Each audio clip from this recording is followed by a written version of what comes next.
Am I the meanest? Pawn's drunk. Am I the prettiest? Pawn's drunk. Am I the baddest mofo low down around this time? Pawn's drunk. Well, who am I? Pawn's drunk. Who am I? Pawn's drunk. I can't hear you. Pawn's drunk. AKA Mr. Moo Woo Shot himself. Of Harlem.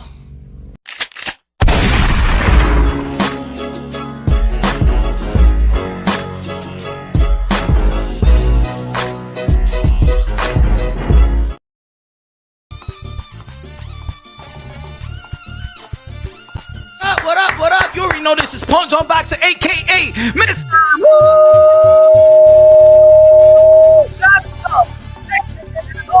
AKA El Sazón, AKA El Maldito Borracho!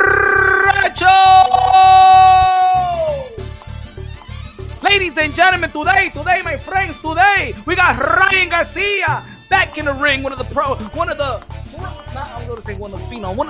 in the sport of boxing, 140-pound division, one of the hottest divisions, most dangerous division in the sport of boxing. First, Oscar Duarte Jr.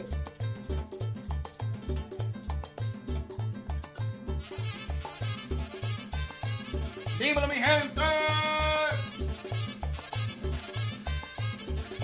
La reina de boxeo, Jackie. Mira, hey yo, let's go. That's what I'm talking about, baby. That's what I'm talking about. You got the Dominican flag. That's what I'm talking about. Kid Austin, ready to go. Kid Austin, con la bandera de República Dominicana. Let's go. Yeah. Give me one second, yo. Shout out con los 5 pesos de Super Johnny Charlie Party Game. Let's go. One second.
If y'all ain't know, I'm saying, hey yo, the Dominican is coming strong. Pause. Los Dominicanos is coming strong. Latinos Unidos. Floyd Schofield con la bandera de la República Dominicana. Yeah. Y'all ain't know his mommy is Dominican. If y'all ain't know. Let's go, baby. Don Diaz in the building was good. Mira, DJ Camelo Alex Sensation. Págame la música. Let's go, baby. Let's go. Kid Austin, Floyd Schofield. Y'all already know, man. We've been supporting Kid Austin, Floyd Schofield since day number 1. Day numero uno. Let's go with the pad work right now with Ronnie Shields in the locker room. We're getting ready to go. One of the phenom in the 135-pound division. I've been talking about this kid since before he became pro. Let's go. We feature him out here in Punch Run Boxing. Let's go. Smash the like button, ladies and gentlemen. Smash the like. Savage in the building. Caribbean Power, Diaz Dijo. Savage. Oh, yeah, Punch, Dijo Jack. 21-year-olds fighting Ricardo Lopez, 17-7, 12 KOs, 1 no contest versus Floyd Schofield, 15-0, 11 KOs. One of the hardest working men in the sport right now, Kid Austin, Floyd Schofield, el Dominicano, el Dandara, el Mofongo, el Mangú con los 3 golpes. Let's go. Smash the like. Shout out to Savage in the building. Joe Flores in the building. Hey, yo, shout out to the members of Punch Drunk Boxing. If you want to become a member of Punch Drunk Boxing, you already know where to go. Fan Slay. Mira la mujer. Mira la mujer. Mira, pon eso. Put it away. Let's go, ladies and gentlemen. Ricardo Lopez making his way down the aisle, making his way down the ring. If you don't know the experience of Punch Drunk Boxing, we count every damn punch. This is how we judge the fight. This is how we judge the fight. It's 4 criteria, ladies and gentlemen. 4 criteria. 4 criteria. Clean, effective punches. Clean, effective punches. Jab secondary. Power punches is primary. Ring generalship. Who controls the 3 minutes intervals of each round? Effective aggression. Effective aggression. The type of effective aggression that we saw David Benavidez in the Mandalay Bay versus Demis Andre. The effective aggression. I ain't talking about the Edward de los Santos ineffective aggression. I'm talking about the David Benavidez effective aggression. Yeah, let me explain the way that we judge fights if you're new to the sport of boxing.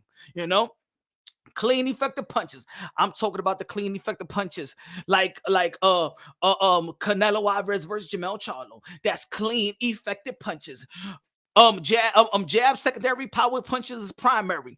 Meaning you could jab all you want, but if it's not it, but it doesn't count more than the power punches. You feel me? The power punches. You feel me? Ring generalship. Ring generalship. All right, we talking about Floyd Mayweather type of ring generalship. We're talking about Floyd Mayweather ring generalship versus Canelo Alvarez ring generalship. We're talking about ring generalship, the type of Bud Crawford versus Earl the True Spence ring generalship. We're talking about that type of ring generalship. Who controls the 3-minute intervals of each round? You feel me? Effective aggression, already said that. Now defense. Y'all already know the whiz. Y'all already know Sweet Pea Whitaker. Good defense. Y'all already know, man. Defense. Let's go, ladies and gentlemen. Let's go. Smash the like button. Kid Austin making his way to the ring right now. Kid Austin, Floyd Schofield in the building. You already know. That's gone. Hey, yo, I told Kid Austin that remember when he got that scar? And I said that's going to be that's going to be your, like, every time they're going to play like a highlight, they're always going to go back to that type when you licked the blood out that skull when it opened up and the blood was dripping all over and you was like... Ryan Garcia's team reporting. Look at Oscar De La Hoya. Oscar De La Hoya seemed like he tight.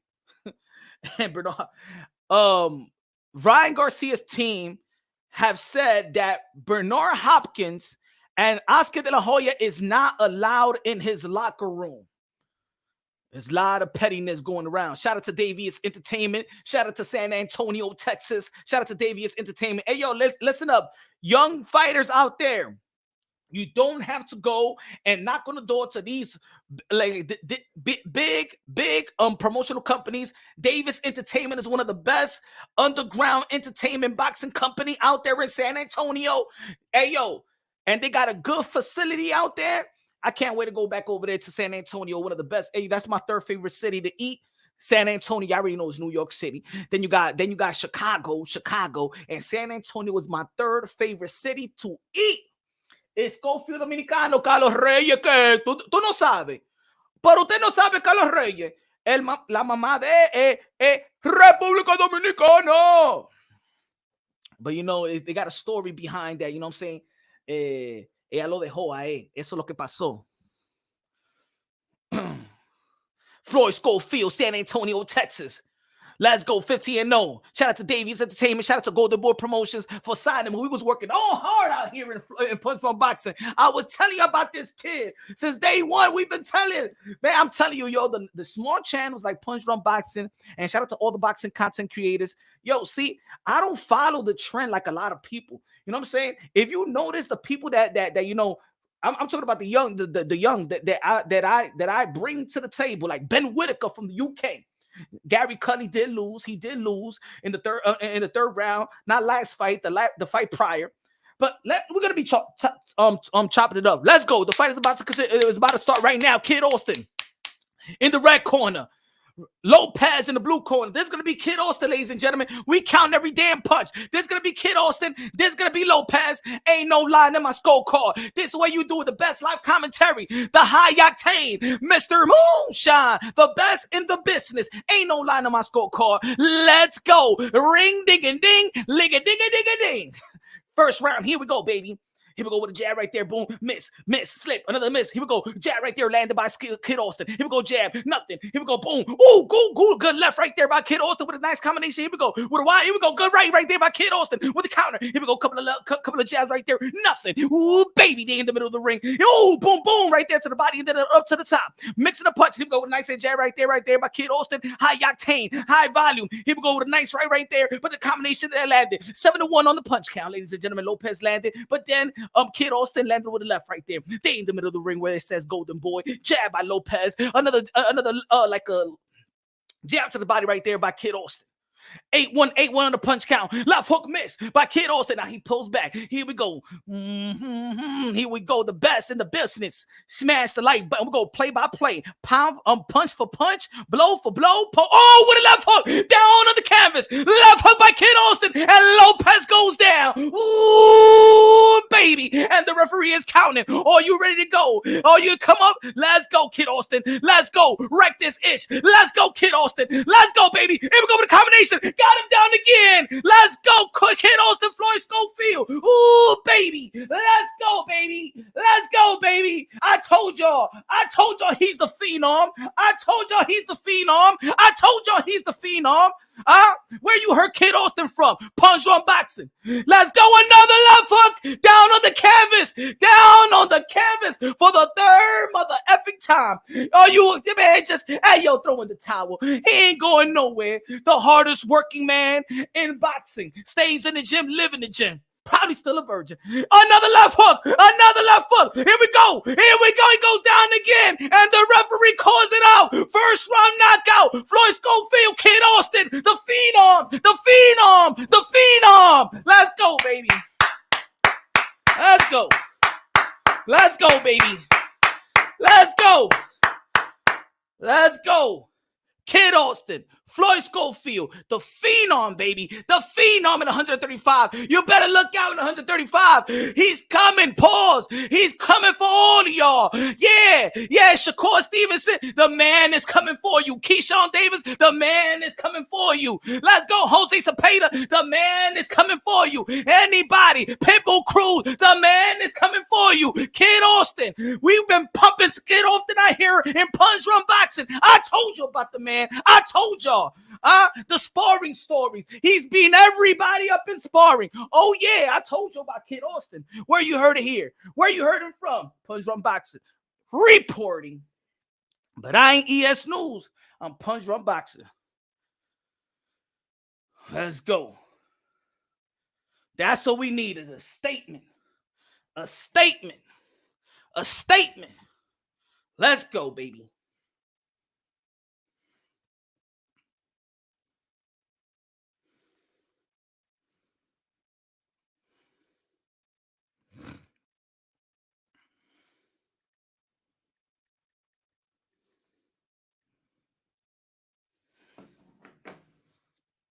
Boom, monster left hook. They showing the replay. Tostones power, plátano power, el dominicano, el dandara, el mafuco, los tres golpes. Es el dominicano that we need a pump. No como esto el de los Santos. Esto es de los Santos, pero eso es lo que tú tenías que ser, mi hermano. Como ese dominicano, como el Floyd Schofield, el Kid Austin, el platanero, el matatán, el mofongo, el mangún con los tres golpes. Ese Kid Austin right there, my friend. That's what I'm talking about, man.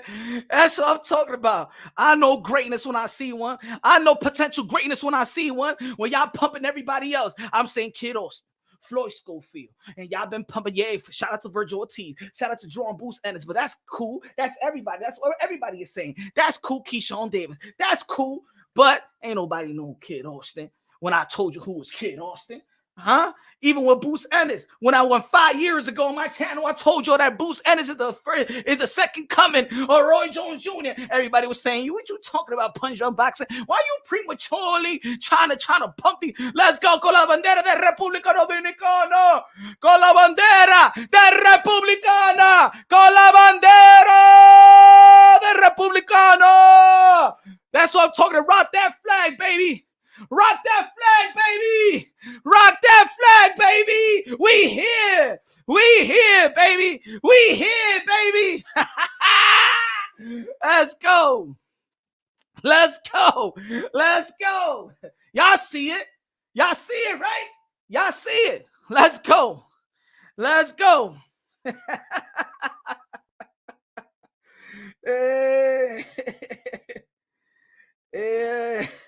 Plátano más duro. That's gonna be his name right now, baby. That's gonna be his name right now. El plátanos más duro.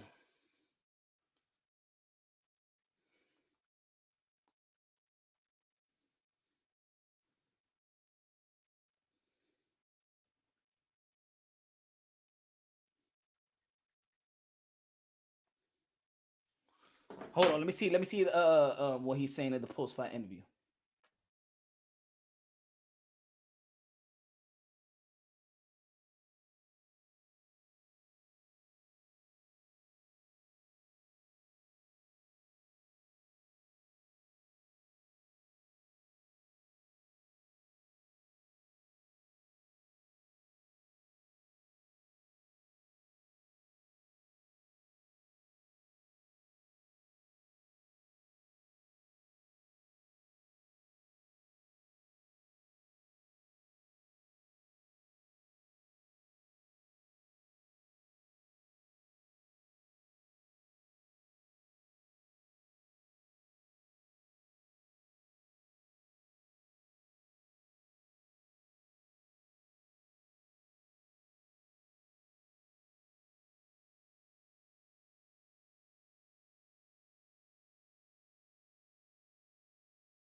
Let's go. Let's go. Hey, yo, I'm telling you, the Golden Boy Promotions don't baby nobody. So Ryan Garcia, and I love Ryan Garcia, but we got a future out here. Look, Kid Austin. Hey, yo, Golden Boy Promotions, Oscar De La Hoya, Bernard Hopkins, Davies Entertainment. Come bring them in New York City. I'm going to tell you like this. Bring them out here in the East Coast, baby. Washington Heights, Harlem. We got them. Don't worry. We got them. We got them. Yo, Punch, now they're going to say that he fighting bum. I know. You know how it is. You know how it is, Schofield. Y tú métete el dedo por el fundillo tuyo, Darth Vader. Éntrate el dedo sin vaselina, el fundillo tuyo, Darth Vader. Hater.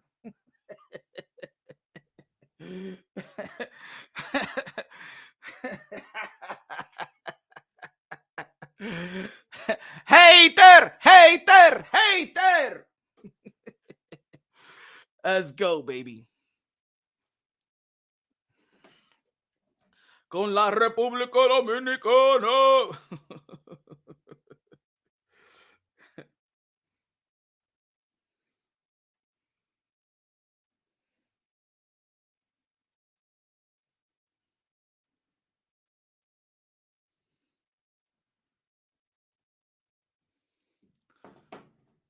Yo, that'd be a great fight. Yeah, that would be a great fight. Let me see what Oscar the Whole you're gonna have to say about Kid Austin.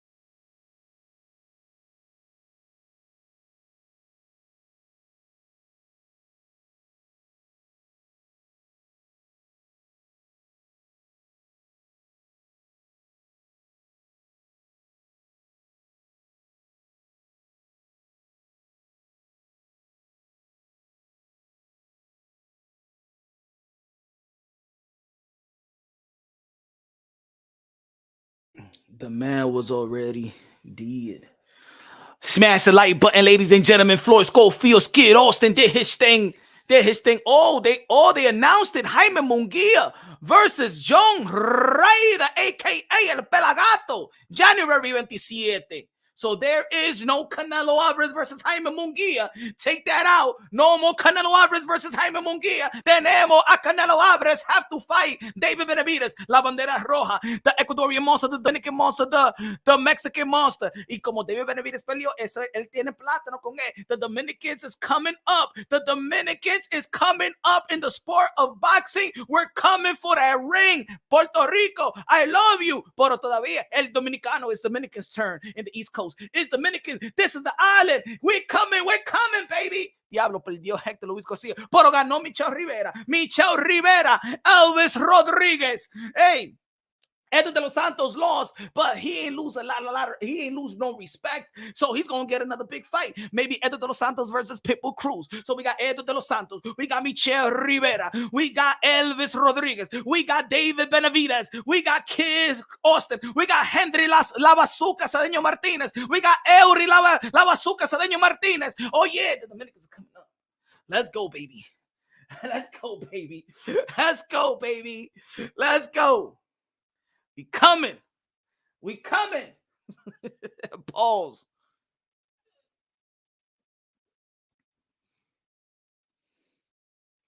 Hector Luis Garcia did lose his last fight, though. Hector Luis Garcia did lose his last fight. Carlos Adamas. Let's go, Daniel. Carlos Adamas. David Benavidez. Kid Austin. Henry La Bazooka Cedeño Martinez. Earl Spence 2.0. Eury Cedeño Martinez. Earl Spence 2.0. Watch it, my friend. Watch it. Shout out to King's Promotions. Virgil Ortiz versus Lawson. I think I'm going to go to that fight. Ladies and gentlemen, I think I'm going to go to that fight. Prende la música de República Dominicana. Prende la música y la música de Randy, la música de Randy.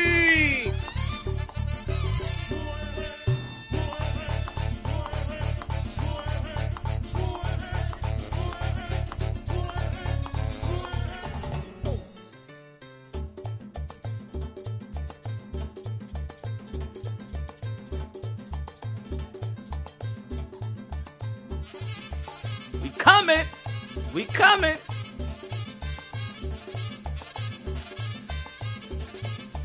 Alex Sensation. El Barcelón de la mañana. DJ Camelo, págame la música.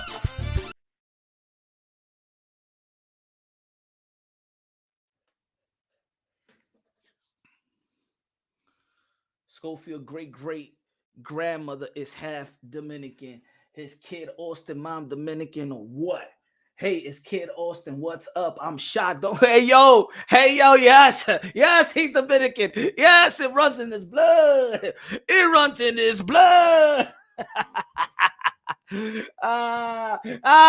You're mad, Darth Vader. Éntrate el dedo en el Fulgin, without gasolina, maldito hater. Yo, what's good with the Dominican flag? Hey, yo, come on, Chino. Come on, man. I'm told you the Dominican. Yo, this what ladies and gentlemen, this what it is. This what it is. This what it is. We know in the sport of boxing, Dominicans, and especially the fan base in Dominican boxing, is not like Mexican, is not like the Puerto Ricans, right? It's not even a little bit like the Cubans, not even, right? So, you know what I'm saying? It's not that people don't want to represent. It's that really there's not a fan base, but the fan base is gathering now. The fan base is gathering, right? And now you see, let me tell you like this. If David Benavidez was born and raised in the East Coast, he'll be rocking the Mexican and Dominican flag. See, the thing is that David Benavidez, he never was raised. He probably don't got no Dominican friends because he's from the West Coast. He's from Arizona. I've been to Arizona. I remember the first time I went to Arizona and I said I was Dominican. They said, "What's that?" I've been to Cali. I said, "I'm Dominican." She said, "What's that?" One time I was in California. I had to explain to a bunch of people, "No, Dominican, do you know Manny Ramirez? Matter of fact, he played for the Los Angeles Dodgers. Huh? Manny Wood. Pause. Manny Wood. Do you know Dominican? Yeah. Oh, Sammy Sosa. Do you know Sammy? Yeah. Oh. You know Aventura? I know that Romeo Santos was Puerto Rican. No, he's half Puerto Rican, half Dominican. You don't know Aventura, the best bachata group ever? Then they know. But in the West Coast, Dominicans ain't that large. There's no community out there for Dominican and stuff like that, especially in Phoenix. So I'm gonna tell you like this: if David Benavidez was born and raised out here in the East Coast, in Massachusetts, Washington Heights, New York City, you know what I'm saying, Harlem, BX, or Brooklyn, or whatever, Philadelphia, even in Miami, he will be rocking the Mexican and the Dominican flag.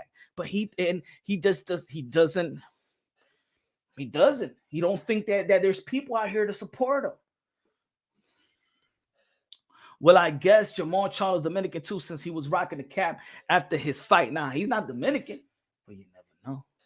They love us, man. They love us, man. You never been to Dominican Republic, huh? You never been around Dominican people, man. We be having fun. Yo, we act like tomorrow, like today is our last day in earth. We have fun each and every day, every single minute, every time, brother.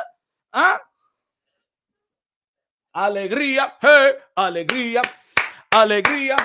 Vamos, bebé, Mama Juana de República Dominicana.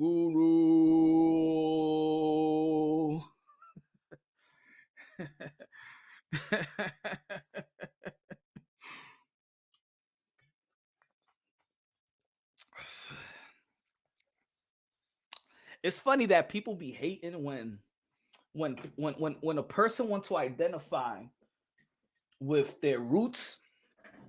People get like if somebody tells me, "Hey, yo, Punch Drum Boxing," and I know you all your life, and probably not all your life, but I know you for a long time, and you was representing Russia, and then come to find out that yo, you got Irish, and you want to represent Irish. Who am I to say you ain't Irish? You ain't Irish. Like people be hating. You know what I noticed in this community? People hate when they identify with what they want to identify with. So it's cool for in this in this society. It's cool. It's cool. It's okay for a man to identify himself as a woman. Hasta los baños están cambiando, hasta los baños.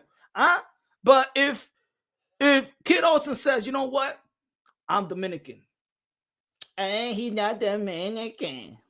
If Shakur Stevenson want to identify as a Puerto Rican because his father's Puerto Rican, he's not really a Puerto Rican. Yes. What's going on with people, huh?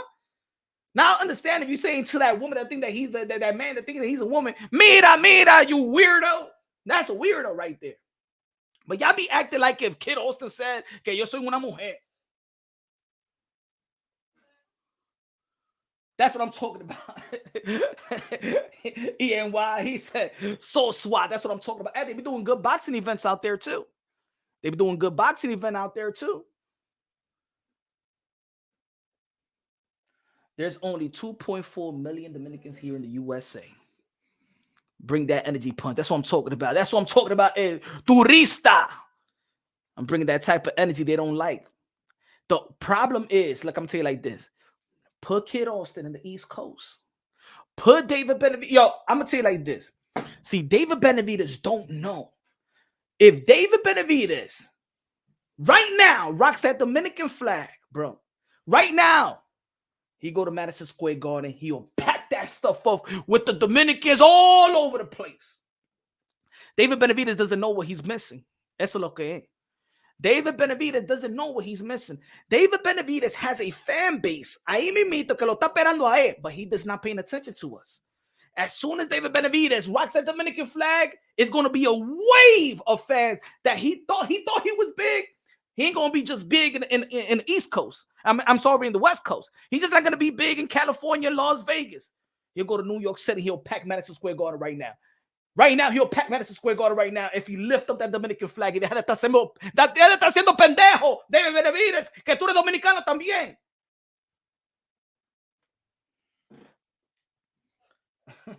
Yo, Punch, Kid Austin is special. He's going to be the next undisputed champion, 135. Hey, yo, Kid Austin versus Shakur Stevenson. Let's go. That's the fight we pumping now.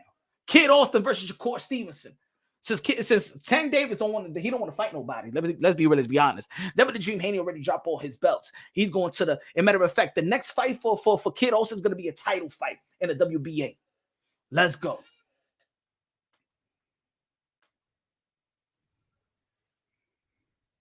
Shout out to Esco in the building. Esco. We ain't talking about Nas. We're talking about Esco two-time.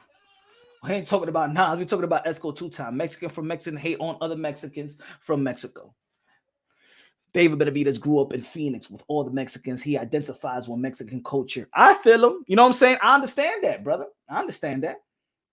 Ain't nothing wrong with that. Ain't nothing wrong with that, Dolph. Ain't nothing wrong with that. All I'm saying is, if David Benavidez was born and raised in the East Coast, he would identify also with Dominicans. But I've been out there in Arizona. There is no Dominican community. There's no Dominicans out there. Huh? So I understand that he don't identify. That's why he's so just lifting the Mexican flag and the Ecuadorian flag, even though that his mother is half Ecuadorian, half Dominican and stuff like that. But if he was in the East Coast, that's what I'm saying. David Benavidez doesn't know. I don't even think that David Benavidez even ever fought in the East Coast before. I don't think he's even used to the East Coast. Matter of fact, I'm going to ask his dad. Did David Benavidez ever gone through Washington Heights? Huh? They ever gone through Harlem? I'm gonna tell you what, he takes a trip to New York City and I take him to at least his roots. He's gonna come with the Dominican flag his next fight. He don't know what he's missing. Ladies and gentlemen, David Benavidez look more Dominican than anything else. David Benavidez look more Dominican than anything else. David Benavidez look like Fernandito Villalona's son. Who knows Fernandito Villalona? Huh? David Benavidez looks like Fernandito Villalona's son. He don't even look, let's be honest, bro. We know Mexicans, and y'all don't grow that tall. But let's be honest. He don't look, David Benavidez don't look Mexican or Ecuadorian. He looks more Dominican than anything else. Victor Garcia said he looked more Ecuadorian. He looks more Dominican. So, hey, let me show you the photo. Let me show you the photo again. Let me show you the photo. This is what he looked like. Matter of fact, he looked like more Fernandito Villalona than his own dad. Look. I'm gonna prove it to y'all.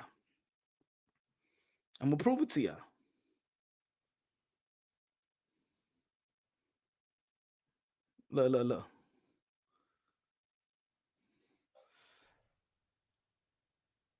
Yo, that's Fernandito Villalona, my friend. Es el de verdad, el abuelo de David Benavidez. Es el abuelo de David Benavidez. Look at him. Igualito. Igualito Fernandito Villalona. And yo, this man is David Benavidez igualito Fernandito Villalona. He's more Dominican than anything.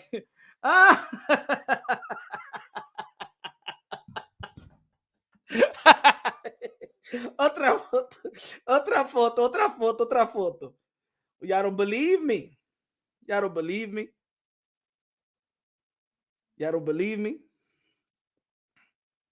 Am I lying?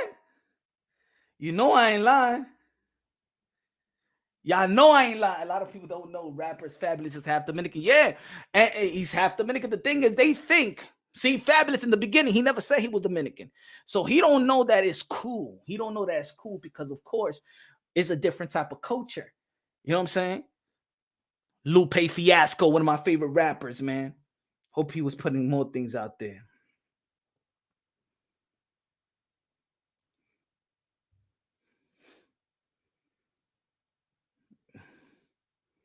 Well, look, the Fernandito back in the 80s.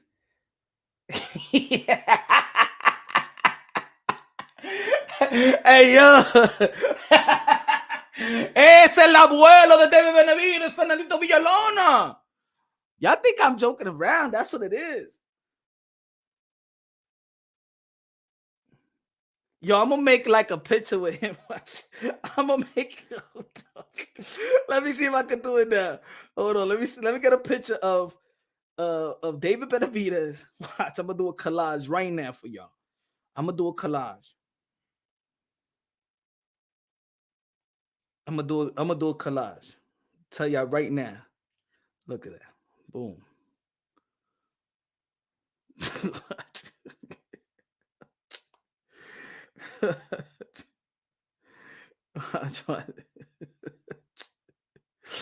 Watch, I'm gonna do a collage with y'all right now. Like y'all don't say nothing, man.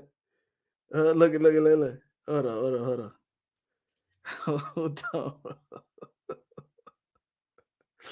I'm telling you right now.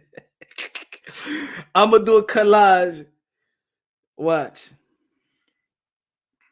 Hold on, give me a second. Now, give me a second. Fernandito. Hold on.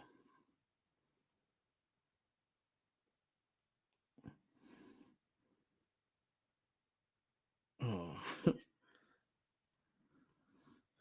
Hold on, I got you right here, bro. I got you right here, bro. See, look at it. Look, I'm gonna make the collage right now. Hold on. I'm gonna make the collage right now. Look at that. Look at that.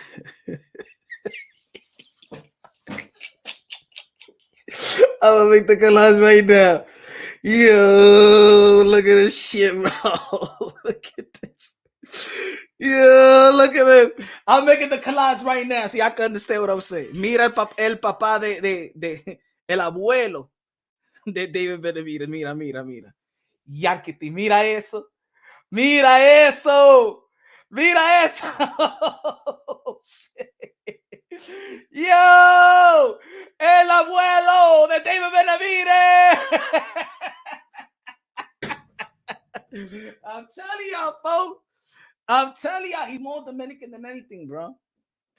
He look exactly, man. That's a spinning image, man. Man, look at that. Look at that. Look at that. Look at that, Fernandito Villalona. Look at David Benavides. Look at that shit, bro. Look at that. Huh? I'm telling you, man. I'm telling you. Sammy Southfield. No, that's Fernandito Villalona. Every Dominican knows who Fernandito Villalona. Even if you're Latino.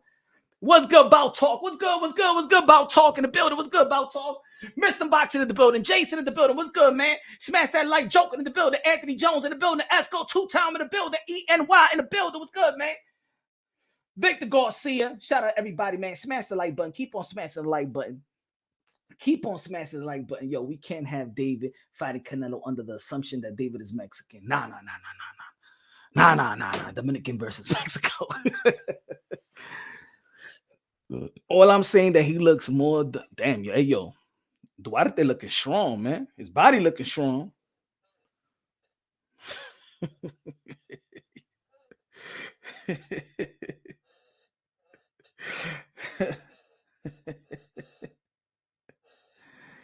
Let's go.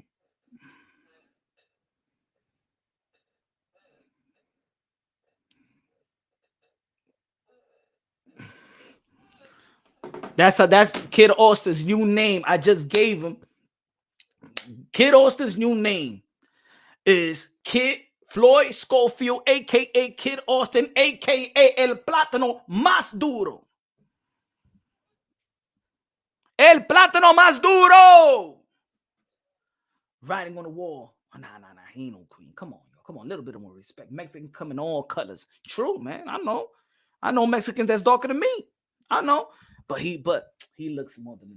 Mexican is the region where we're from. There's more to it than just Mexican. Hey, yo, to be honest, with Ryan Garcia picking Derek James as the trainer since day one, this ain't look. If you don't look up to par, this ain't. I've been saying since day one. I really didn't like Ryan Garcia hiring Derek James because I feel like Ryan Garcia was just hiring the trending trainer, the guy that was successful. And then this year, Derek James don't look like that trainer of the year. And I feel like, yo, if you're gonna change trainers, look.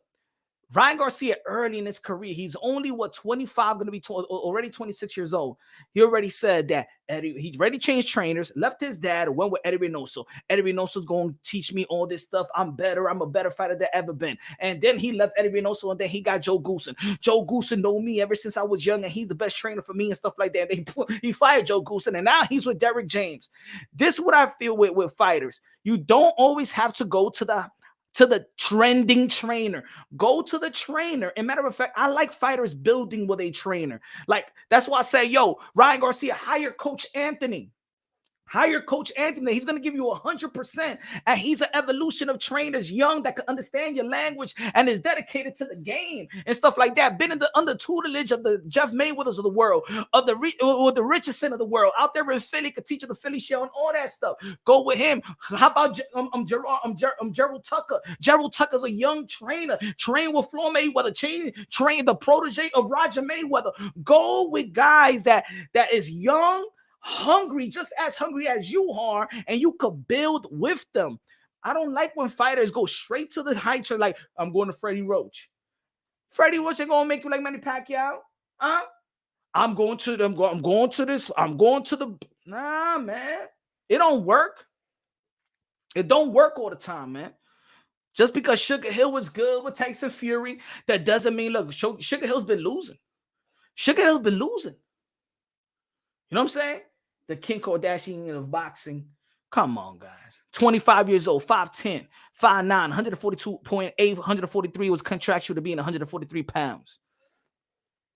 Smash the like. We got 49 people looking on. Man. The Coach Anthony, that's what I'm talking about, 100%. Bro, you act like Sporner didn't go on raping rampage, having women pregnant back then. Damn. I don't know what y'all talking about. All this time, I thought Pancho Drone was Mexican. Let's go. Oscar Duarte. I don't know who Ryan Garcia wanted to fight, which Oscar he wanted to fight. Was he prepared to fight Oscar Duarte, or was he prepared all week to fight Oscar de la Hoya? Big upset. Duarte beats Garcia. Oh, we're going to see. We're going to see if he puts that behind him. Pause. If he put that L behind him. Let's see.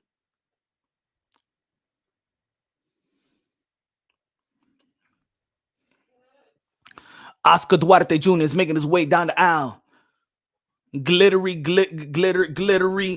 Mexican flag, Mexican attire, Mexican colors. Y mire la mujer.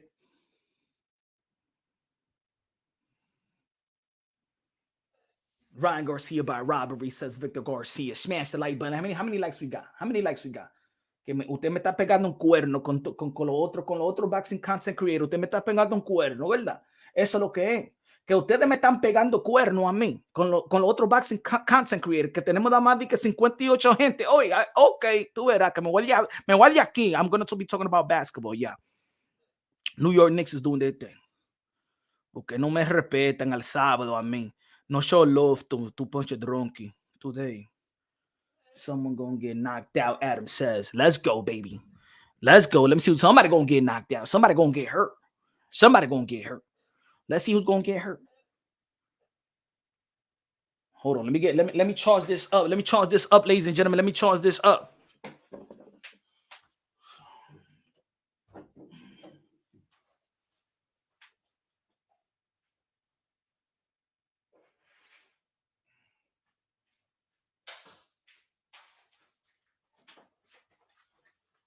Let me charge this up.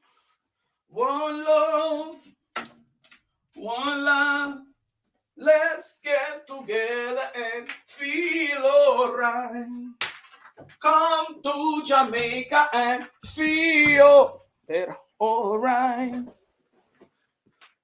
One love. Quedan poner esto aquí, mi hermanos y mi hermanas. Let's go. Making his way down the aisle. Oscar Duarte Jr. trying to go for the upset. Jackie Hernandez in the building. La reina de boxeo dice, vamos, Ryan, Ryan, Ryan, Ryan, Ryan. Dice Jackie Hernandez, Oscar Duarte is a pelagato. Saludo, Punch. Uncle in the building. What's good? Saludo, Punch. Teleboxeo. The Terminator. Is he the Terminator or is a pelagato? Oscar Duarte Jr. Vamos a ver. Let's see. Let's see. He's going to take advantage of this opportunity. Look like a good crowd out there in Toyota Center. Look like a good crowd out there in Toyota Center. Ryan Garcia trying to bounce back from his L versus Gervonta Tank Davis.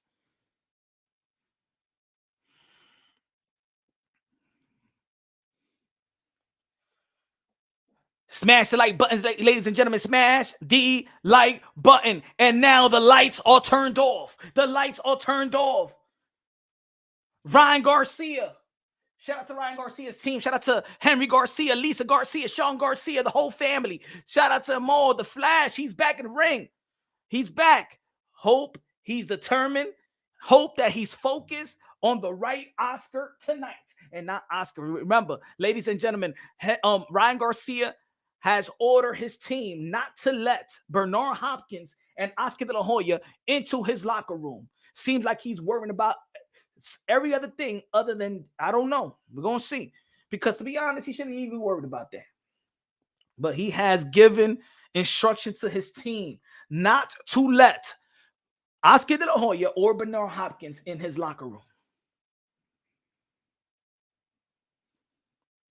I don't know what's the problem with these folks. I mean, like, damn, yo, he got you the bag with Gervonta Tank Davis. You know what I'm saying? He gave you what you wanted, even though that they wanted you to take a tune-up, even though that they say, you know what, you shouldn't. Like I heard Ryan Garcia in his recent interview, and he said that he couldn't make that. It was hard for him to make the weight. But yo, your team, Oscar De La Hoya said he didn't want to approve the stipulations, and now you're throwing shades on him. I don't understand. I don't understand. I don't understand. But I'm gonna tell you like this about these fighters, and I'm not gonna say him, but I'm just gonna say in general, a lot of these fighters that we look up to, not look up to, but you know that we support and we're fans of. A lot of these fighters are emotional, man. They're emotional creatures. You will think that the line of work that they do, in the line of their work, you know what I'm saying, they won't be that emotional, that they'll be mentally strong, physically strong.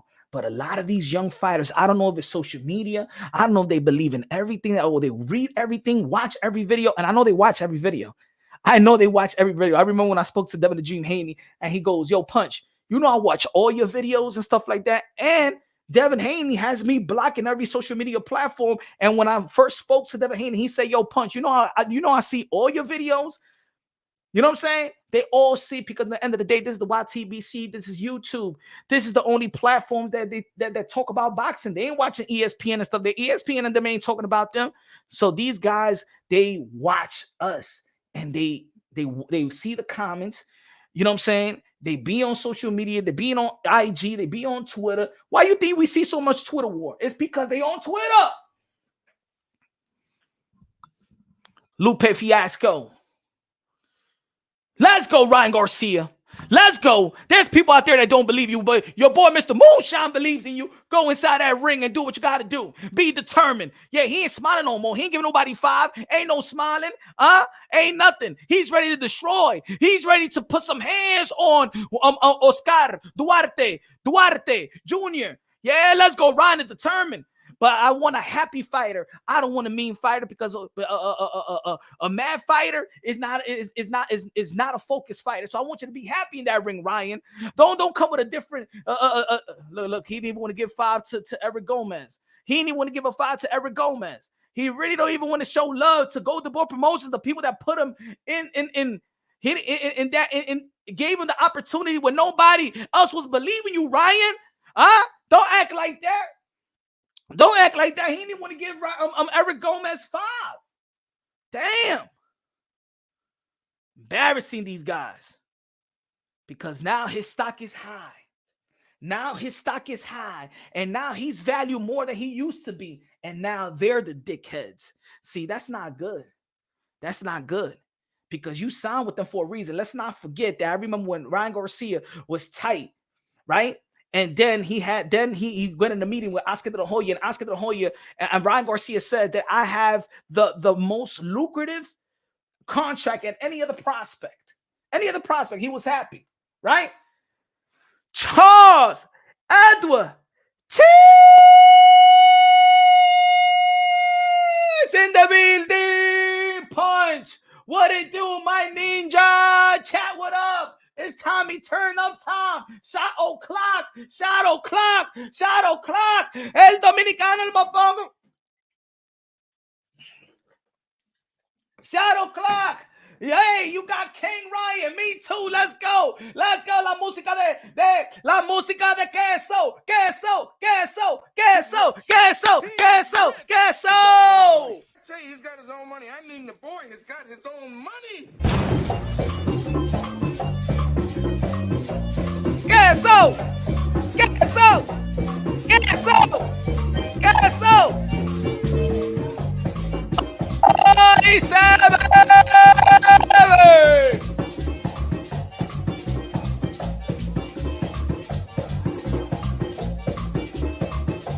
He is rich. He's rich. He is rich. He's rich. He is rich.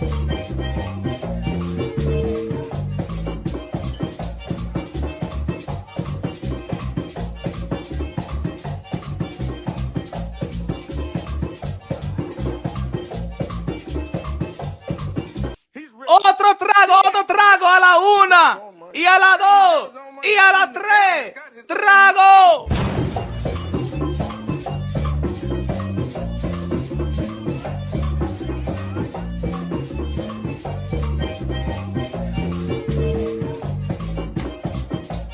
Queso. Queso. Everybody take your shot right now. What you drinking? What you got in your cup? What you got in your cup? Any rum, any liquor, any tequila. If you drinking toilet water, take a shot. He is rich. He's rich. He is rich. He's rich. He is rich. DJ Camelo Alex Sensation, págame la música de Queso Yankating. Queso in the building. Queso in the building.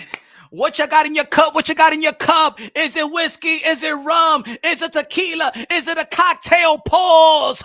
Is it water? Is it soda? Is it what is it? Is it toilet water? Let's go. The fight is about to start right now, ladies and gentlemen. The fight is about to start right now, ladies and gentlemen. Good looking now, Charles at the cheese. Mama Juana. Bing. Saludo. Let's go, ladies and gentlemen. Y'all already know the 4 criteria. The 4 criteria in the sport of boxing. 4 criteria. Ain't there no line on scorecard. Clean, effective punches. Clean, effective punches. Ring generalship.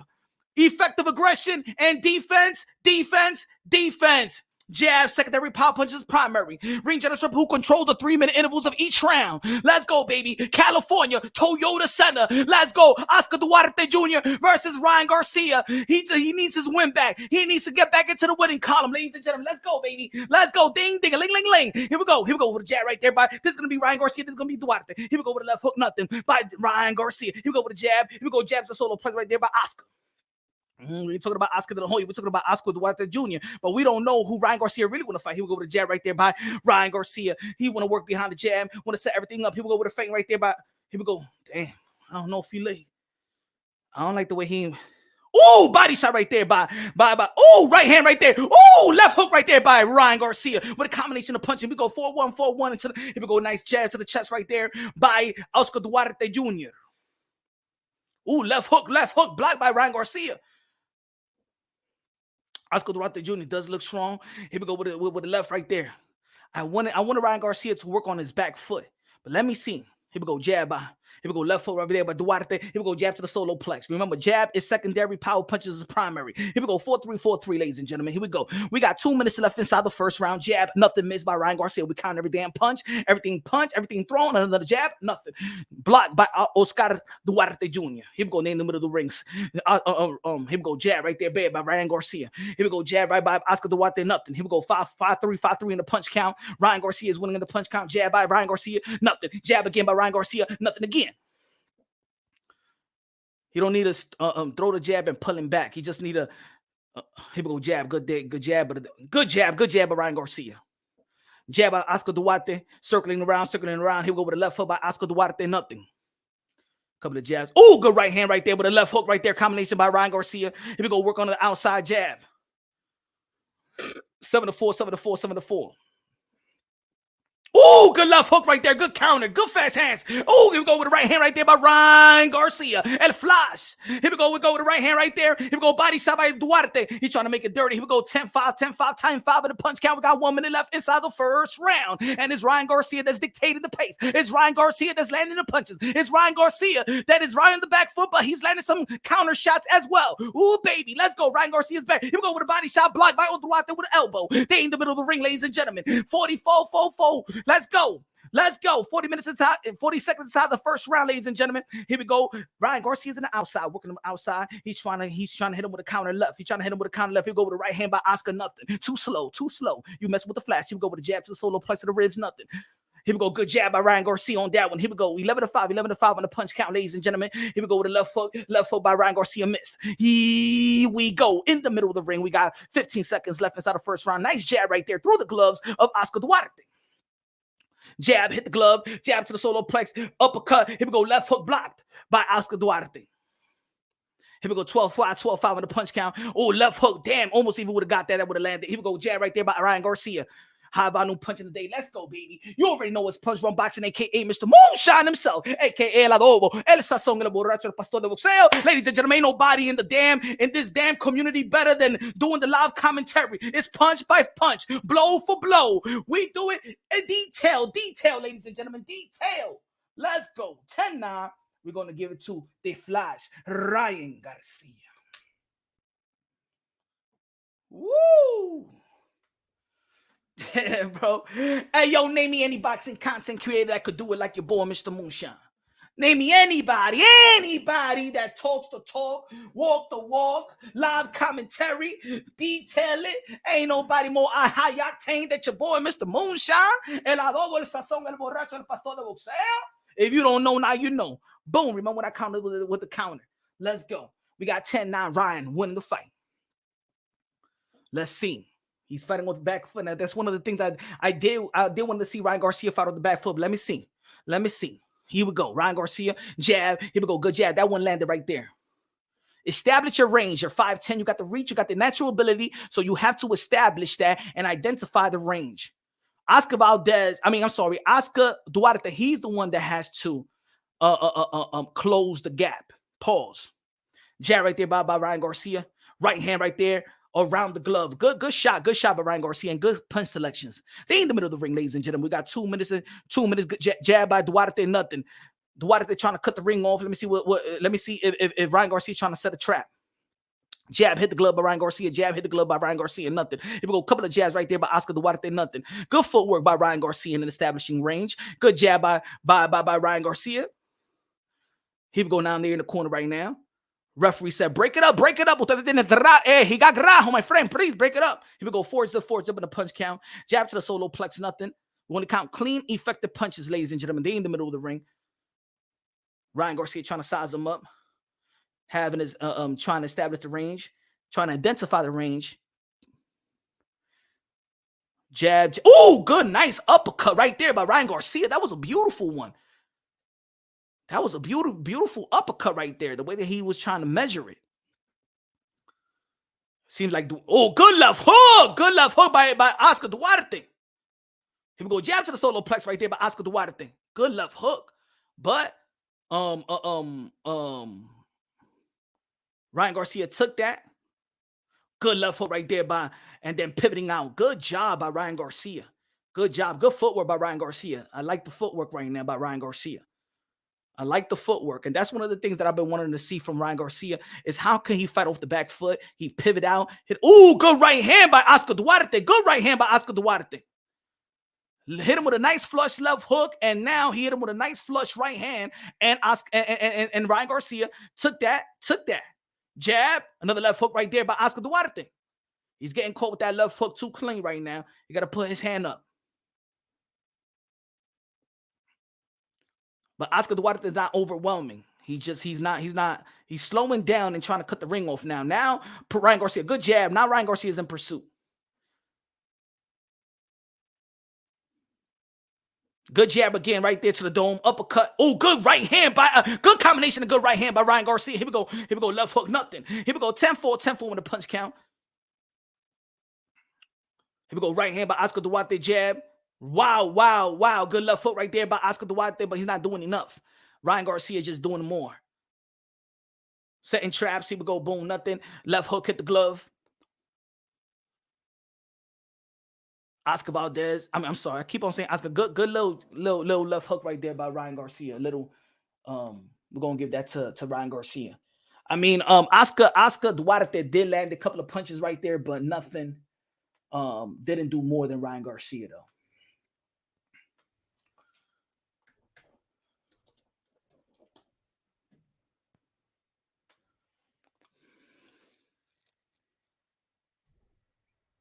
Charles Etherchi says Ryan fight like he got 80-year-old knees, bruh. And that's why, that's why I said I want to see his footwork because, and this is what it is. That's why I didn't think it was a good idea for him to get Derrick James as a trainer. Remember, I counted that left hook because I just feel like Derrick James is not. He's not about the footwork. Remember, that's why he's about sitting down on your punches and things of that nature. And this is why Jamel Charlo had to get Juan Guzman. So I don't know if Ryan Garcia needed somebody to teach him how to sit down on his punches. His problem was more footwork than anything in establishing and identifying his range. Oh, another right. Oh, right hand by Oscar Duarte. Wow. Hey, yo, he took that. Ryan Garcia did took that punch. Good. Ooh, beautiful counter by Ryan Garcia. Body shot right there by Oscar Duarte. All right, yeah, this is heating up. Ladies and gentlemen. We got 2 minutes and 25 seconds inside the third round. Here we go. Duarte 2. Here we go. Left hook right there by Ryan Garcia. Nothing. Now, Oscar Duarte is now putting on the pressure. Here we go with a left hook to the body. Nothing. Here we go. Jab to the solo place. Oscar Duarte with a jab. Here we go. Ryan Garcia trying to measure the jab. Trying to measure. He go, ooh, with the left hook right there. 3-3. Ryan Garcia with a 3-punch combination and landed 2. Ooh, baby. Let's go. This is Mr. Moonshot. Oh, good right hand again by Ryan Garcia trying to get these points back. Remember, he's a 7 national title winner. He knows the point system. Good left hook right there by Duarte. To the body right there by Duarte. Let's go. Right hand by Duarte again.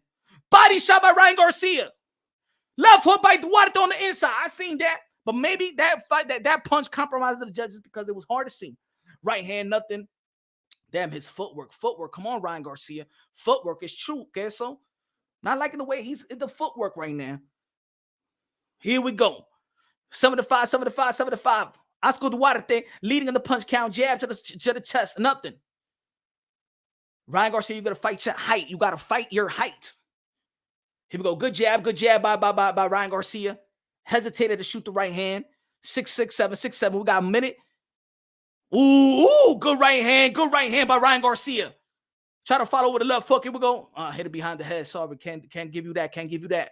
Oscar Duarte. Here we go. 7-7. He got them points back. That's one thing about Ryan Garcia. Here we go to right hand. Nothing. Hit. Smoothed it out with the shoulder. Here we go. 7-7. Ooh, one combination right there. Boom, by Ryan Garcia.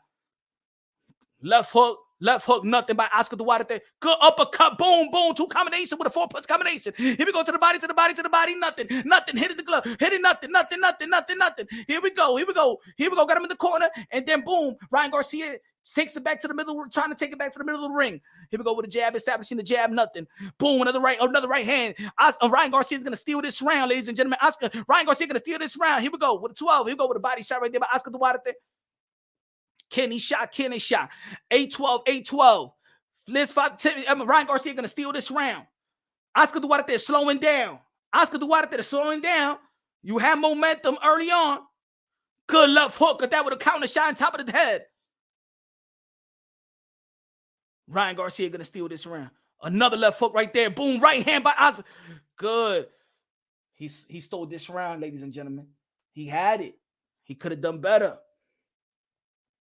Duarte took his foot off the gas. Took his foot off the gas. That could have been a Duarte round, but he took his foot off the gas.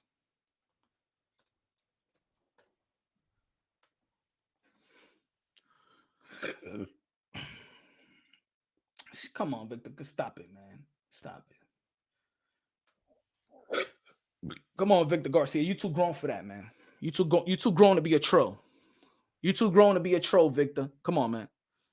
You too grown for that. The kids are sleeping. You too grown for that. It's too late to be a troll.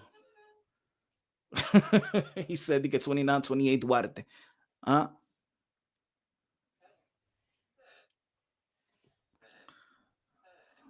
That was a better round. That was the best round for Duarte, but it's 3-minute intervals. Who controls the 3-minute intervals? Who controls the 1.5-minute intervals? Here we go. This is going to be Ryan Garcia. This is why they're right here. We're kind of every damn punch. You already know. Clean, effective punches. Ring generalship. Who controlled the 3-minute intervals of each round? That was Ryan Garcia. And then the jab to the solo plex right there by Oscar Duarte. 1-1, 1-1. The punch count, ladies and gentlemen. 1-1. They in the middle of the ring, stepping on the Golden Boy logo. Good right hand by Ryan Garcia. Good right hand. Boom, another right hand right there around the glove. I like that punch by Ryan Garcia, how he punches right there to the ear. Here we go with a body shot right there by Duarte. Complain to the referee. We go with a right hand right there by Ryan Garcia. Good combination punches by Duarte, but Duarte as well. His footwork is he's throwing too many wild punches, trying to hit behind the head. Trying to hit behind the head. Remember, we only count clean, effective punches. Here we go for good jab right there. Good stiff jab by Ryan Garcia. They in the middle of the ring, ladies and gentlemen, in the middle of the ring. Good body shot right there by Ryan Garcia. Body shot right there by Duarte. Hey, yo, that was a good body shot by Duarte. Here we go. 6-3, 6-3 on the punch count.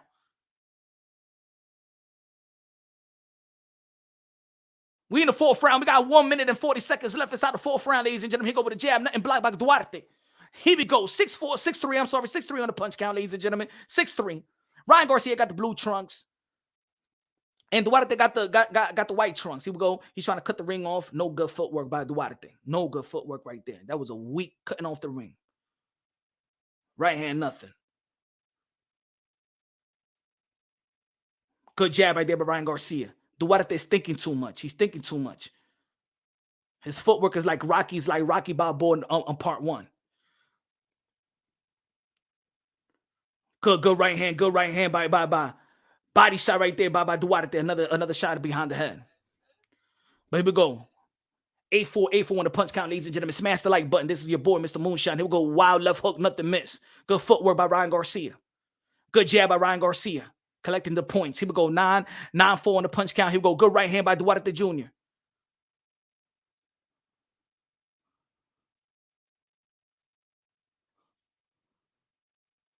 Here we go.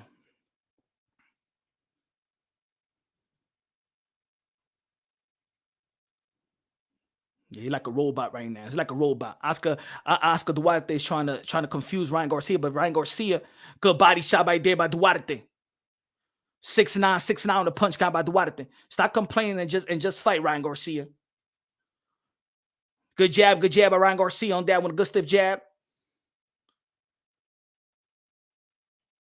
Good jab again by Ryan Garcia. Left hook right there by Ryan Garcia. Another left hook by Ryan Garcia on that one. Ryan Garcia took that round. Duarte need to stop taking his foot off the gas, though. He need to stop taking his foot off the gas because that's the problem. In the last 40 seconds, 30 seconds of the fight, Duarte keeps taking his foot off the gas, and he could do something. He could shoot some shots, and he's not doing it. He's getting tired. He's like he fights a 2-minute fight.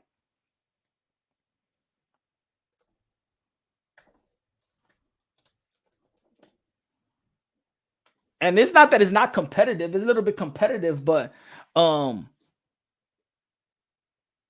Instead of Duarte trying to confuse Ryan Garcia, look, let me say it like this about certain fighters. Look, when you say that, when we know that Ryan Garcia is a 7 national title winning the amateurs and stuff like that, been in around the tournament around the world, you got to understand that you're not going to confuse Ryan Garcia with this.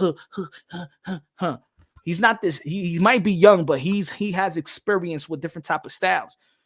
So you just got to be sure about your game plan. Here we go. Jab by Duarte, nothing. Jab by Duarte, nothing. Jab by Duarte, nothing again. Ladies and gentlemen, we in the 5th round. This is your boy, Mr. Moonshine, a.k.a. El Adobo, El Sazón, El Borracho, El Pastor de Boxeo. Here we go with the left hook right there. But blocked the 3-punch combination. It was a 4-punch combination, but only landed 1. Right hand to the body, nothing. Blocked by Ryan Garcia. Good right hand by Ryan Garcia with a combination of punches. Go with a body shot right there by Duarte. Ooh, good uppercut by Duarte. Damn, that was a low punch right there. Kenny shot by Duarte in the body shot. Good combination by Duarte.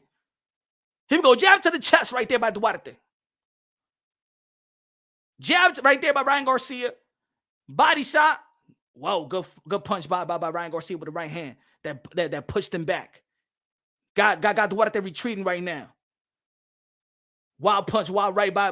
Ooh, good uppercut. And a right there by Ryan Garcia. Good selective of punches right there. Showing the speed. Good right hand by Duarte. 6-6 on the punch count. Good left hook right there by Duarte. Footwork, Ryan. Footwork. Here we go, 7-6. Here we go with left hook to the chest. Nothing. We can't connect. We ain't counted that one. That he's missing. Good. But it's good to the body right there by Duarte. Oh, boom, by Ryan Garcia. Woo! Good combination by Ryan Garcia. Damn, those hit some flush shots right there. Toe-to-toe by Ryan Garcia right now. Good left hook by Oscar Duarte. Here we go. Nah. This is a good round, ladies and gentlemen. This is a good round by both of these guys. We got 1 minute. Who's going to take this round? But those are good shots. Combination. We go with a body shot again by Duarte. Here we go. 10-9 on the punch count. Left hook to the body. Nothing by Duarte. He's the more aggressive and is fighting in the style. Here we go with nice uppercut right there with the left by Ryan Garcia. Again, let me see if he's going to steal this round. Let me see what Duarte is going to do again. Go right hand by Ryan Garcia. Wild punch by Duarte. Here we go to the body, to the chest. One to the body right there. Left hook miss by Duarte. Let me see who's going to steal this round. Body shot by Ryan Garcia. But that was kind of low. Who's going to take this round? We got 20 seconds left. It's 11 on the punch count. Good effective pressure. Oh, good combination by Ryan Garcia, but only 1 landed.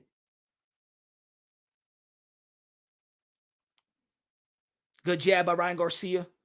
Body shot by Oscar Duarte. Here we go. 13-13, ladies and gentlemen. 13-13. The same amount of punches landed. Both of these guys were sharp, but remember, it's 4 criterias. Clean effective punches. Both of them landed clean effective punches. But what pace was it? Who was the general?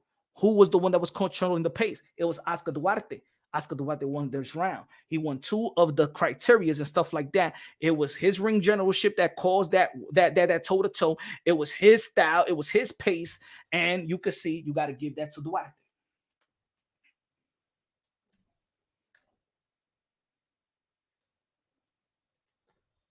Oops, sorry. Coño. Man, my fault. What am I doing, bro?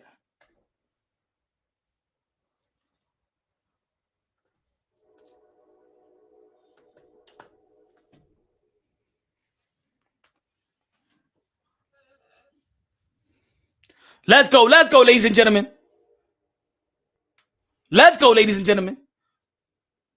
We head into we in the 6th round. 6th round. Good jab by Ryan Garcia. Good jab. Good uppercut by Ryan Garcia on the inside. Right hand, another right hand by Ryan Garcia. Body shot right there by Duarte. But remember, these compromise of the judges right there. Now we only count clean effective punches. That was a little softy, little touch. We don't count touch. This is the professional level. Here we go, 4-1, 4-1 on the punch count, ladies and gentlemen, 4-1. Bad footwork right there, but you got to counter with the right hand right there, Ryan Garcia. But good, bad footwork. Here we go with the jab right there. Good uppercut, Ryan Garcia. But that was before that. Duarte did land a body shot right there. Here we go, right hand right by Ryan Garcia. Seems like nothing is hurting Duarte. Here we go with a nice right there by Duarte. Left hook to the body right there by Duarte. Here we go, right hand right there by Ryan Garcia. Ladies and gentlemen, smash the like button. You already know it's your boy, Mr. Moonshine, la doble sazón, el borracho, el pastor de boxeo. Here we go. 7-4, 7-4 on the punch count. Ryan Garcia leading in the punch count right now. He's trying to trap him. He's trying to hit it with an uppercut right there. Duarte footwork is horrible. Boom. Left hook right there by Ryan Garcia. He didn't know what to do if he want to stay orthodox. He's standing straight up. Good uppercut by Ryan Garcia. Duarte's footwork is horrible right now. He's just walking straight up, not knowing if you want to go orthodox or southpaw. Good left hook right there by Duarte, but missing a lot of shots. He's standing straight up, a lot of arm punches right now. Here we go. Good jab, good jab by Ryan Garcia. Good left hook by Ryan Garcia. Oh, good left hook by Duarte. Uppercut miss. Good left hook by Duarte on the inside. Both of these guys are showing bad footwork right now, to be honest.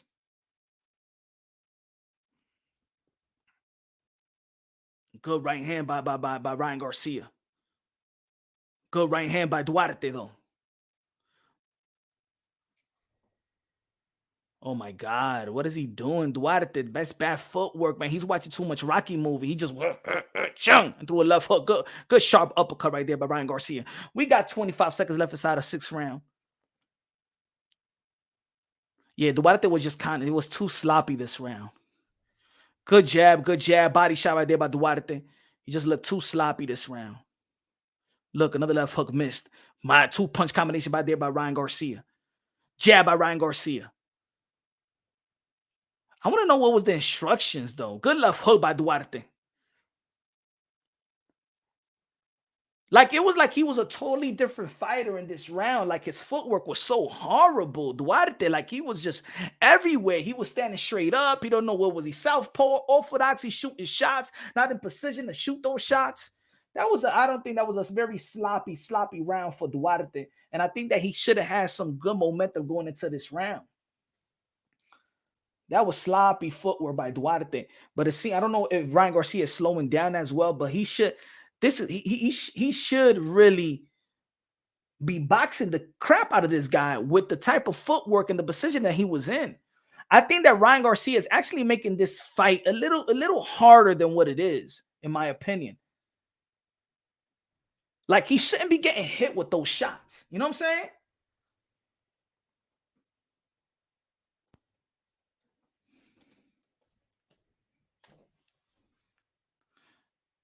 Smash the like button, ladies and gentlemen. Smash the like button. La ofrenda. ¿Y a dónde está la ofrenda, mi gente? La ofrenda que estamos trabajando ahora, hoy.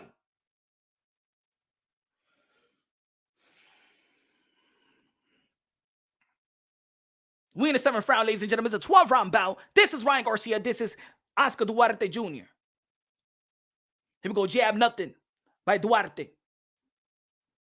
It's bouncing from side to side. Nothing. Jab right by Duarte. Nothing. Side to side.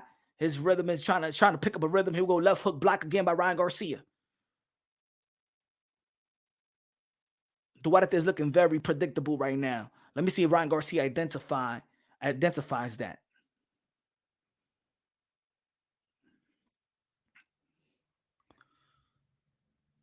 Come on, he's a robot, Ryan.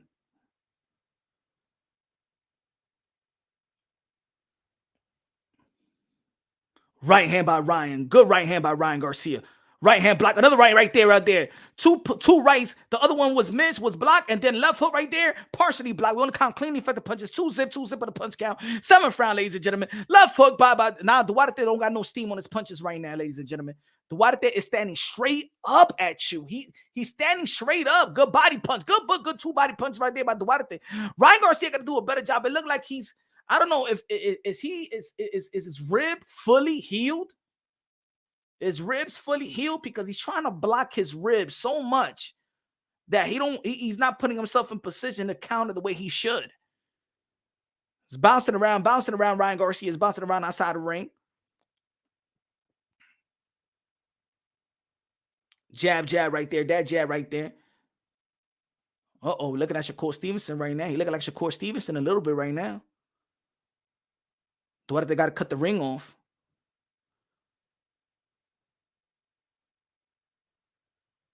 Here we go with the right hand. Looking like Shakur Stevenson right now. Little feint right there. Go right hand. About time you hit that feint. I want to see some more feints from Ryan Garcia.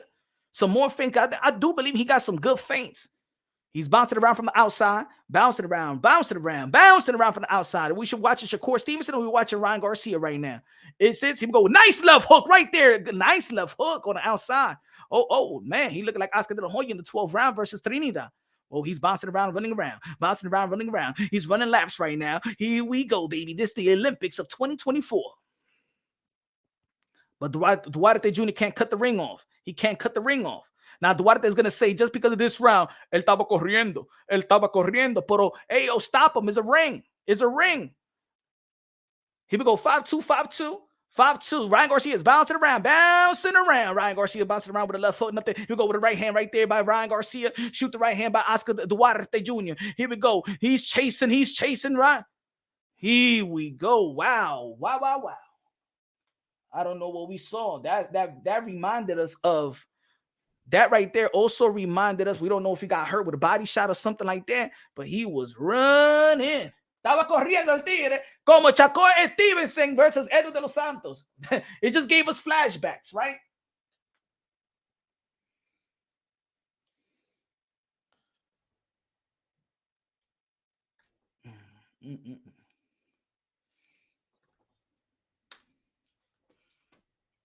I really didn't like the round for none of the fighters. It did give us flashbacks.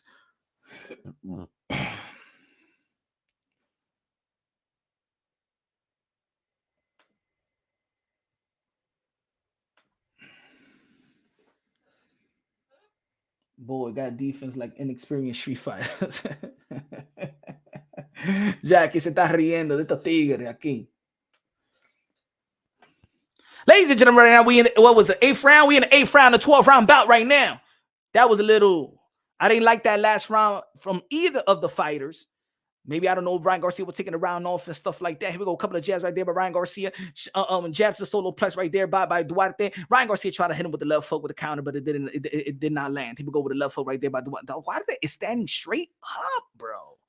It's like, go to the body. He is standing straight up. He don't know what to do. Look at the left foot. Look at his footwork. Left hook right there by Ryan Garcia. 1-1. This is supposed to be an easier fight for Ryan Garcia because this guy's footwork is horrible. For a guy like Ryan Garcia, his footwork is horrible. His feet is all over the place. You don't know. He's standing straight up. He's chasing. He can't cut the ring off. He's throwing shots. He's looping shots. Nothing is straight. This guy, Ryan Garcia, should be capitalizing off this guy. Good. 3-punch combination, but the straight jab to the middle. That one landed. Here we go. 2-1 with the punch count. Look at him. Look at his footwork. His footwork is nasty. Look, he don't know what to do right now. Duarte Jr. don't know what to do right now. Here we go with the left foot right there. Can't cut the ring off. He's just moving side to side. Look at Ryan Garcia. He don't even know how to cut the ring off. The guy don't even know how to cut the ring off. Ryan Garcia is going side to side. Look, he's going back again. Here we go. Side. He's going side again. Watch. He's going to turn.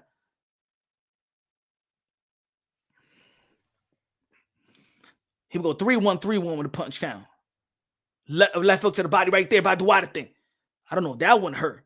Duarte to the body again right there by Duarte Jr. Put an uppercut in the middle, hit him to the back of the head. I couldn't see that one. I don't know if that uppercut did land on the inside, but 3 up. Maybe Duarte did hit him in the ribs earlier in the fight. Oh wow, hit him in the back of the head again.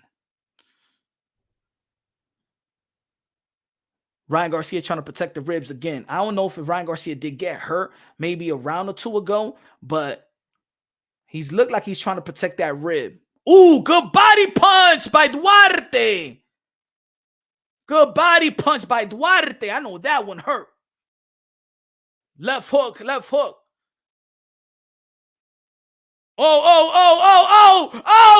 Okay. Ryan Garcia's about to knock. Ryan Garcia. And he goes down. Ryan Garcia puts Duarte down.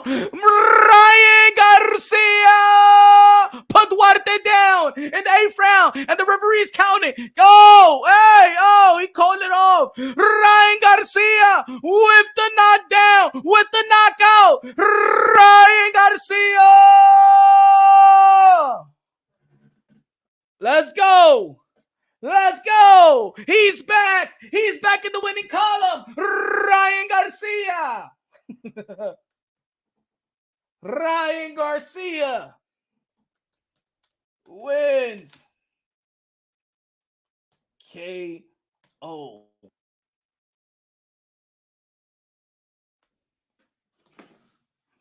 Ladies and gentlemen, shout out to Ryan Garcia. He's back.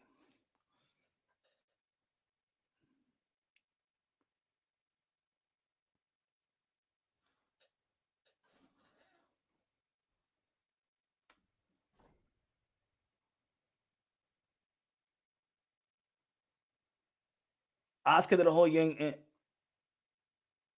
they're not going to come inside the ring because he doesn't want them to celebrate with him.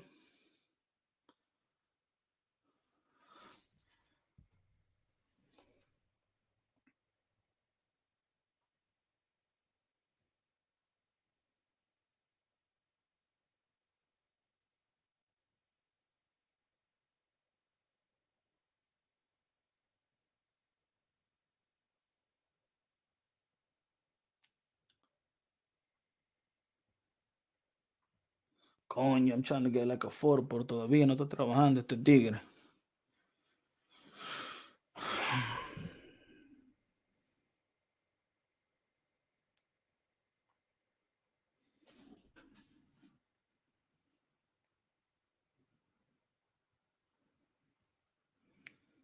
Let's go. Give me a second, y'all. Give me a second. Give me a second. Give me a second, ladies and gentlemen. Give me a second. Give me a second. Give me a second.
Hold on, y'all. Hold on. I'm here. I'm here. I'm here.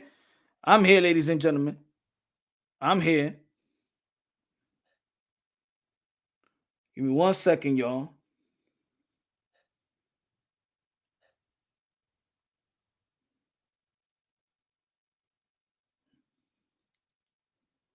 Give me 1 second. 1 second, ladies and gentlemen. Give me 1 second.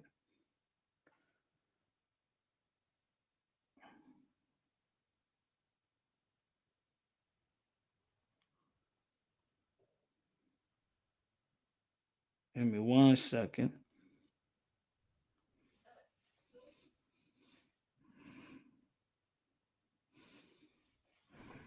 Give me 1 second, ladies and gentlemen.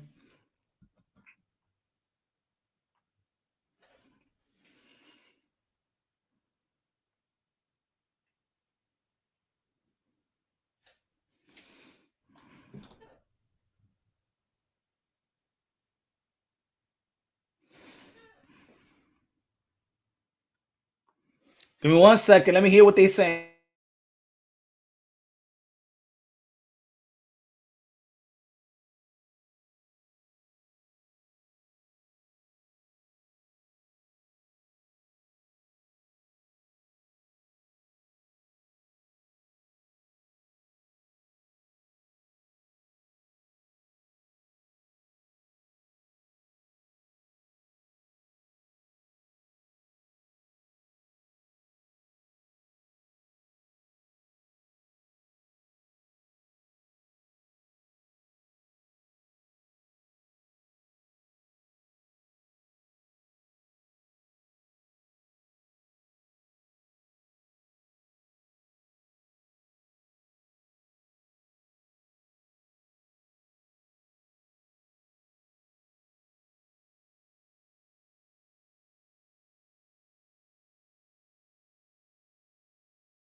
Dímelo, mi gente. Estoy aquí. Estoy aquí.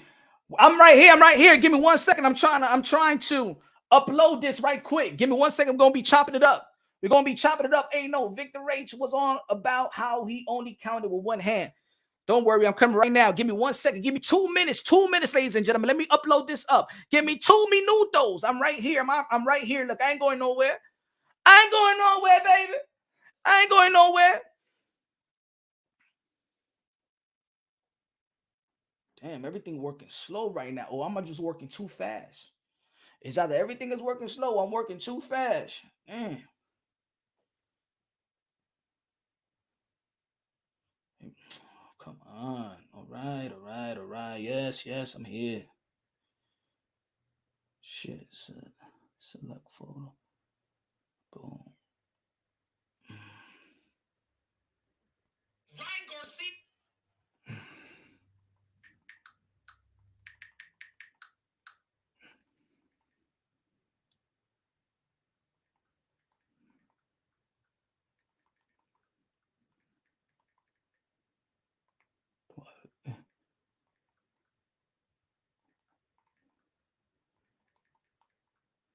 That was the 8th round, right? That was the 8th round?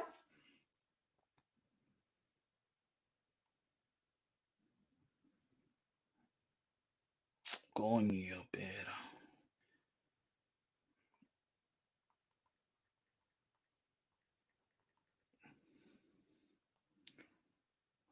Oh shit. Give me 1 second, yo. Y'all already know, man. I'm a one man army, bro. I gotta be doing this, bro.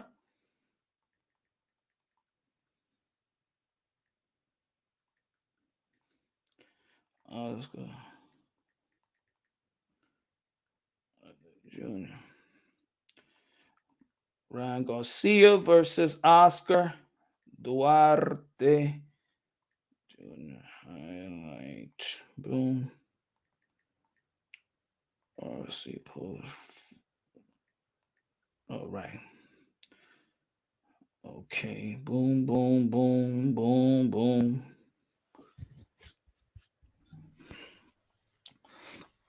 We're going to be chopping it up right now. We want to see what's next for it. How do you like the fight?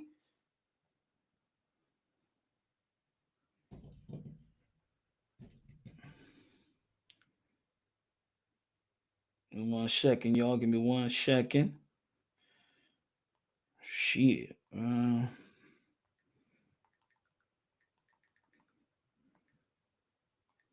Junior. 1 more minute. 1 more minute. 1 more minute.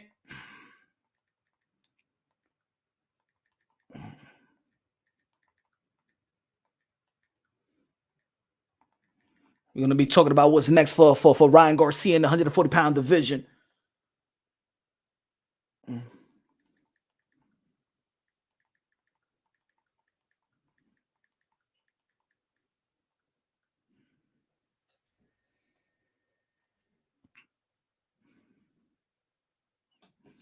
Good job, good job. At least I like that he shook Oscar De La Hoya's hands.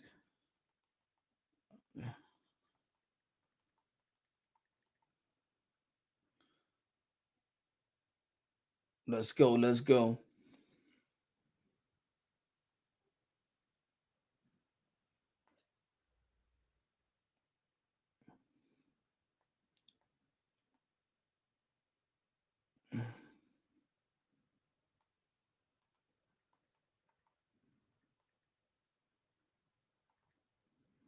Give me 1 second.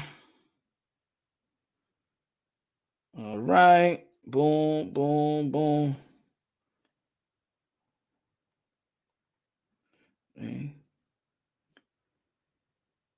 Let me see what he got to say about that. Let me see. Ryan Garcia is talking right now. Hold on. Give me 1 second. Give me 1 second.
My fault, folks, man. I'm working so much. I'm working on all these devices, actually slowing things down for me right now.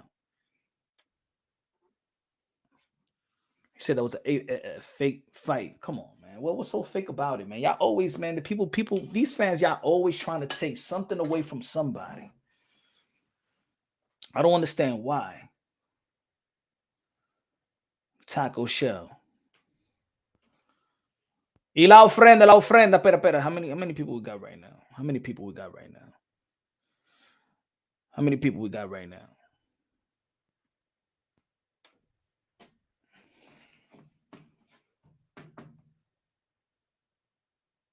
Come on, hurry the hell up. What is wrong today with these devices, man?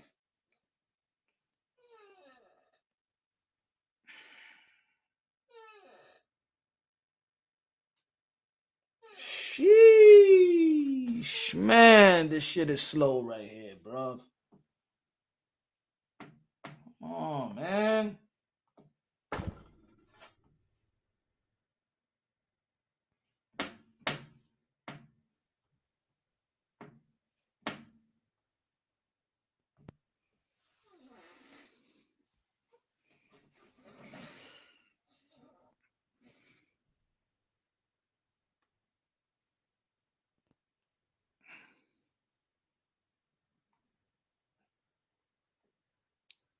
Thirty seconds, y'all. 30 seconds.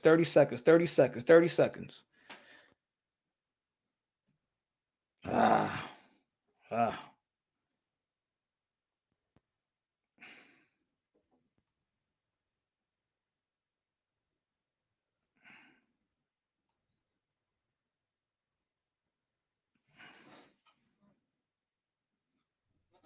Think I'm just too fast. Ryan destroys Rolly. Come on, we all know that, bro. We all know that. I'm gonna switch it up. Hold on. I'm gonna switch this up to the phone right quick because I need to give a little break to this computer right quick. Give me a second. Let's chop it up right here, right quick.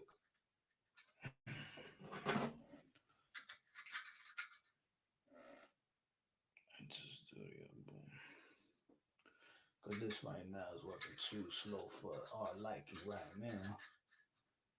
Of course. Yo. All right. Boom. Let's get out of here for a minute.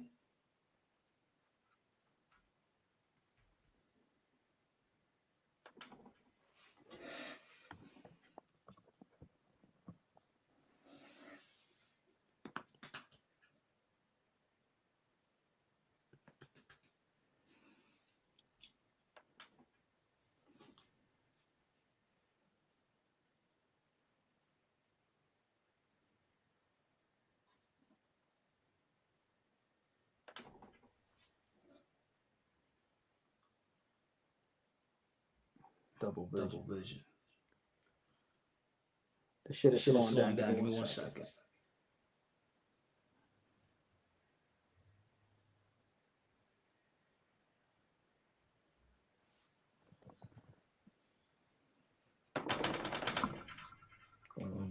Porquería de cosas, man.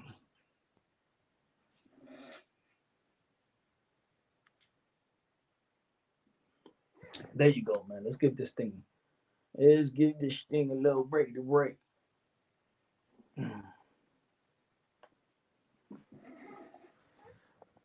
Yeah. Let's go. Let's talk about the fight, ladies and gentlemen. Let's talk about the fight.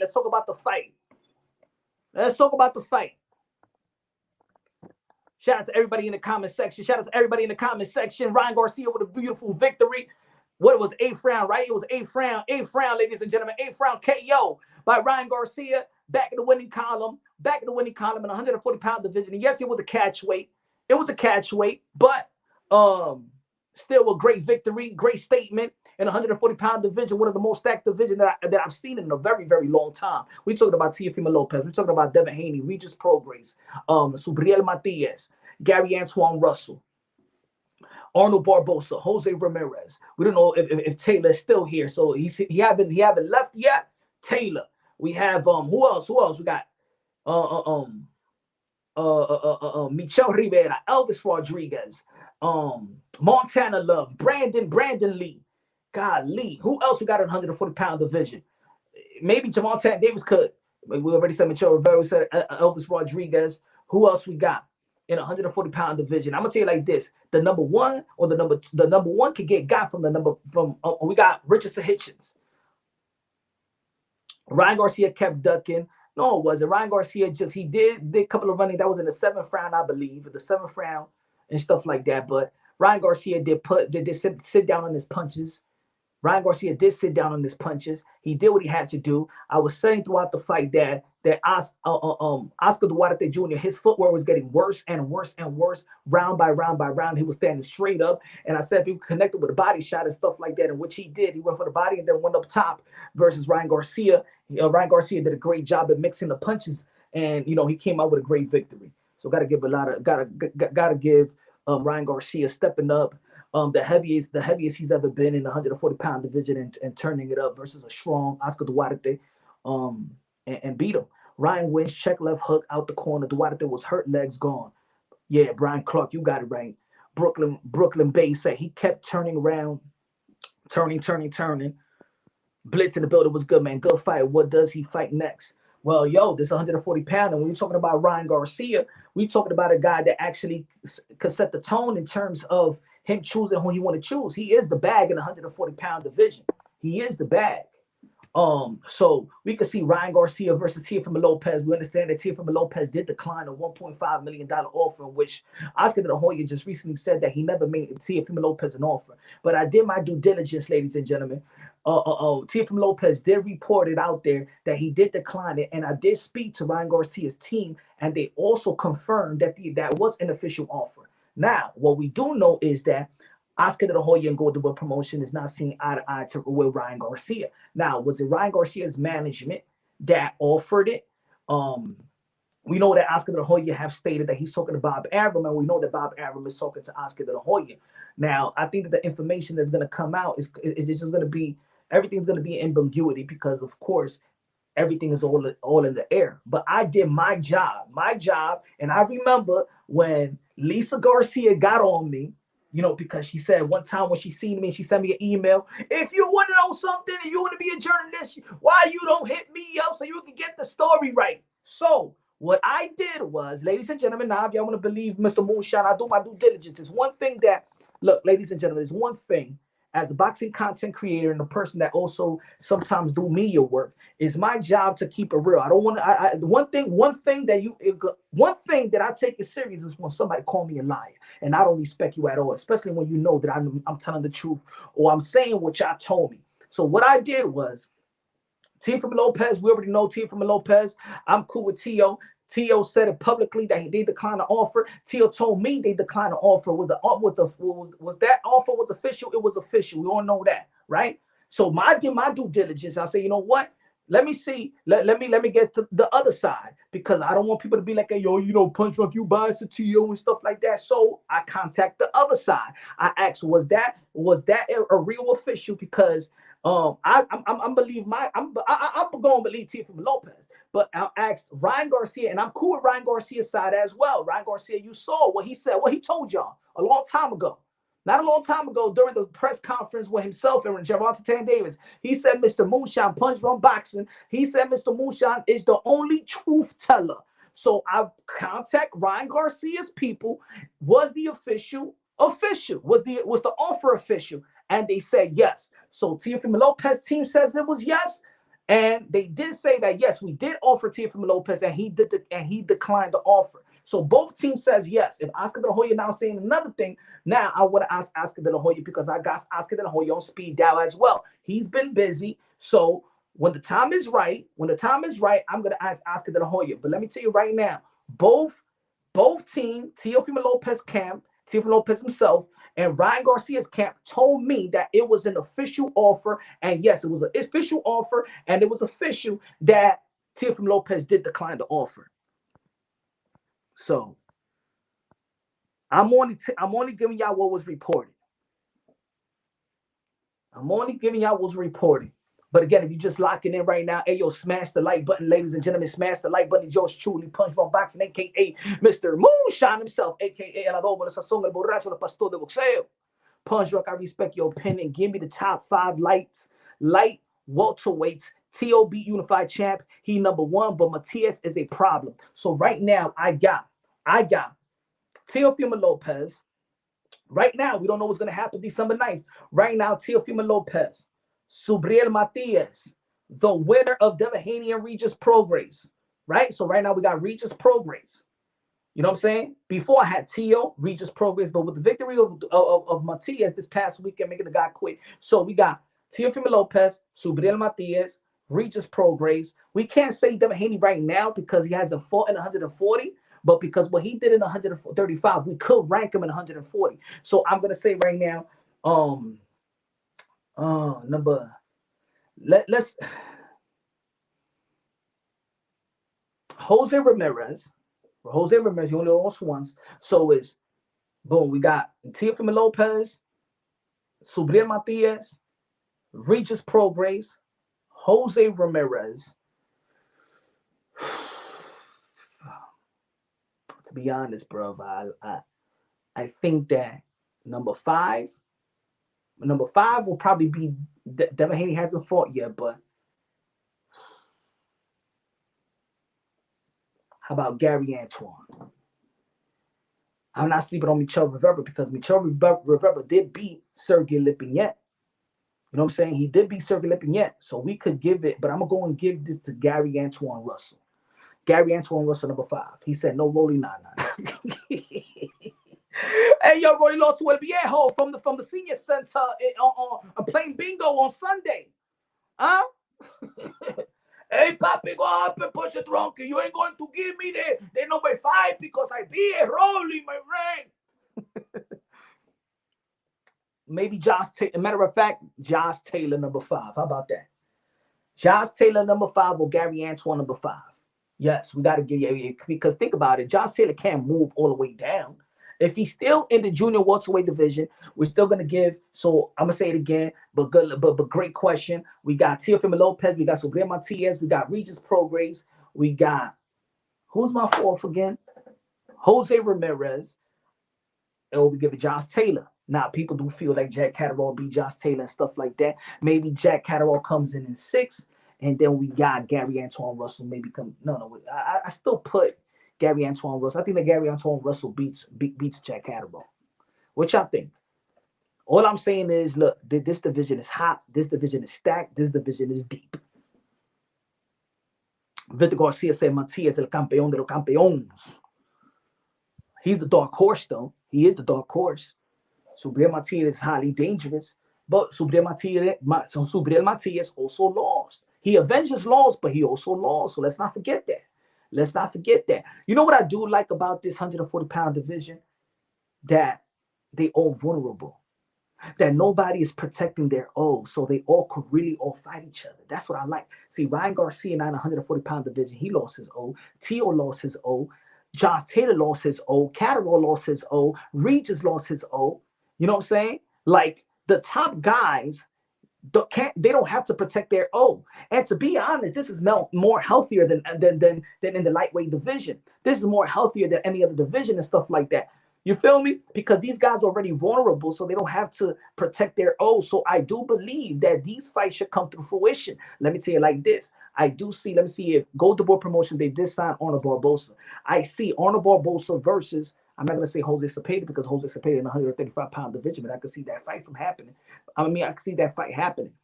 Arnold Barbosa versus Devin Haney could be a fight if the zone put that fight up of the winner. The winner will fight Arnold. I think the winner of Regis Prograis. If they're gonna stay on the zone, if Devin Haney gonna stay in the zone of Regis Prograis, I could still see even Arnold Barbosa versus Regis Prograis or Arnold Barbosa versus Devin Haney, the winner, if they're gonna stay on the zone. And do I see them rushing into a Ryan fight? I don't know. Depending on Ryan wants to fight. If Ryan wants to fight, he's all good and healthy, didn't have no injuries, didn't have no pull muscles and stuff like that. Ryan Garcia could fight Teofimo Lopez. I think that, in my opinion, to be honest, and I said this once before, and I don't want to contradict myself because I remember when they was trying to lowball Teofimo Lopez to fight Vasily Lomachenko, and I say, "Yo, Tio, hey, yo, go get that fight, man. Don't let that fight go, man. Get that, and then then money is gonna be chasing you." It doesn't seem like that, so I don't even want to contradict myself or shame anybody from taking a fight in which they feel like they should get paid way more than that. But I believe this is the first pay-per-view, and I think at the back end money, he could get a lot of money because I do believe that Teofimo Lopez know how to promote himself. He knows how to get these type of endorsement outside of the sport of boxing. He got Nestle Quick, he got Essential, he got Rain Energy Drink, he got Bud Light. So Teofimo Lopez knows how to get these endorsements, and if you know how to get these endorsements without having the big fight like a Ryan Garcia, a lucrative in which is outside of boxing and into the casuals peripheral visions and stuff like that. I do believe that with that 1.5, if you a true hustler, you could stretch that 1.5 million. Teofimo Lopez, tell him put that shit back on the table, Tio. Tell him you want that 1.5 and a true hustler.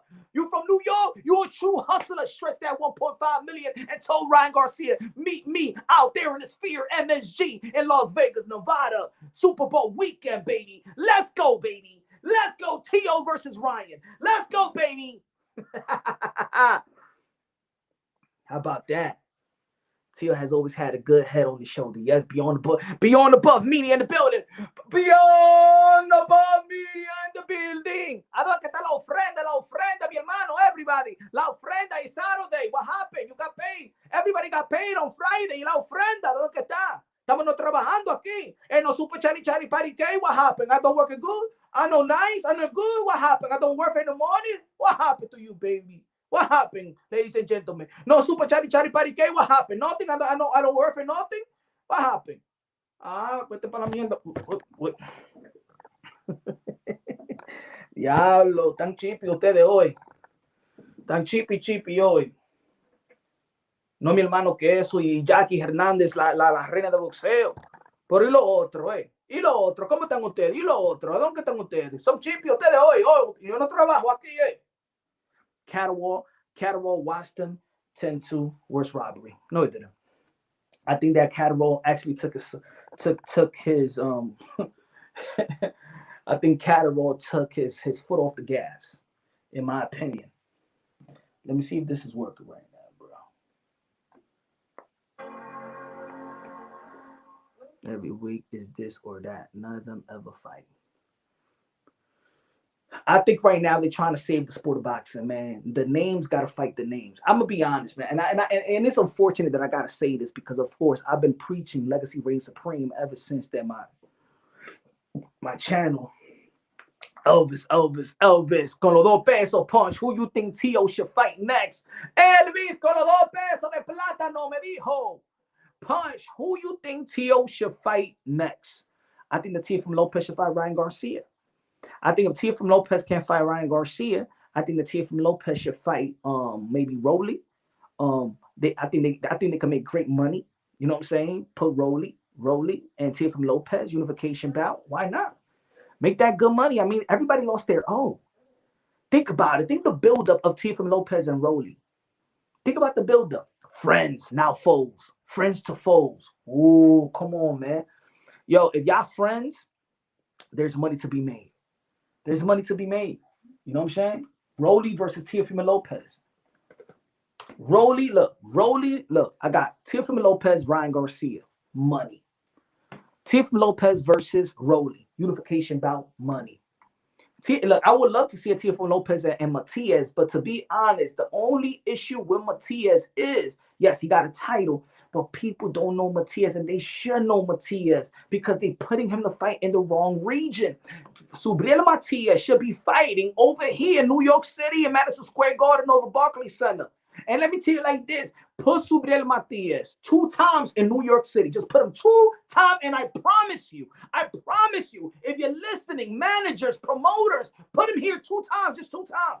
In the Puerto Rican parade, and put him in September, in the fall, put him 2 times, and I swear to you, 2025, it will be one of the most lucrative fights Teofimo Lopez versus Subriel Matias, Teofimo Lopez versus Tank, Subriel Matias versus Tank, Subriel Matias versus Ryan Garcia. But you gotta put him here to uplift one of the most loyal fan base of all of boxing. It's the UK, it's Mexico, and then it's Puerto Rico. So put him here in the East Coast. Stop putting him out there in the West Coast or in Minnesota. You gotta put him where the Puerto Ricans is at. You gotta put him where the Puerto Ricans is at. Leonardo Rodriguez con los 5 pesos de Super Chari Chari Parique. You see, Abel Sanchez said that Tio is all wrong for Ryan, and that Ryan will knock out Tio. Abel Sanchez, that's why he's out the job. That's why Abel Sanchez is out the job. He's out the job. I disagree. We saw today, I think that, look, I'm going to say it like this. When Teofimo Lopez is on, we seen it. We see him outbox Vasily Lomachenko at the time when he was regarded pound for pound, 1, 2, 3, you could flip it around. And seeing every damn, he had all the experience with every damn styles that Teofimo Lopez put handcuffs on him for the first 7 rounds. We never seen Vasily Lomachenko on handcuffs like that. I ain't talking about that fruitcake handcuffs. I'm talking about the boxing handcuff. Okay? And then Josh Taylor. Pound for pound. He beat Lomachenko pound for pound. He beat Josh Taylor pound for pound. Undefeated 140-pound king. And there's layers to Teofimo Lopez. Teofimo Lopez will wash, clean up, wash, spank him up. Ryan Garcia. Shout out to Ryan Garcia, but Teofimo Lopez, man, please, man, he's another level. When Teofimo Lopez has his head right and has a man, he's in another level. There's layers to Teofimo Lopez. You haven't even seen the great Teofimo Lopez yet. How dare Abel Sanchez said that? That's why Triple G said, you a man, you sound delusional. You're fired. Fired!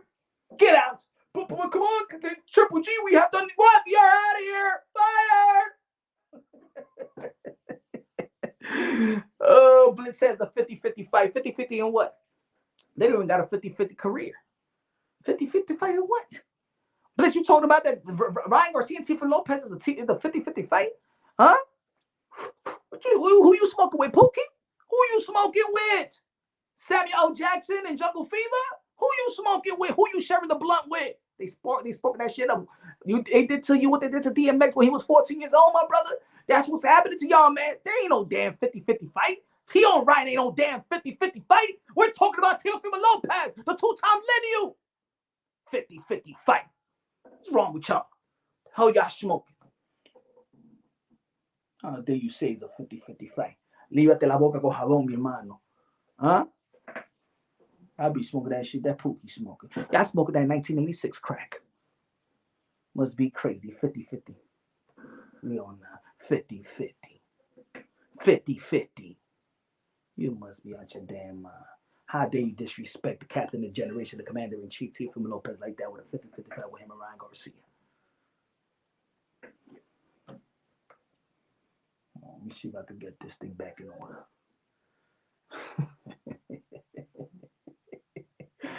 Let me see if I can get this thing back in order. Y'all hear me good on the phone?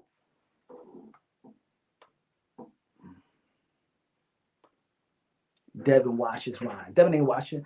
Devin is outpointing you. He ain't washing or beating you up. All right. We need to leave those terms. Those terms goes for other people. Okay. Beating is like, all right, Teofimo Lopez, Gervonta Tank Davis, Subriel Matias. That's wash. That's beat up. When we're talking about Devin Haney and Shakur, and when we're talking, especially Devin Haney, we're talking about he's going to outbox you. Master class. He's going to outbox you. He's going to outpoint you. When we're talking about guys like Teofimo Lopez, Gervonta Tank Davis, and Matias, they're going to beat you up. They're going to beat you up. They're going to wash you up. They're going to clean you up and put you on the dry and spin you up and then take you out and shit like that. Shit like that.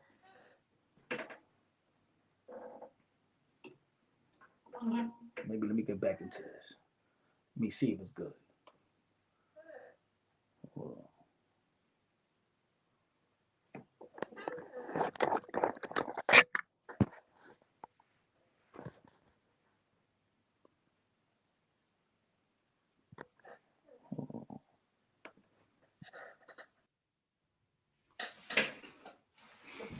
Yo. All right, we back in order. We back. Am I good? Estamos no bueno aquí, mi hermano, sí, mi hermanos. Good looking out, Leonardo Rodriguez with that rumble cycle. Can't hear you punch. Hey, you hear me? Ray, nuke, juke bud. What's good, Ray? What's good? You can't hear me? Nada, bueno. Brian Guzman in the building. What's good, man? You don't hear me? Damn, that makes Mike. That mic makes a huge difference. I hear you now, Ray. Say, I hear you now, bro. That's what I'm talking about. You know what I'm saying? We got to move up like the Jeffersons, man. I think I should buy a new mic too. I had a new mic, but that mic don't work in this laptop. It's either I need a new laptop or I need a new mic. I bought this mic and it's no good, but everybody says it's good, but I don't know. It doesn't work for me. Hold on.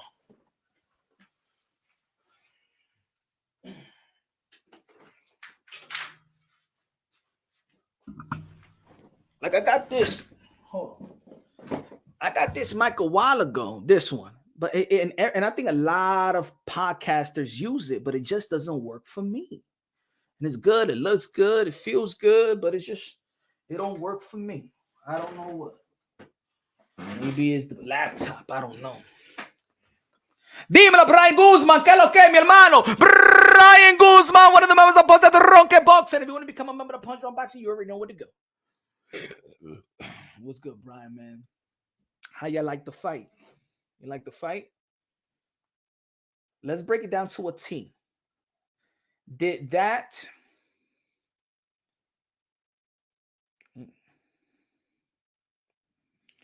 Whoa.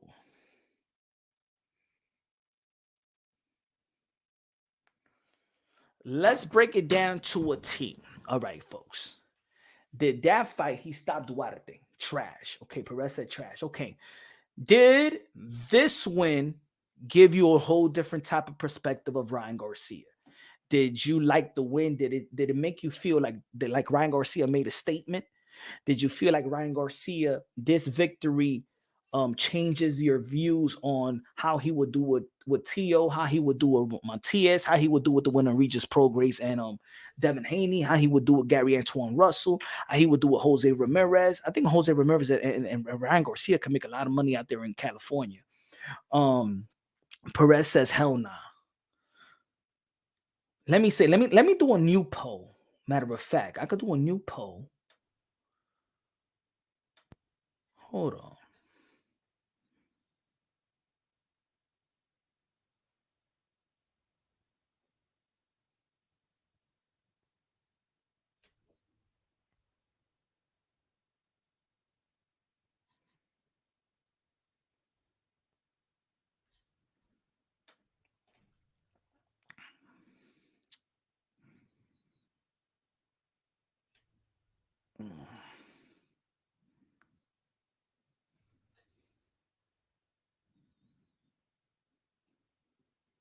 Do a new poll.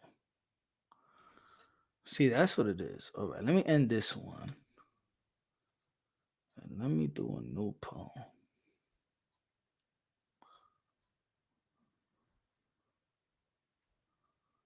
Oh, it's not even giving me the option right now. Okay.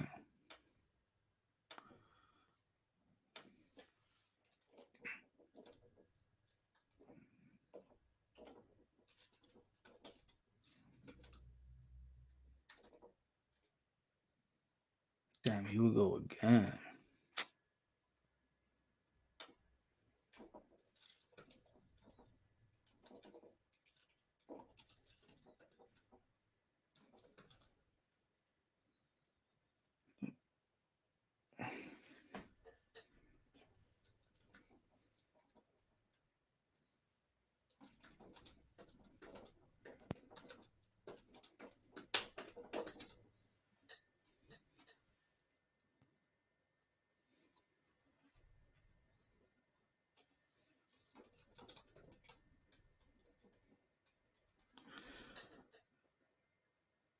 Change your perception of them.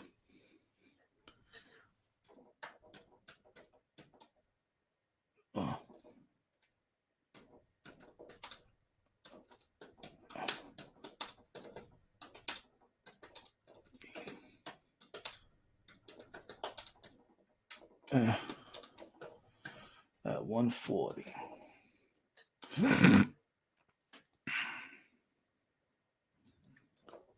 Yes. No.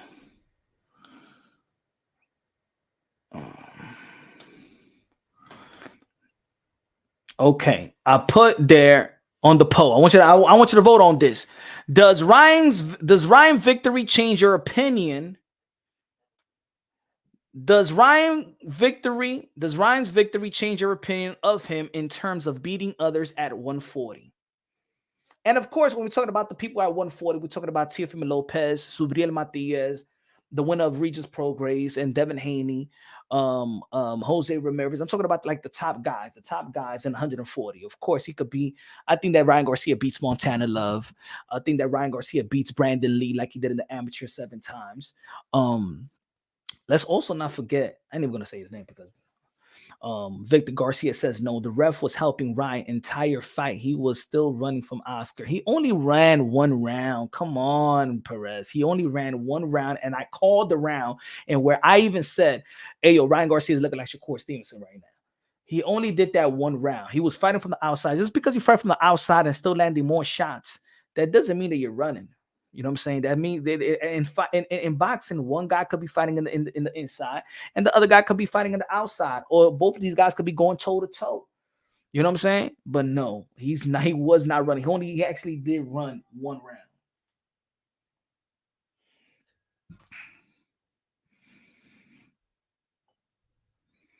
Absolutely, he just dominated the dangerous guy, says Stephen K. Not really blitz, but we're being hard on Ryan Garcia because we know who he is. Because if this was Matias that did this, we'll be saying, "Oh my God, Matias! Yo, he stopped a strong guy." See, now I want to ask different questions. Now, is your expectations higher for Ryan Garcia than Subriel Matias? Because when Subriel Matias did his thing this past weekend, is all this glory about Subriel Matias. Oh my God, Subriel Matias, pero quién le ganó? None of y'all over here didn't even know how to pronounce the guy's name.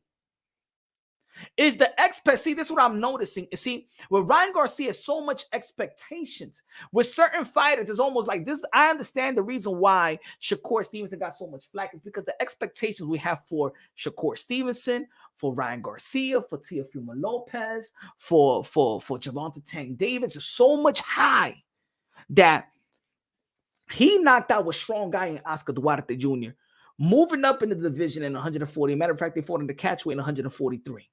He knocked them out in the 8th round, but I'm seeing like what does Ryan Garcia has to do to get the respect, right? What does he have to do? Because if this was Subriel Matias and I was out there, Subriel Matias got a lot of credit. He deserves. I'm not saying take away credit from Subriel Matias, but I think that people has more expectations for Ryan Garcia than Subriel Matias himself, because Subriel Matias almost did the same thing. So why is the credit for Ryan Garcia? Why he's not getting credit for this? Why he's not getting credit? Like there was over the exaggeration, the credit for Subriel Matias as a champion already. What tone has Ryan Garcia set? Like Ryan Garcia has beaten guys like Fortuna, has beaten the likes of Luke Campbell.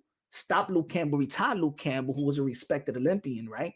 He lost to Gervonta Tank Davis on the stipulations, right? We understand what he was under, but why? Is that he knocks this guy out. Everybody was saying that, yo, Oscar Duarte Jr. is a dangerous opponent. And then he knocks this guy out in the 8th round, and it's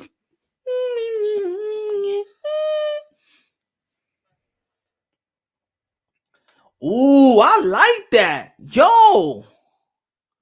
Wow. I like that quote, brother. For real. You matter of fact, hey, yo, guess so? I gotta write that shit down. You know, I hear a lot of quotes, but I never heard that quote. Thank you for that quote, Peso, because I hear a lot of quotes. I even make up good quotes myself. But that quote, expectation is the thief of joy. Wow. Yo, that's one. You know what? That's one of my favorite quotes because that quote right there, you could translate it in sports, you could translate it in relationships, you could translate it in work relationship, like in work and in the work environment. Expectations is the thief of joy. I don't know. I'll be honest. I never heard that quote in my life, but yo, that quote is actually like so relevant today.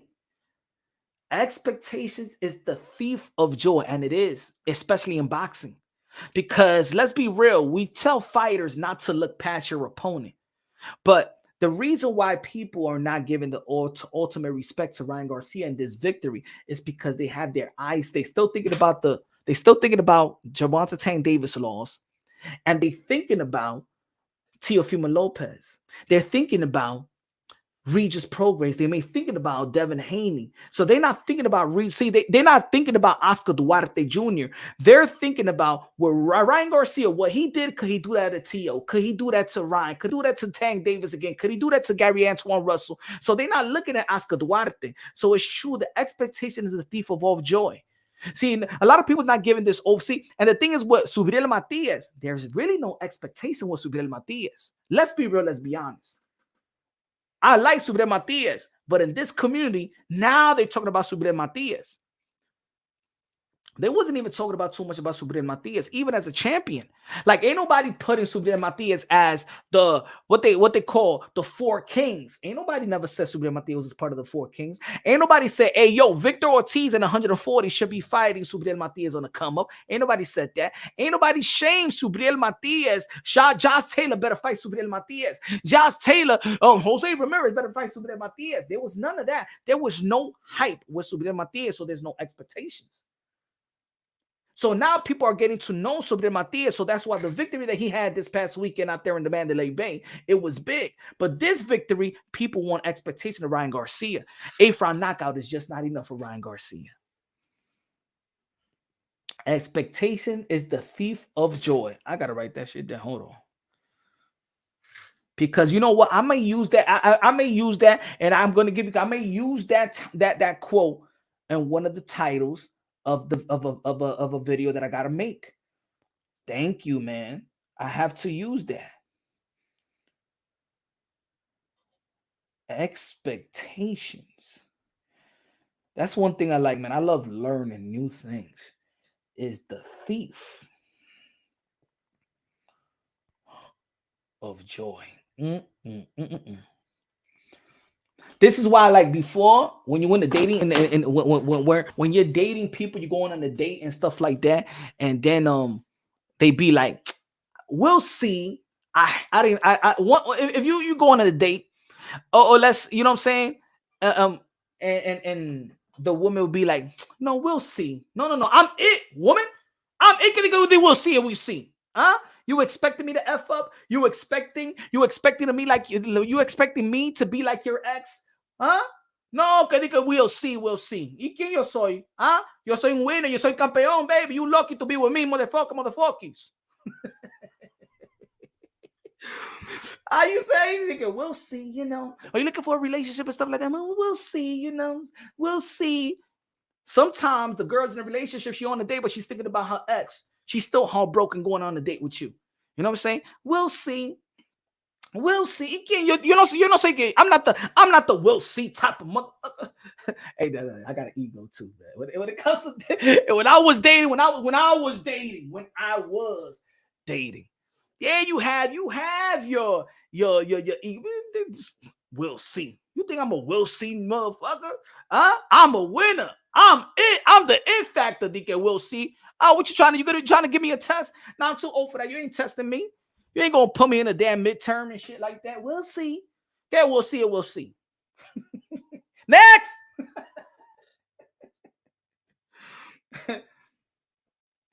Rolly just posted a video of him sparring Ryan on reality. It's easy fight to make than Ryan versus Matias for the belt. Look, I think every fight is easy. Every Ryan fight is an easy fight to make.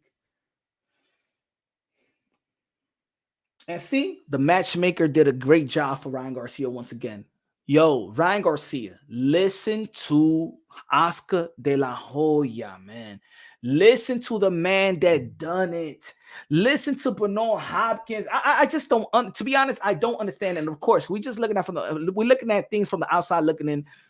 I don't understand this divide of Oscar De La Hoya, Ryan Garcia. Ryan Garcia don't want to talk to Oscar De La Hoya. Ryan Garcia, yo, my man, I don't understand, bro.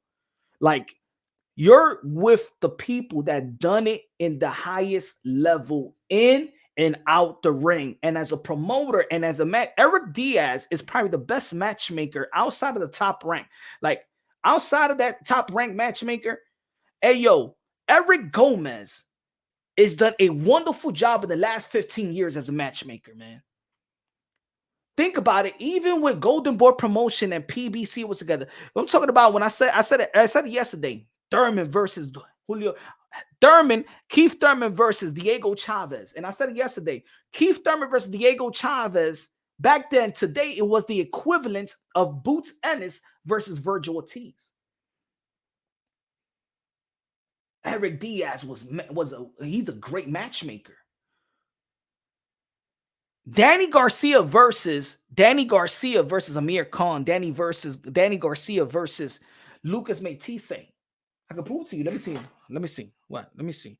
If Danny Garcia and Lucas Matthysse was Eric Gomez too. Danny Garcia. I may be wrong. Versus.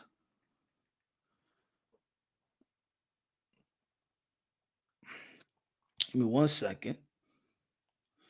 Let me see who was the matchmaker back then. Lucas Matthysse.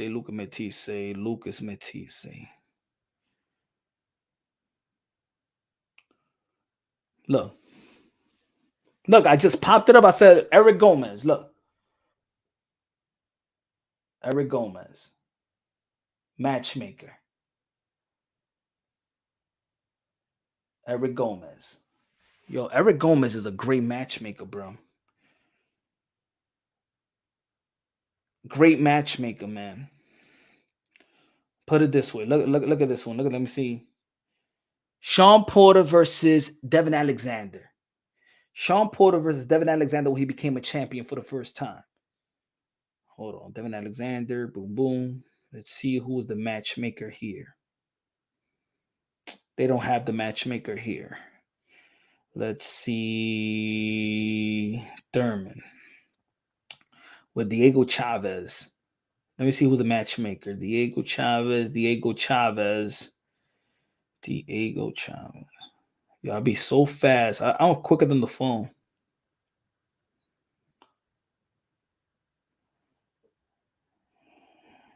They don't have the matchmaker here. They don't have the matchmaker listed here.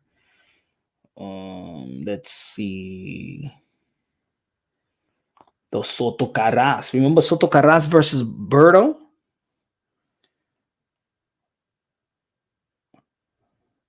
Because I like that Eric Gomez put you in challenging fights.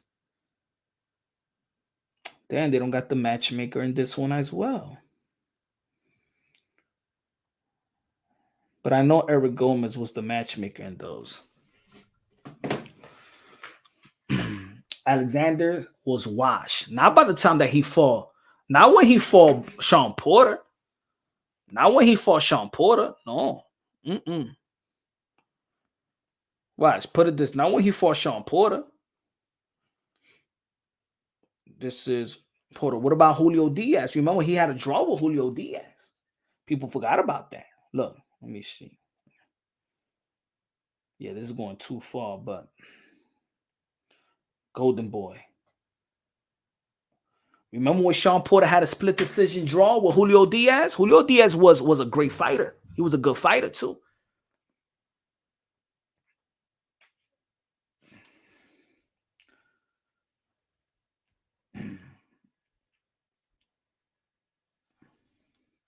Shubriel might be good enough for Boots. That dude is insane. Nah. I like Subriel Matias' entertainment value. I like his approach. I like that he's an offensive fighter. His defense, he has a lot of holes in his defense. Trust me. He had holes. Subriel Matias is going, you know what will be a war? Him and Pitbull Cruz is going to be a war. But styles make fights. I seen him on TV. I seen him in person. Subriel Matias with an athletic fighter that know how to box. I think with T.O., with even with Devin Haney, I think he's going to have trouble. I think it will be a beautiful fight, Matias and Regis Prograis. The styles just mesh. Subriel Matias versus Boots. Nah, Boots is going to take him. But that's what I mean. An IBF champ fight nobody. We will beat Matias. Matias will beat, yes. Boots will beat Matias up. Boots will. It's too much layers to Boots if you put him in the ring with Matias. But Matias is a warrior, man. I'm saying he got good punching power, but I think Gary Antoine Russell beats Matias as well. It will be a good fight because Gary Antoine Russell he does like to stay in the pocket long enough. You know what I'm saying? If Matias got some good timing, he's gonna get. It's almost like when Gary Russell fought Vasily Lomachenko. I'm not saying that Matias is like Vasily Lomachenko, but we saw in that fight that quickness beats speed. Gary Antoine Russell versus Matias is a great fight. And to be honest, it'll be a hell of a fight. I would edge it a little bit with Gary Antoine Russell just with the speed. But I believe that Gary Antoine Russell, he does stays in line for counter shots from Matias. So that's gonna be one hell of a fight right there. But athletically, I don't think that Matias beats T.O., and I don't think that Matias beat Tank. Matias versus Ryan will be a good fight because Matias does have effective aggression and stuff like that. But I even think that would be a tough fight for Matias as well. But let's see how the body shots. It didn't look good. I don't think that Ryan Garcia looked great taking those body shots. In my opinion, I think it did affect him a little bit. He started to run in the 7th round. It did affect the body shots a little bit of Oscar Duarte Jr., but he was just squaring up, and it was a matter of time. Remember, I was saying throughout the live conversation, throughout the round, hey, yo, he's squaring up. His footwork is bad. It's getting worse. And then there you go. Ryan Garcia put those punches together and got him out of there. Domingo Bonilla con los 5 pesos. Super chat said Alexander said he was abusing painkillers. Pain pills that did him. That's no joke. I hope he well though. And Ryan next fight should be Rolly. That would be a good fight, a money fight. And you know what I'm saying? It's a great opportunity for him to become a champion. It's a great opportunity to gauge the fight with him and Gervonta Tank Davis. And maybe if he beats him well, if he beats him better than Gervonta Tank Davis, because of course, yes, Gervonta Tank Davis did beat Rolly, but Rolly did have success. And it looked like Rolly was actually for a couple of rounds, it looked like Rolly was actually the better boxer than Tank. I give it like 2 rounds. It just looked like what Rolly looked like Rolly is jabbing better than Tank, But again, Gervonta Tank Davis is a smart fighter. I think a lot of people don't give him credit for his IQ. Gervonta Tank Davis is a smart fighter. When he shoots his shots, he's a very accurate puncher. He don't waste punches. He don't waste movements. He's a very smart fighter, and I think because he's so explosive that people don't acknowledge his IQ. But Gervonta Tank Davis is a very smart fighter. He's a very smart fighter. But the 140-pound division, I believe, is the most stacked division, the most dangerous division in the sport of boxing, in which the number 1 can actually lose to the number 12 if they don't come prepared. And we counted already, right? We counted Teofimo Lopez. We counted Teofimo Lopez, Regis Prograis, Subriel Matias, Ryan Garcia, Devin Haney, Jose Ramirez, Arnold Barbosa, Gary Antoine, Elvis Rodriguez, Michel Rivera, Subriel Matias, Brandon Lee, Montana Love, even Sergey Lipinets is still he could still be like a gatekeeper as well. It's Richardson Hitchens is a good. Think about it. If let's say you're number 10, do you think that Gary Antoine Russell beats Teofimo Lopez? Do you think that Richardson Hitchens could beat Devin Haney? Can you think that Richardson Hitchens could beat Jose Ramirez? Can you think that Gary Antoine Russell beat Jose Ramirez? Can you think that Brandon Lee? Brandon Lee, I'm saying he's been taking a lot of few punches lately. Oh, right, my fault. Martin. You know what I'm saying? Martin is still one of the top dogs out there for in the 140-pound division. Sandor Martin versus Richardson Hitchens. Who wins that fight? Who wins that fight? I think that's pretty one of the most boringest fight that we ever seen. But Sandor Martin versus Richardson Hitchens. Who wins that fight? I think that Sandor Martin beats Brandon Lee. I think that Sandor Martin beats Montana Love. You know what I'm saying? Antoine beats Tio. I think it'll be a hell of a fight, to be honest. That's how much I respect Gary Antoine. It'll be a hell of a fight. I'm not sure if they're ever going to be fighting because I don't think that Gary Antoine Russell and Tio will fight each other. I mean, they're friends. I don't know. You know how boxing is with this friendship. Charles Edochie said, do you think they would give Shante the decision if he fought Tank the way he fought Santos? Edward De Los Santos. If they give Shakur, you meant Shakur, right? Do you think they will give Shakur the decision if he fought Tank the way that he fought Edward De Los Santos, similar to Canelo and Lara? I doubt. The thing, I can't even see Tank Davis fighting like Edward De Los Santos. I can't see the athleticism of Gervonta Tank Davis not cut the ring off. I can't see it because I just feel like, to be honest, I just gave that Edward De Los Santos didn't do a great job in cutting the ring off. You know what I'm saying? He didn't do a good job. He said, Shante, hi. Damn, man, yo, y'all. This is Shakur Stevenson. First it was Shakira Tweederson, and now Shante. I don't think that if but if that was Gervonta Tank Davis, what they've given, I think they would have gave the win to Tank. I mean, remember, it was a close. Wasn't this a split decision? Or it could have been a draw. I know one judge had it a draw, right? Ben said Haney over Hitchens, Tio over Antoine, Haney over Tio, Antoine versus Haney. Let's see Gary Antoine Russell be active, man.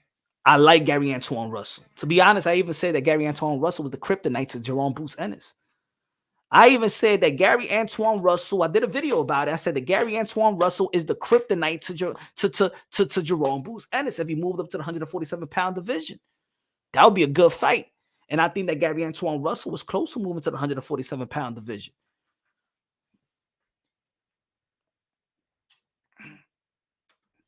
I think they would have probably gave it a Tank. You know, but we never know in boxing, right? Sometimes we think that they're gonna give it to the A side or something. Who will be the A side? Tank will be the A side, but I just don't see Tank fighting like Edward De Los Santos. And to be honest, I don't see Shakur Stevenson ever fighting the way that he did with Edward De Los Santos.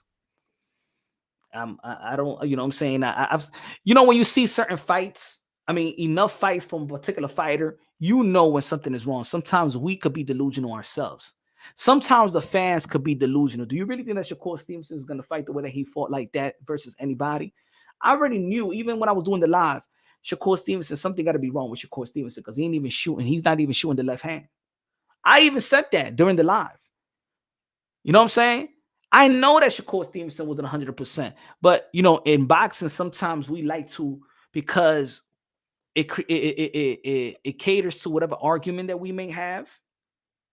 But I don't think Shakur Stevenson was 100% that fight. And I think that Shakur Stevenson in his next outing versus anybody, he's going to show out. Tank has the IQ to fight different for sure. Yep. I think that's one of the most misconceptions. Like, I think there's a lot of fighters that have a misconception about them. You know what I'm saying? It's almost like Mike Tyson. I believe that Mike Tyson was a great defensive fighter. But because he was so explosive in the offensive end, and his offensive and his freak of nature in the offensive side, and his power and his speed and the way that his agility and the way that the short uppercuts, the short left hook and stuff like that, the way that he closed the gap was so extraordinary that people didn't emphasize his defense, his peekaboo. Everybody knew he had a peekaboo style, but people never said that, yo, Mike Tyson was one of the best one in slipping punches, switching gears. He did so much great things, man. He one of the most athletic fighters that we ever seen in the sport of boxing, and that's inside that ring. The way nobody closes the gap, pause, like Mike Tyson. In any division, nobody as fast, as powerful, the agility, the leverage in his punches when he throws them, but it was short and it was very precise. Like he knew there was a science to every punch Mike Tyson threw him. The way his shift, the way that he was shifting as well. Who shifts better than Mike Tyson? Who shifts better than Mike Tyson?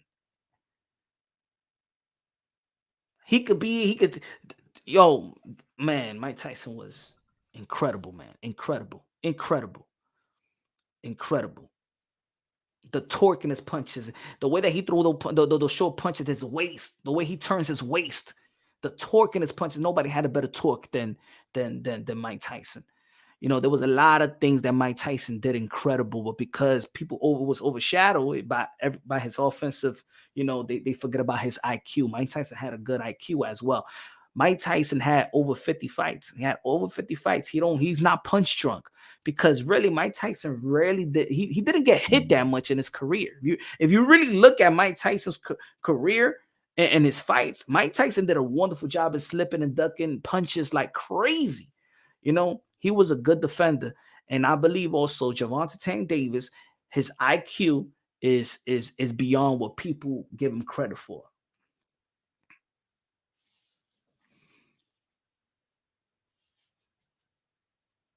He said he had the physical gifts but lacked the mental. No, he had the mental in that ring. Now, outside of the ring, and people, you got to understand also, just like he was unbeatable, 21-year-old, 19-year-old, we've also got to remember he was 19, 20, 21-year-old, man. Come on, man. Like, you know what it is about Mike Tyson, that us adults that already lived the life and made the mistakes that we had. And every time that we do analyze Mike Tyson, we sometimes give him praise that that he became undisputed at the age of 21, became a champion and was doing his thing. Prior to becoming a champion, he was doing this thing at 19, 20, 18 and stuff like that. But then people forget that he was 18, 19, 20, that outside of the ring, he's allowed to make the type of mistake that we were allowed. But you know what was the problem was that people was being on him, and it was adults at the age of 40 and 50, and these media folks was judging him. But think about what age he was. Yo, give a 20 or 21-year-old that never seen that type of money. What you expect a 21-year-old to do with $300 million? What do you expect a 21-year-old coming from a sheltered like and a manager sheltered like a Customado, right? Because he was sheltered by Customado. Nobody could play Mike Tyson, but now Customado leaves, right? And now you welcome into a new world. You went from broke, poor, jail, Customado's home, in the gym, and now you're open to the world, and now you're meeting different type of people. You're still a kid. You're just entering the club scene. You're entering this new Hollywood phenomenon. You're traveling around the world. You got the money. You don't have the responsibilities. Yeah, you might have a kid here and there. You don't have the responsibility. Now you have all these adults managing you and stuff like that. Like, things was bound to happen, bro. And I'm gonna say it like this: a lot of fighters do make the mistakes that probably Mike Tyson made, but they didn't have the mic. They didn't have the what you call it, not the microscope on you, and so they didn't have the spotlight. And then later on, we understood what was their thing. Like, we understood that Sugar Ray Leonard was doing coke.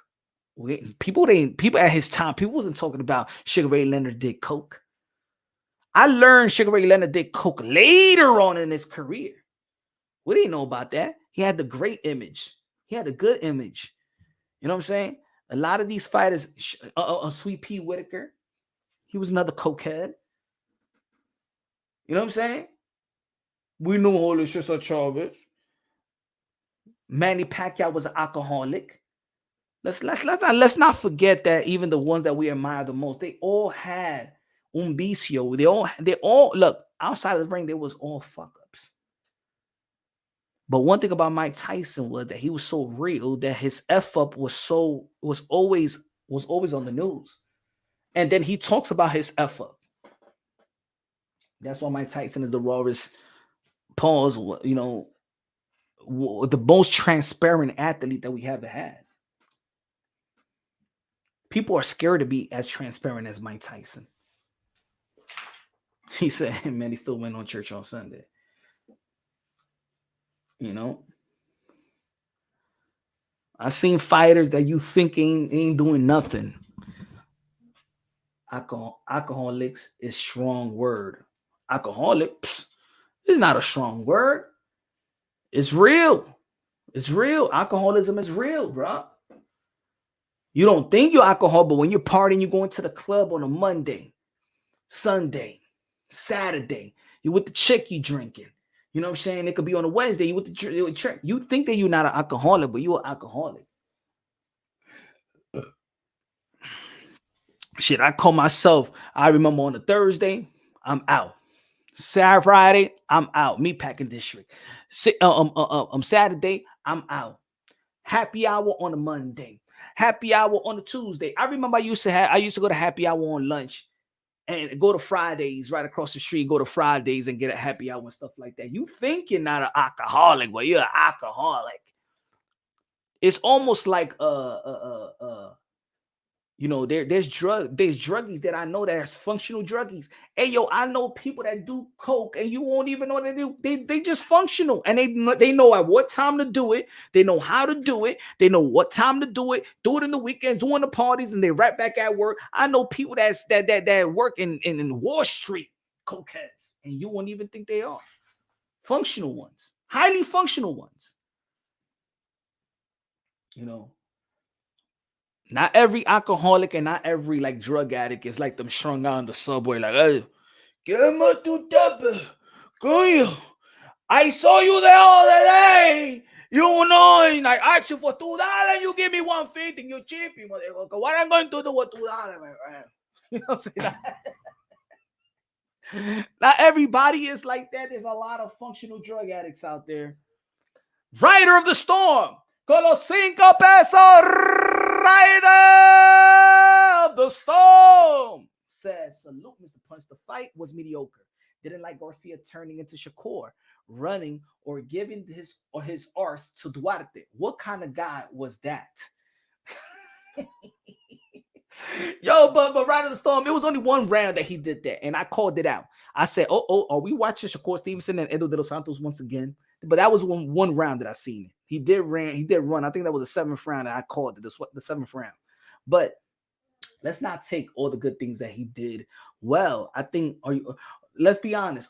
Did we expect a lot from Ryan Garcia? I think now we're expecting a lot from Ryan Garcia. And I understand that a lot of people do feel like, yo, I remember when they mentioned the 4 Kings, and I think that slapped the face of Duran, Sugar Ray Leonard, Hearns, and Hagler. And I think a lot of people did not like that. So now we're trying to expect these 4 Kings to perform like 4 Kings and stuff like that.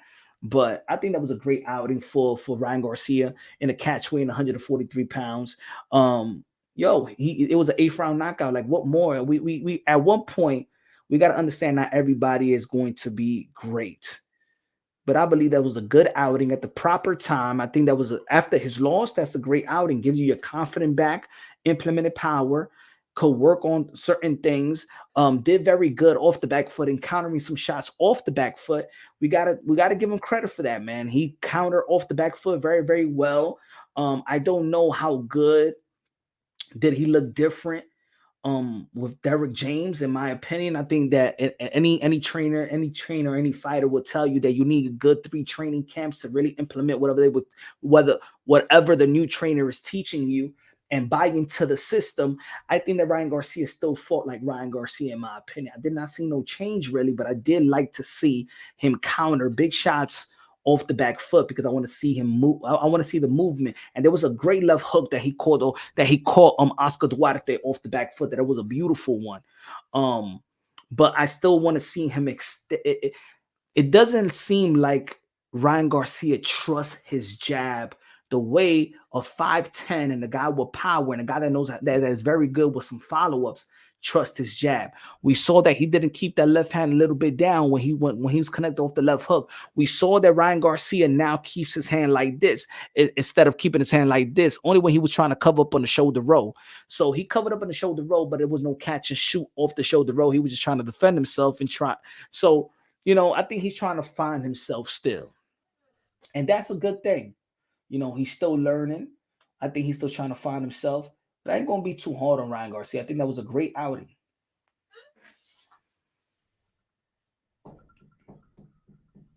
Ride of the Storm said, did I expect a lot, but I was expecting him to give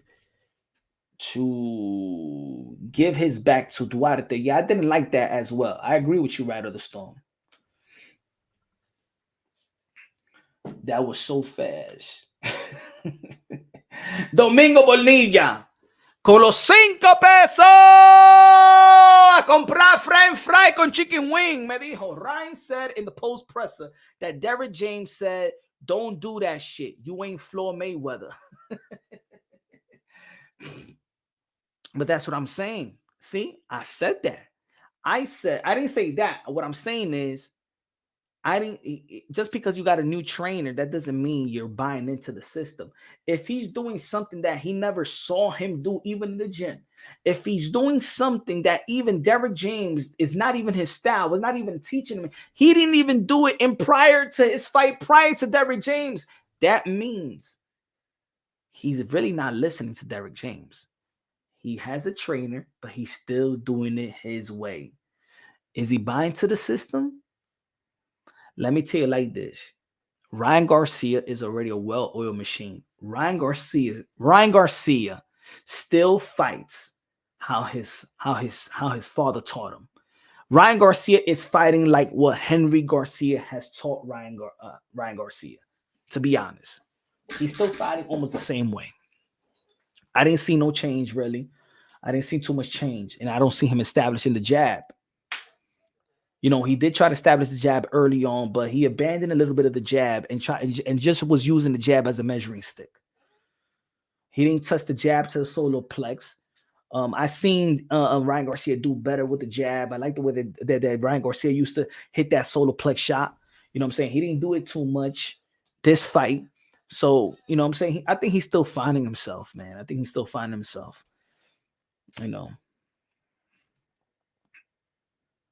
I think that Ryan Garcia trusts his power.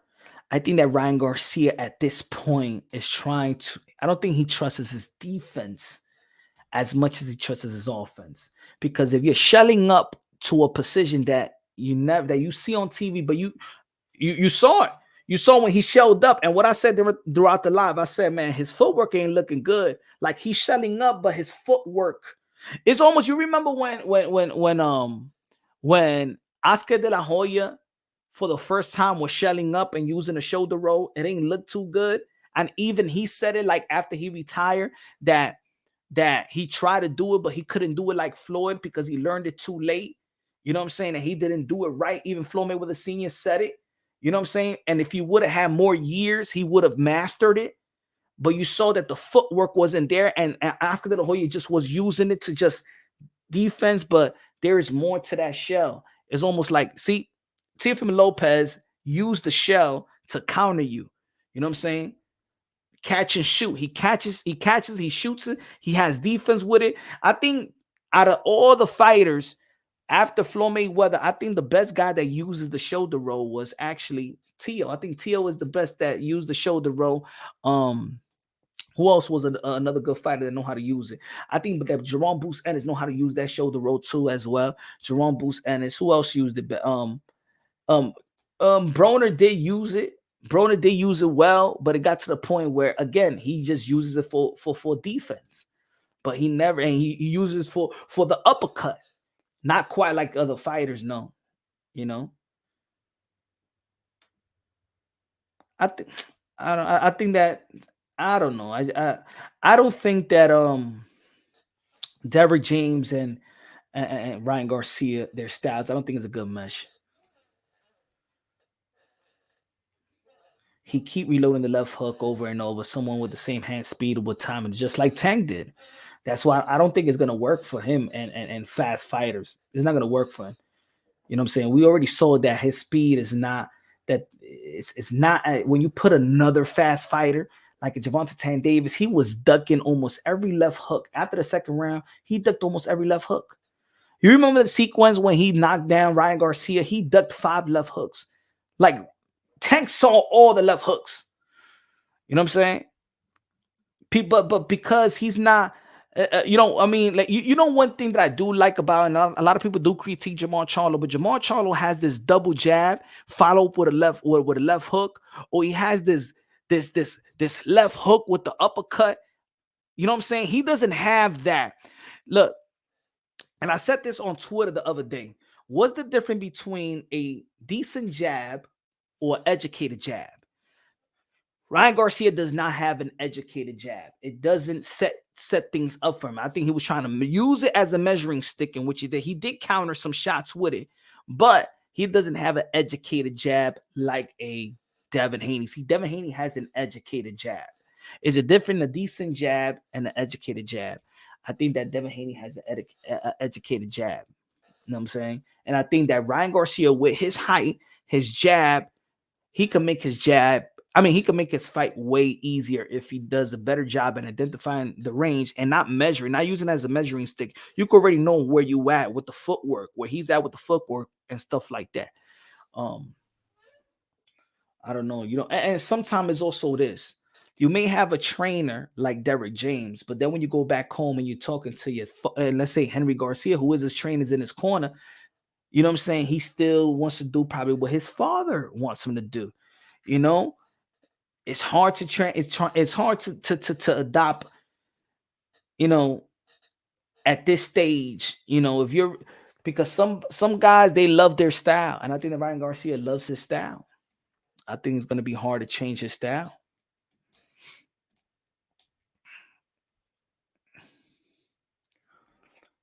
Randy in the building. La música de Randy, no que la música de Randy. La música de Randy in the building.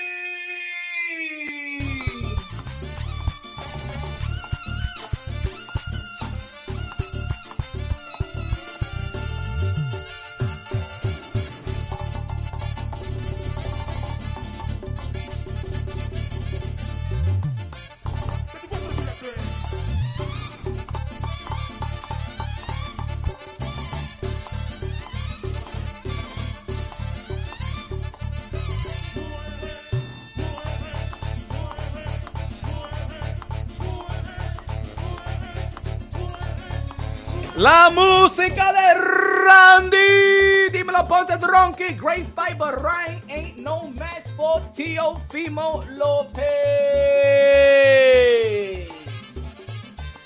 Randy, DJ Camelo, Alex Sensation, el Barcelona de la mañana. Págame la música, Yankee Team. Shout out to Randy. What's good, Randy? What's good, my brother? Everything good? How's the family? How's everything, bruv? Low Nose Boxing in the building. Even a Low Nose Boxing. Salute, Mr. Punch. The fight was mediocre. Didn't like Garcia turning into Shakur or giving his arse to Duarte. What kind of gay ass was that? You see? I see a lot of people not liking the mediocre. This is your second person that said mediocre. A lot of people didn't like that. Let me see what the poll is at again. Shout out to I'm sorry, Right of the Storm. Shout Shout out to Ride of the Storm. I don't que yo vi Lono's boxing. Mira, ¿dónde que está? Espera.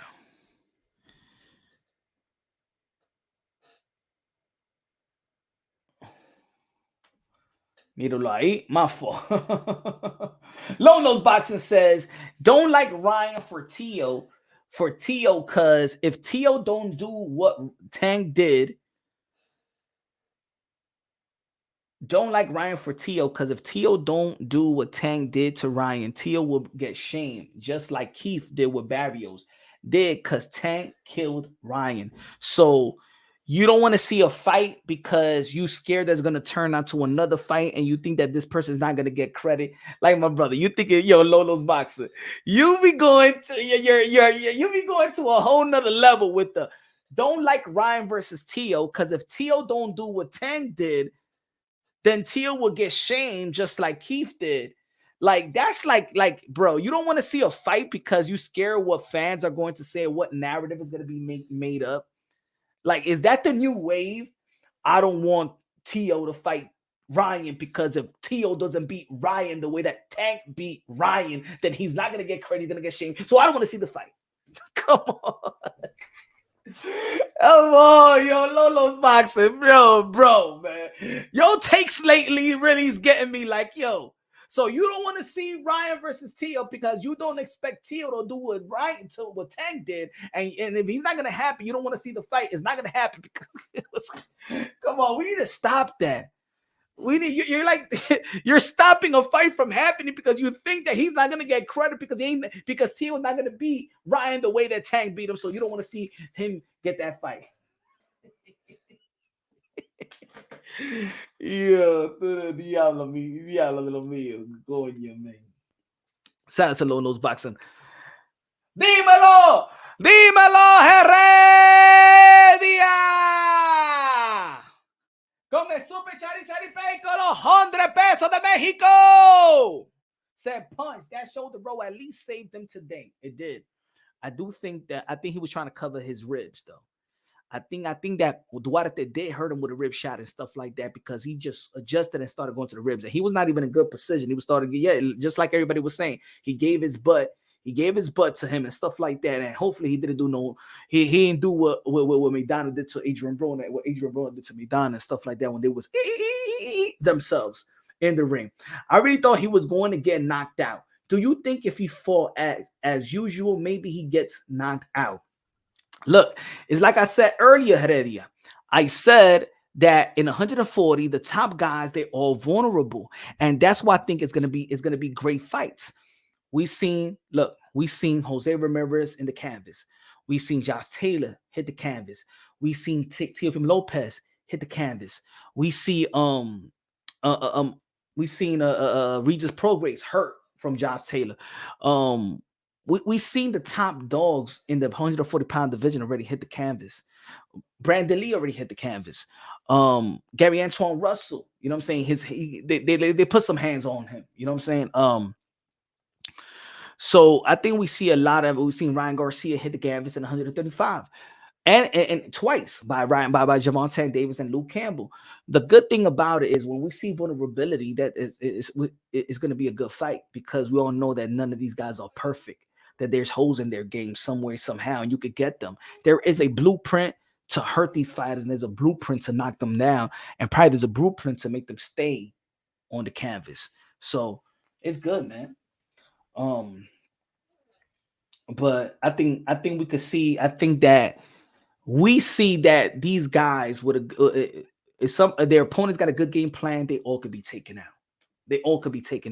None of these guys are perfect, and I like this division for it because now we're not waiting for perfection.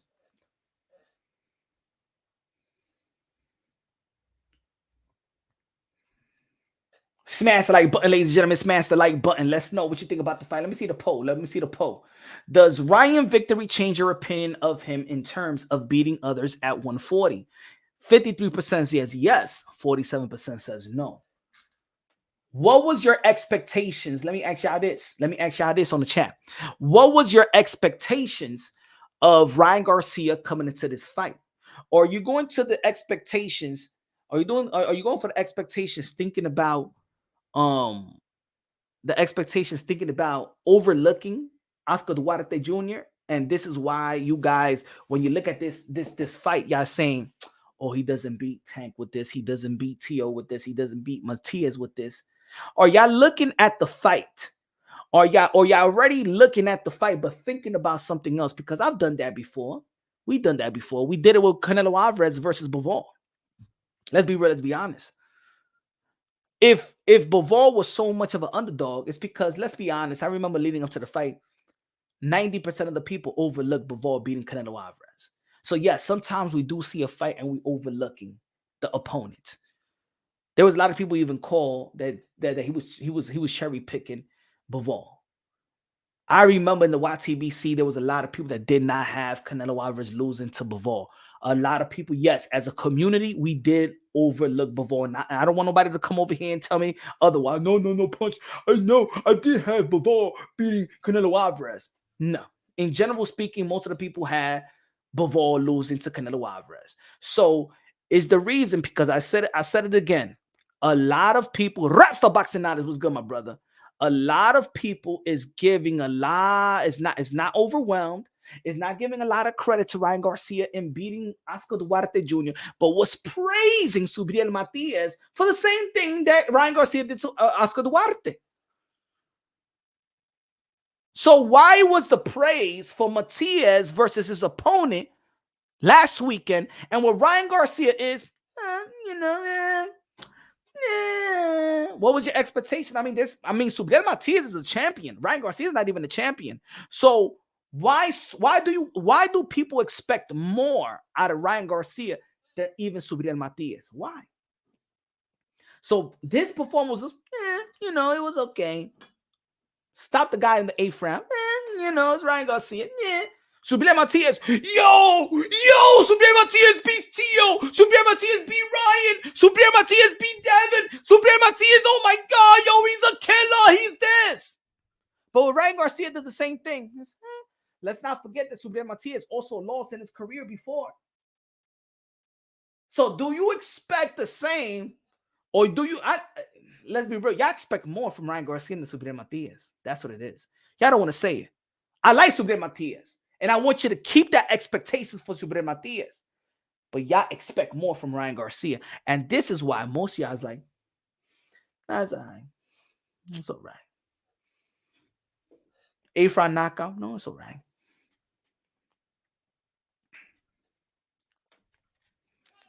Lonos boxing con los 2 pesos de plátano said, if you don't kill Ryan like Tang, then it's a flop. Oh, no. That Lonos no. Good looking out with the 2. If you see boxing like that, hey, what's the quote that Queso said today? What's the quote? Yep. See? Hey, yo, Queso. No, yo no lo vi. ¿A dónde tú estás, mi hermano? Where you at, bruv? Nah, I didn't see it, man. Yo no lo vi.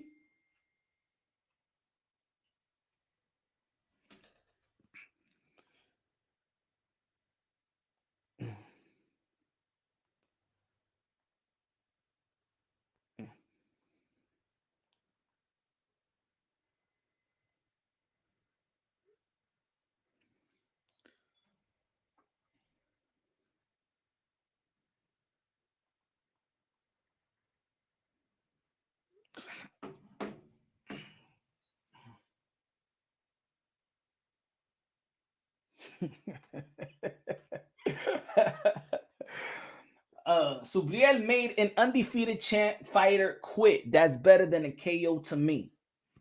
No, but look, Ben, I'm not saying to take away. Oh, Queso, the quote that you gave us. Expectations is there. It is. Yeah. Is the theft of joy.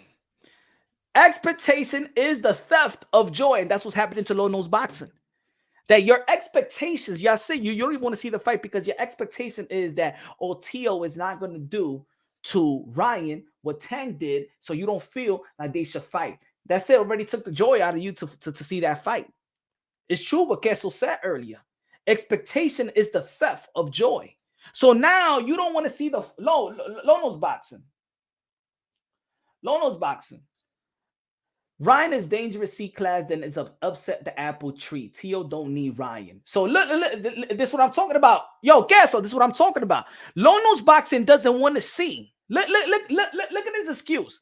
Lono's boxing does not want to see Tio versus Ryan because he feels that Tio won't do what Tank did to Ryan. So for people won't criticize Tio for not doing what Tank did to Ryan, he don't want to see the fight. He thinks it's a bad idea.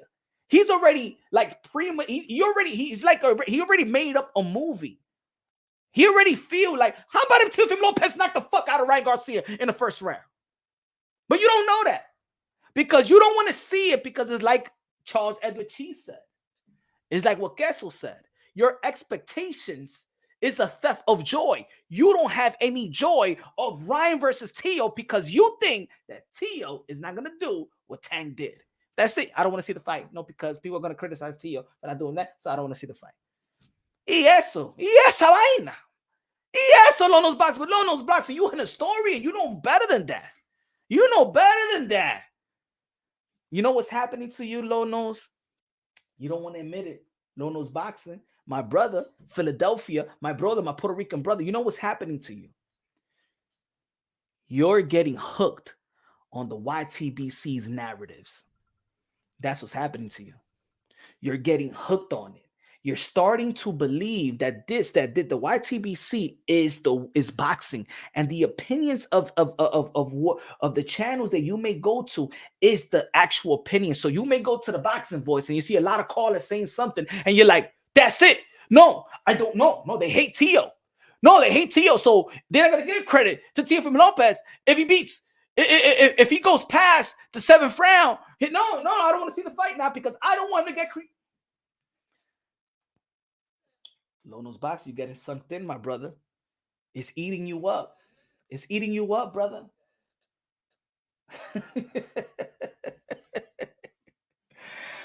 Domingo Bonilla con los 5, con los 2 pesos de Super Chat. He said, Lo don't know boxing. And my brother does know boxing, but I could see it already. A guy with your expertise, you know boxing, brother. Now you are falling into the narrative. You don't want to see a fight because you have this imagination that how about if Teofimo Lopez knocks down Ryan Garcia, beat him to a pulp, to the way that you don't even think. No, they can smash the link, Yo estoy trabajando ahora mismo Lono's boxing. No. Yo estoy trabajando ahora. I'm going by what you're saying in the chat. No, que they can send the link, nada. No, me oye ahora usted. Don't try to clarify nothing. You don't want to see the fight because you think that Tio can do what Tank did to Ryan, and you don't want to see Tio get critiqued if he don't do exactly what Tank did to Ryan. So you don't want to see the fight. And just like Kessel said, the expectation is a theft of joy. So you expecting Tio not to beat Ryan. In the match, even worse that Tank beat Ryan. No, if Tio sleeps on Ryan, he could get hurt. If anybody sleeps on anybody, they could get hurt. My brother, this is boxing. If anybody sleeps on anybody, if Tank sleeps on Shakur Stevenson, he could get hurt by Shakur. If any fighter sleeps on, Mike Tyson slept on Buster Douglas. He got chewed up, bro.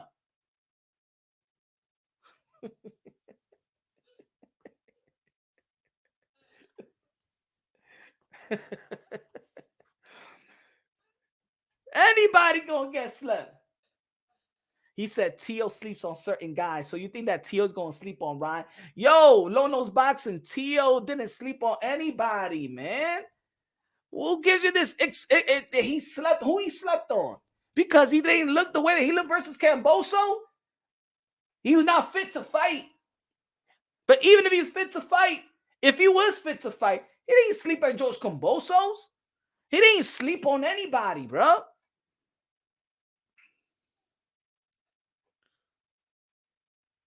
He said, if Tio don't do what Tank did, it will look good. Tank humiliated Ryan Garcia. So what?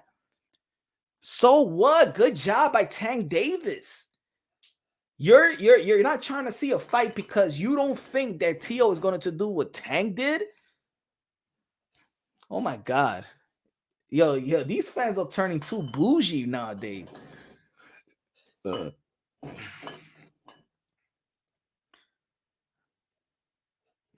know what? Lono's boxing want to see Tio versus Cambosos.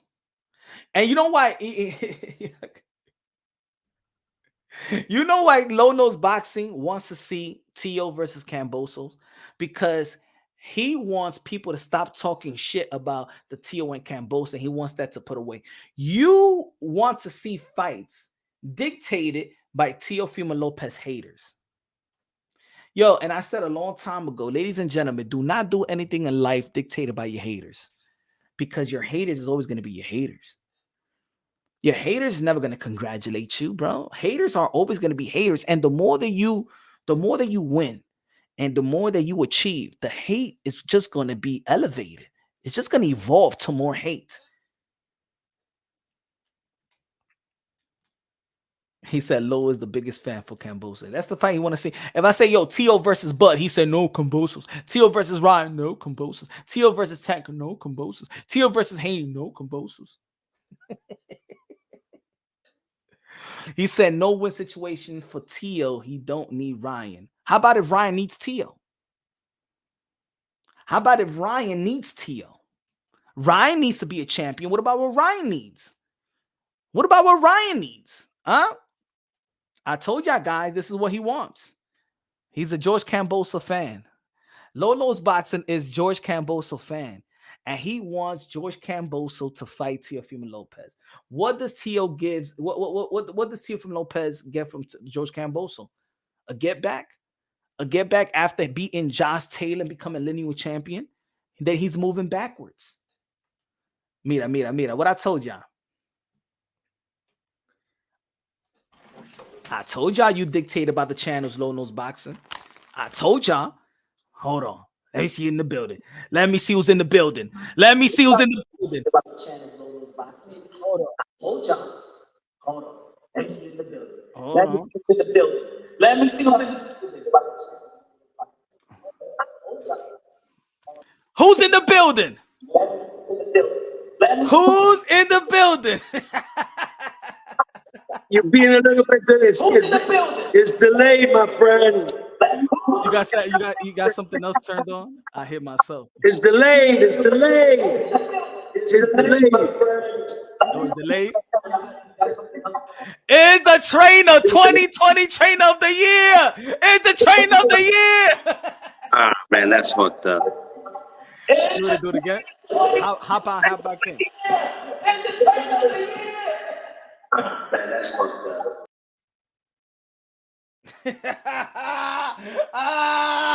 Say his name 3 times. Candyman is here. Say his name 3 times. Candyman is here.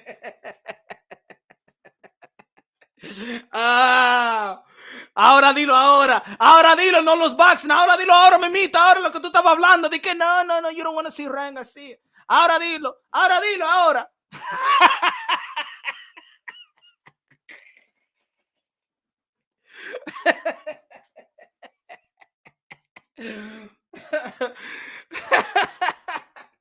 Hello, man. We want to see that. Man, we moving to the next level, next stage. Teofimo Lopez beat Josh Taylor. He's the lineal champion. You want Teofimo Lopez to go backwards. Nah, man. And look, this is the next. Tio versus Ryan. Tio versus the winner of Devin Haney and Regis Prograis. Tio versus Tank Davis. Or Tio versus Bud Crawford. That's it. My fault. I ain't see my fault.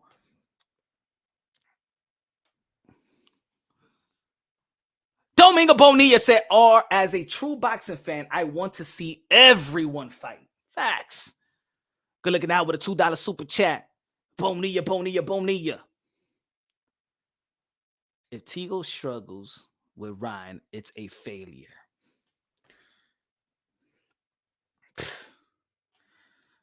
I'm not looking for perfection, bro. That's what it is. People look for perfection.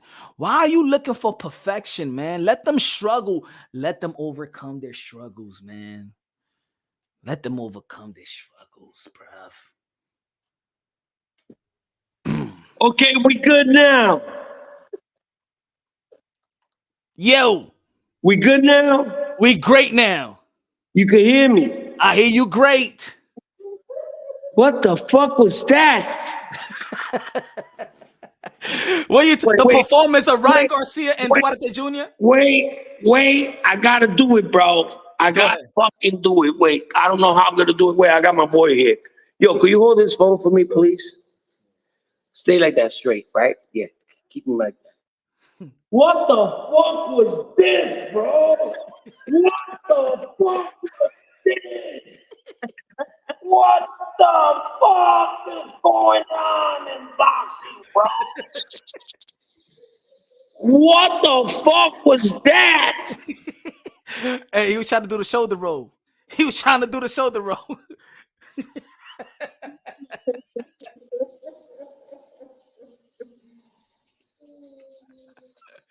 This shit ain't, you cannot make this shit up, bro. This shit is getting worse every fucking week.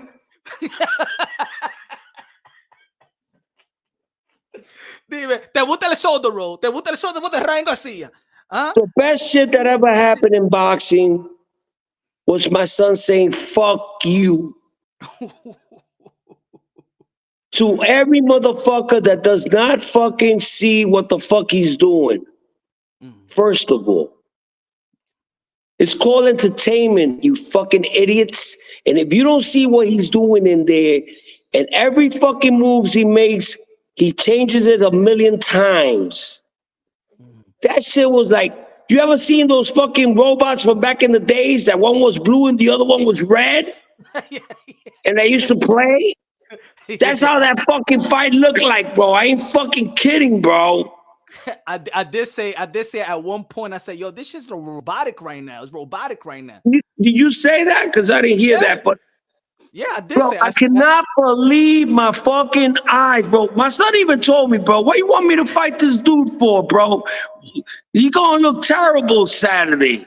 I already know. He's probably gonna get knocked out. And if it wasn't for that fucking you know what I'm saying? That saved his fucking ass because he was huffing and puffing in there. You know? There's some people. You know, he was probably winning the fight because I don't even know who the fuck this guy is, bro. I mean, I get surprised. Like, it was like a Tank fight. Like, I never know who the fuck Tank is fighting. And that's exactly what it was today. I don't know who this Duarte dude is. Who is this guy? What number is he ranked in? I don't know either. What's his ranking? I don't know. Maybe they. You don't know. You know everything about boxing. I know everything, and I don't know. I never seen the guy fight. I thought it was only Tank doing that shit and Shakur and these other guys, bro. But fucking, I mean, Ryan, who the fuck was this guy? At first, he looked like a Canelo in the back when I walked in and shit. I said, oh shit, Canelo's fighting tonight? You know? Like for 1 second, because I walked in and I seen like a white dude. Like he looks a little bit like Canelo from the back, you know, the guy. No, he had a little red hair and stuff like that. And then I said, yo, what's it, Ryan fight tonight? And I'm like, what the fuck was that, bro? Somebody lied to that fucking kid, bro. He needs to come and fucking train with me, man. I teach him how to fucking fight for real, bro.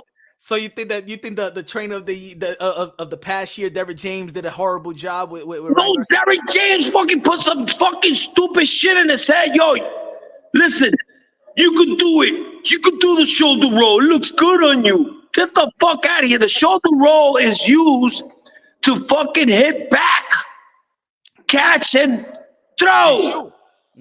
Catch and shoot. You don't use that shit just for defense. I was saying that right before you came in. I was talking about. Or if you're on the ropes and you're in trouble. Listen, I'm gonna give something away that I shouldn't. You do never, ever go to the ropes flat-footed. Ever. You learn that shit from Floyd. You always turn sideways. You're a bigger target if you go backwards. I heard in the corner that Derrick James told them, "Why are you using the shoulder roll?" He didn't want Ryan to not use the shoulder roll. Why you? He asked him why if you see Ryan changing, he's always changing coaches. And if you see Derrick James, I mean, well, not really, because our Spence doesn't use it that much. I think he doesn't even use it at all. All right, I gotta say bye to my daughter. Give me 1 second. Look at my beautiful daughter. Hey. You know that she's the one that invented the takeover? Oh my God. Oh yeah. Like 5 years ago, bro. She was like, "Yo, what should we call this movement? You taking over the takeover." Worldwide takeover. Now it's worldwide. Wait, let me see. I want to show him the carpet. Wait, hold on, Mikey. Look. See that? Oh, they got the worldwide takeover carpet. Worldwide takeover carpet. Buy it on Amazon right now. Get your carpets right now. Get your carpets right now on Amazon for $1,200. What's gonna happen to the movie?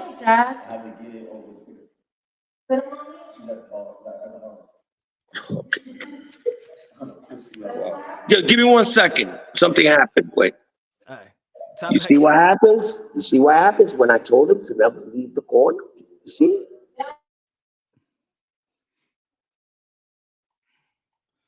Let's go. The takeover's here. The takeover's now. Takeover's forever. Teofimo Lopez Sr., 2021 Trainer of the Year. Nothing big happened. Hold on a second. Nothing serious. Nothing that I can fix. Hold on. Hey, talk to my boy Ron real quick, bro. This is the guy. You know Ron, right? This is the guy that made my son strong. This is the guy that made those legs strong for Josh Taylor, my man. You know? Yes, this guy's the best, bro. Best physical trainer, my man. You can't get better than him. What's the deal, man? What's good, brother? What's good? Man. He's handling something right now.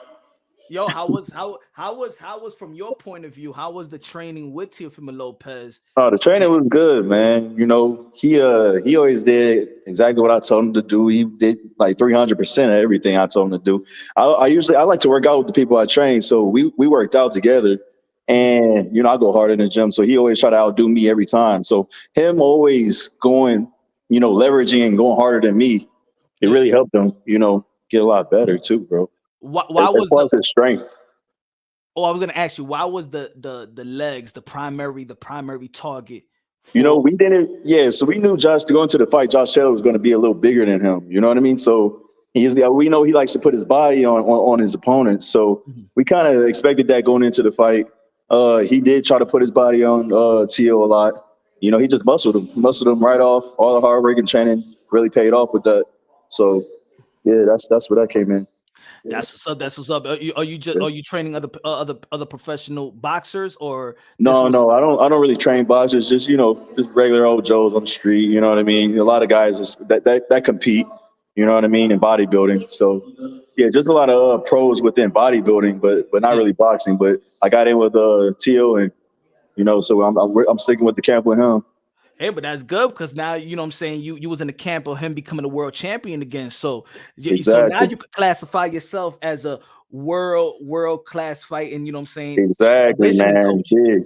Oh yeah, no, my training's elite too, man. So yeah, it definitely paid off. Definitely. So, but you haven't really, like, I'm trying to put yourself out there to get more clients and stuff like that. But you should though. You should though. No, yeah, I should. But I'm not too big on, the limelight. You know what I'm saying? I do online train people all over the world. Okay. Do it sometimes in-person training. You know what I mean? Depends on the people. But, you know, I like to do online training, online fitness training. That's like my bread and butter right there. You know, That's what's up. And I it's pick my own probably schedule. it's probably more like consistent, consistent. Exactly. Because if it's just the fighter, you're only going to train the fighter for several weeks for preparation for camp. 100%, man, 100%. And you know, training with T.O. and Cam was definitely something different for me, and you know, I loved it, man. It was so fun. You know, a lot of networking, meeting a lot of different people. You know what I mean? I did an interview with him. I think it was like the first face off with him and Taylor. Yeah, so yeah, that was pretty dope too, man. So yeah. That was good. That was good. Did you see the fight? Did you see Ryan Garcia versus Duarte? What'd you think about that fight?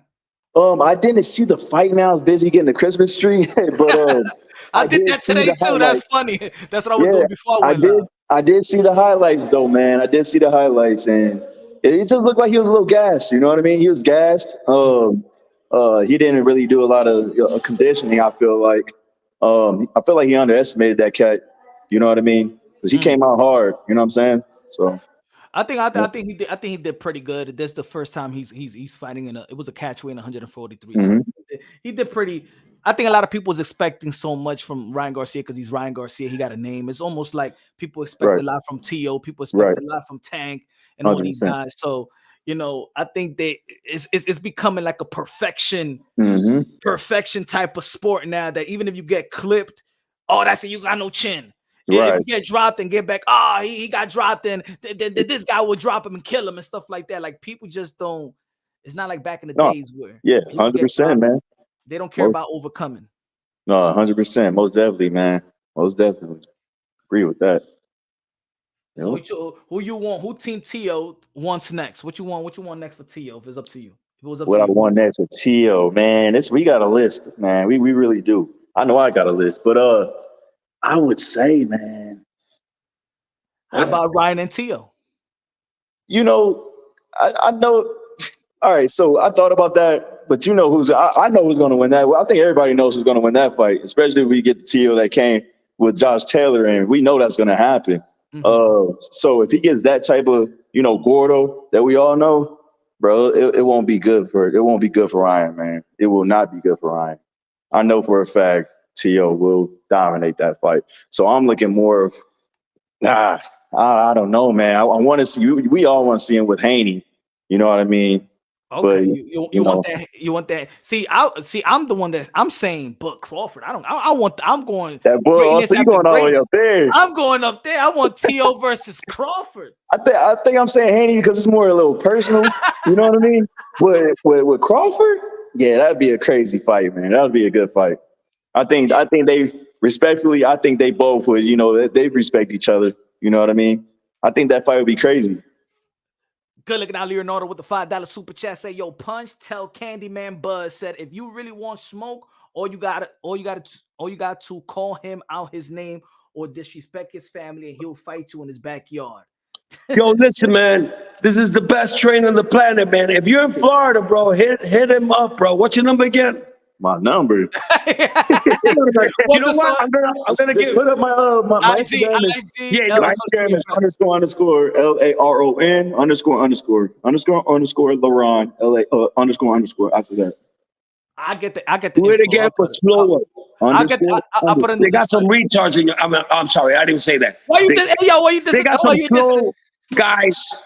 So go slow. Oh yeah, __ LARON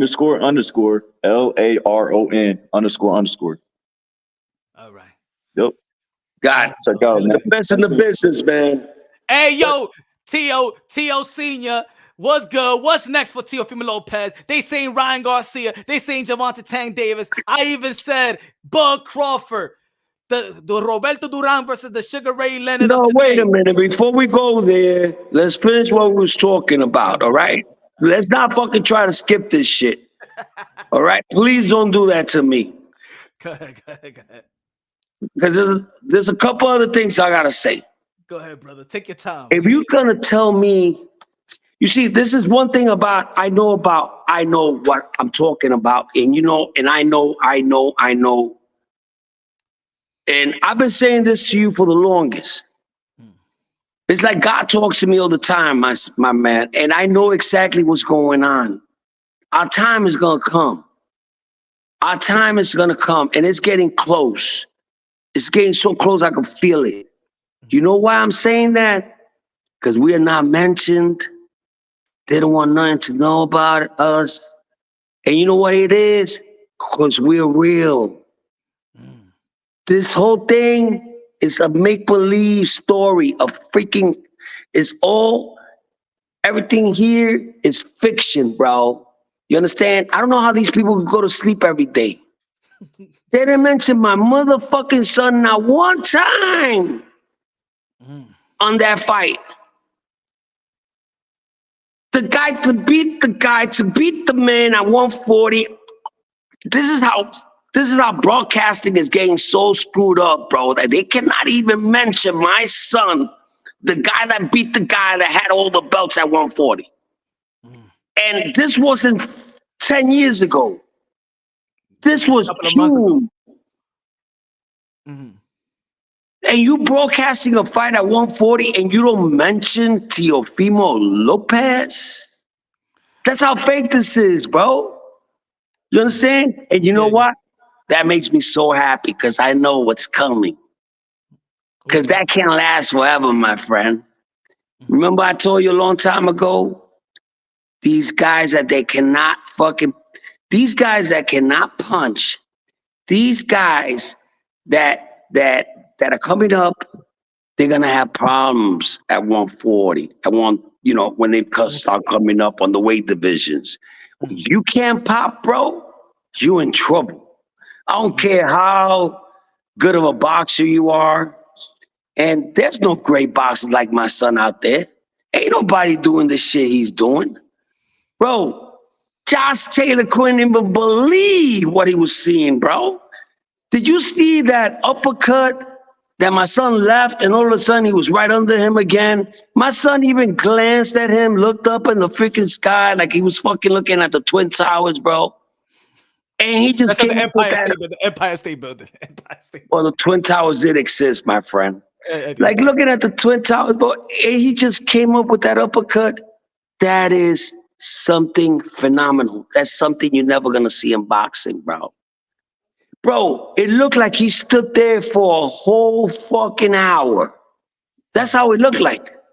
You know which one I'm talking about, right? The one in the middle of the ring. Yeah, that he just stood there, then he looked up, and he hit him solid with an uppercut. Now, who the hell does that? You know what he called those? Placement shots. Bro, and the reason why he called Josh Taylor like that, because Josh Taylor saw him leave, and all of a sudden he saw him right under him. How about that jumping left hook? That's becoming his trademark. That jumping left What hook. about that Superman punch? That's what I'm talking about. The jumping, the street fighter. Oh, you get. Yeah, I saw one guy try to do it recently. He looked. Hey, yo, we should call that the you get. That shit. Nobody could do it like he does, man. And he's done it before in the past. Let's call it like that. He was playing around with the undisputed lineal 140 champion. Bro, he was playing around with I did not want to say nothing. And one thing about me, bro, I don't fucking lie, bro. I'm from New York City. That's why I'm still alive. I don't lie. I don't fuck nobody over. And what I say is guaranteed, bro. I don't have to. Bro, I never expected to be in this position. I never expected, not that I never expected it. I knew it at the age of 12 when we was beating up world champions and sparring. I knew it was coming. I just didn't expect it. You understand? Like, I didn't do it for the money. I didn't do it for the fame. I didn't do it that's why I've been off the air for a while. Yeah, I remember when you told me that you just wanted him to be in the amateurs and win. I just say I know exactly. We enjoyed ourselves. Yeah, like what he's doing with his son now. You know, and I told him that's the beginning. I told him. And then after that, the Lomachenko, that was it for you. That's it. I don't. So you've been saying the same thing since day one. And you know that we wasn't supposed to fight Loma. Yeah, he couldn't make the weight no more. You know, he was like 8 years at that weight. We wasn't gonna fight Loma, and I said, Dad, if we don't get this guy now, we're never gonna get him. We got to show the world how special you are. Mhm. And that's the guy that I brought that night. And I said it the night before. You remember, Yeah. you're going to see Slick Boxer Gordo again. Mhm. I had taken that away from him after the Cambosos fight. I was screwing him up because I was so upset of what happened, you know, of him fighting and winning and them taking that shit away from him only because of those headbutts and that cut couldn't freaking stop bleeding. So they had the opportunity to take it from him. The same shit they said about Devin Haney and Loma. Mhm. You have to take the straps From the the champion. champion. That's the same scenario that happened with Gumbosas. Yeah. The only difference was Loma really beat the shit out of Devin Haney. I mean, I don't know, he beat the shit out of him, but to me, he won. He had the I cleanest had him winning. shots. I had him winning. I had Loma winning the fight. I remember. Right? But they said it was a close fight, so we can't give it to the challenger. We got to give it to the guy, to the champ. You got to beat the champ to beat the champ. Do you understand? Yes, They sir. didn't do that with us. No. And it was a split Why? decision. So yeah, I, they had it a split decision win. So bro, one judge had y'all I winning. thought we won. It was an ugly fight. I mean, it was an entertaining fight, but it was an ugly fight because my son was dying in there. You know that he fought 12 rounds, and everybody knows this, with no air in his lungs. You can fight with a broken hand. You can fight with a fucked up shoulder. You cannot fight with no air in your lungs, bro. That's why I know what I got. But the thing is, those two fights, San Martin and Pedro Campo. Tampa, remember, he almost died. He was just coming back, taking tough competition. These guys weren't no walk in the park. Tampa Sando. gave that guy Bruce, what's his name? Brandon Lee. Brandon Lee a fight. Yeah. Close fight. And then I talk about San Martin that beat Mikey Garcia. So we never take fucking easy fights. But tonight, what I saw is the jealousy, the hate, you know, because how you cannot name the 140-pound top dude? That's what's problem with broadcasting is like that's what the issue with our sports. It's like we're in the same sport, but if you watching the different outlets, it's like we're not even in the same sport because you have to mention who's the man. If you want Ryan Garcia to be the man, then you have to mention the man and then put him a line to face the man. But if you're not mentioning the man, then what are you broadcasting? And you know what? I was just saying that, but you confirming it there because I didn't even see that shit. I came in the 5th round because I was getting some Chinese food. Got all the Chinese food there. I came in the 5th round. And then we eating Chinese food and we talking and shit because that shit was boring as fuck. So I didn't know they didn't mention him, but I knew that they didn't mention him when I came back. You know, so they never mentioned it. In the post-fight interview is who do you want? Teofimo Lopez is next. They don't mention Tio. Do you want Tio next? We heard that. I heard that he mentioned Rolly. Is that true? If they mention Rolly, then that's. I didn't hear it. I didn't hear that, but because I was watching it over my phone at the same time my son called me when the fight when he knocked the dude out. My son called me, so he came out on the screen, and we were talking for a while with the whole family. So I didn't see the commentating after that, but you know, he was right. He's always right. That to me was a bad performance. Yeah, it was ugly.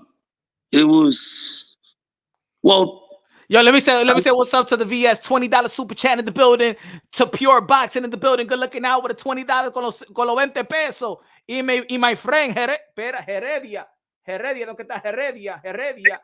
Con los 50 pesos de Mexico. T.O. slowed it down that day for the casuals with the uppercut versus Taylor. I remember is if it was slow, Slick Boxer Gordo. Yeah, Slick Boxer Gordo. yeah. The thing is, champ in the building. We got the champ in the building. We got the champ in the building. He said, "Take that man off. I love you, Dad." oh, that's my son. That's my son. Yes. I love him. I love him. But let me tell you something, man. To the champ. Let me tell you something. That fight was horrible. What did they say? Did they say that it was amazing and performance and all that stuff? Nah, I mean, they just to be honest, a lot of people is said that it was a mediocre performance. There's a lot of people in the chat right now saying that they're not surprised with the fight. They're not surprised with his performance. It doesn't change the perception of if this performance make you think that he could be Tio or Matias or the winner of Regis Pro Race and Devin Haney. I don't see the over exaggeration of it. So I think that this performance. Well, you know what I didn't see? You know why I didn't see? I didn't see heart. I didn't see he wants it anymore. That's what I see. And you know what he said? He said that in the interview before leading up to this fight. He said that even leading up to the Tank Davis fight, he said that he didn't even know why he was there, that he didn't find the. I don't know. I see a lot of mixed emotions going. You gotta see it in the face. You could see it. I didn't like hunger. You gotta see I didn't see none of that. I didn't see it in Errol Spence when he fought Terrence Crawford. He looked weird, bro. You could see it. Even with Jamal Charlo and Canelo también, his attitude. I saw it in Shakur. You know what I'm saying? That face, you know, that you could tell that you know that non-confident face. He was more worried about Oscar De La Hoya than Oscar Duarte Jr. In my opinion. Like the lead up to the fight was about the battle with his promoters more than his opponent. You know what I'm saying? A lot of distractions going on. Listen, all I gotta say, because my son wants me off, and I always do what my son says. All I gotta say, be ready, because big things are coming. Let's go. Hey, yo, but what you think what I think? I say I want Tio and Bud Crawford. Who? Tio and Bud Crawford. I want the today Duran versus Sugar Ray Leonard. My son will take that fight in a heartbeat, bro. You know what I'm saying? Listen, that's one thing people don't understand. The bigger the guys, the better it is for my son. He's been doing that since he was 13. He could take a punch and he could punch. You know what I'm saying? And that 147 is right there. And he means what he's saying. You know what I'm saying? And to me, I think right now, out of everybody, I think he's the only one that could beat Crawford. You know what I'm saying? And beat him good. Real good. You know why I say it? Because he's the only fighter that has proven to us that he's willing to not marinate, build fight. He's willing to fight the best. He did it at 135. He fought the best at 140. He's the lineal champion. Is the reason why he's the lineal champion. So if there's anybody that I know that is willing to fight the best anytime, any place, and fight a Bud Crawford at 147, it's Teofimo Lopez. I'm not just saying it because I'm just saying it. It's who people could laugh. People was laughing when he picked Josh. Hey, right? As a matter of fact, y'all was calling out Josh Taylor before the Lomachenko. But we was calling out Regis. But when Josh opportunity showed when he got hurt, and he couldn't fight, and then we could fight him. Oh, we took that shit in a second. It was better to fight him than Prograis. We wasn't going to gain nothing with Prograis. With him, we was going to be the man. And we knew we could beat him. Like we know we could beat Crawford. You understand? There's nobody in the game. Sit down and watch what he's doing. There's nobody in the game changing, moving, smart, knows all his moves, he changes different styles and you don't even notice it. You understand? Yeah. And that's not going to change. That's going to stay now. We fixed it. He's back. And just tune in, man, because something big is coming and you guys will find out real soon. You know what I'm saying? Just pray for us, man. Just wish us health and the champ will be back. I love you guys. Let's I gotta go. go, Let's man. go. I gotta Former go, trainer of man. the year. But listen, if boxing keeps on looking like this, bro, they need Teofimo Lopez desperately, man. I'm telling you, man. Always, man. Always, This man. is looking really bad. But you know what? Don't even say that's looking bad, because then it takes away of a big fight. I don't want to say that, bro. Don't But worry, it's just getting too ugly. But don't worry. You know who's gonna fix it up? Teofimo Lopez. That's what I'm saying. So let's keep the value up. Yeah, Ryan Garcia. Let's go, Ryan. Let's go, Tank. Let's go, Devin Haney and Regis Prograis. And then we know, so it could be a lucrative big fight. What I told you 4 years ago, I told you all these guys that they got like number ones coming out of the Olympics. Wait till they start hitting the 140s, 150, the 147s. Watch, they're all gonna start falling. You know what I said, especially when y'all beat Josh Taylor. It don't matter what anybody else do, because he's lineal. So Devin, let's say if Devin beats Regis Prograis, it's still not better what Teofimo Lopez did. Javante Tank Davis, you already beat Mario Barrios. Nothing is going to overshadow anything until you face Teofimo Lopez, because he's the lineal champion. So all you guys could do whatever. Hey, yo, Matias could fight Devin. Y'all could go for unification, but y'all still can't be the lineal. Y'all gotta go. If you want to be the best, you gotta fight. Two times. We did it before Crawford. Because y'all said they didn't lose to nobody. We all know that. That's the same way Roy Jones said it. Who gives a damn? Nobody took the belt for. He was the man in that division. So if he was the man and he beat the man, he is the man. And that's the way that I see it. That's why I say Bud Crawford, T.O., pound for pound versus pound for pound, lineal versus lineal, undisputed versus undisputed.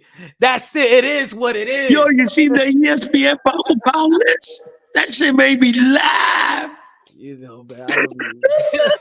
What they had. I don't be. You know, I don't be like. All I know, they had my son like almost at the end. 9. I think what was it? 9, 10, 9, 8. I don't even think they had him on it. I don't think they had him on it. I don't think so. I don't remember, but it was just crazy, man. You know, you guys are gonna see, bro. I already know what the future's bringing, bro. I just wish every day that God gives us health, bro. That's all that matters. The only thing that could stop us is health. Remember, I told you that. The only thing that could stop my son is health. Yeah, you've been saying it since day one. That's it, because I know I got an Hispanic kid, but I love you guys. Peace. Love you too, my brother. And, yo, I'll give you a little hint. Everybody's going to die real soon. Not die, but out of envious, out of jealousy. And out of excitement. Exactly. Yeah. Yeah. All right, my brother. Take care. The ones man. that love us and the ones that hate us. All right? Peace. Peace out, brother. VS in the building with a $20 super chat to changing the model of the sport more than money. Shout out to 2020 Trainer of the Year, Teofimo Lopez Sr., Nostradamus. You already know. Back on top of the game. Never left. Let's go. Teo, lineal champion. Teo Sr., lineal trainer. Let's go, baby. Let's go. Espera, déjame buscar algo, mi hermano. Espera. La música de Randy. ¿Dónde queda la música de Randy? Un merenguito para la gente. Hold on. Give me 1 second, y'all. Give me 1 second.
Let's go. Let's go. Let's go.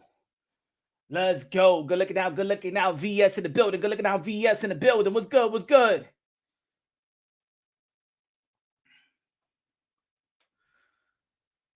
Good looking out with a $20 super chat. Good looking out for the people that supporting the channel, donating to the channel. Garcia in the building. Brian Clark in the building.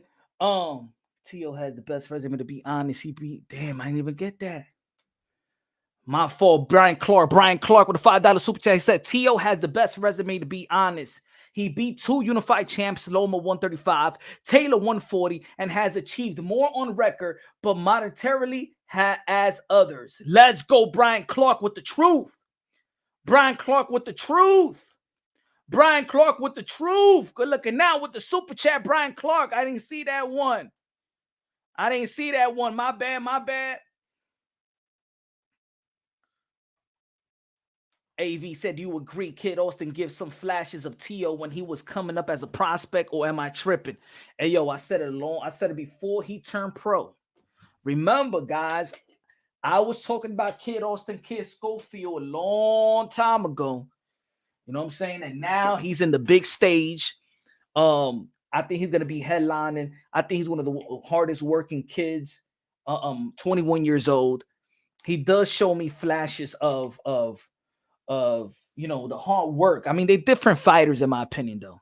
AV, they're different type of fighters. I think that, you know what I'm saying, like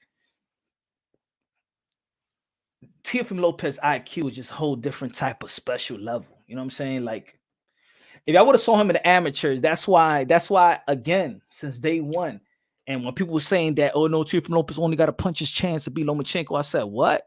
Man, y'all never saw him in the amateurs, bro. Man, this guy's gonna outbox for Vasily Lomachenko, mother, and people was laughing.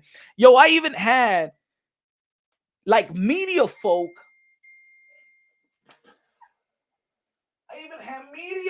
Trying to say that, hey, yo, you don't know ish about boxing. I said, man, the thing is, this is the difference between me and other people, right?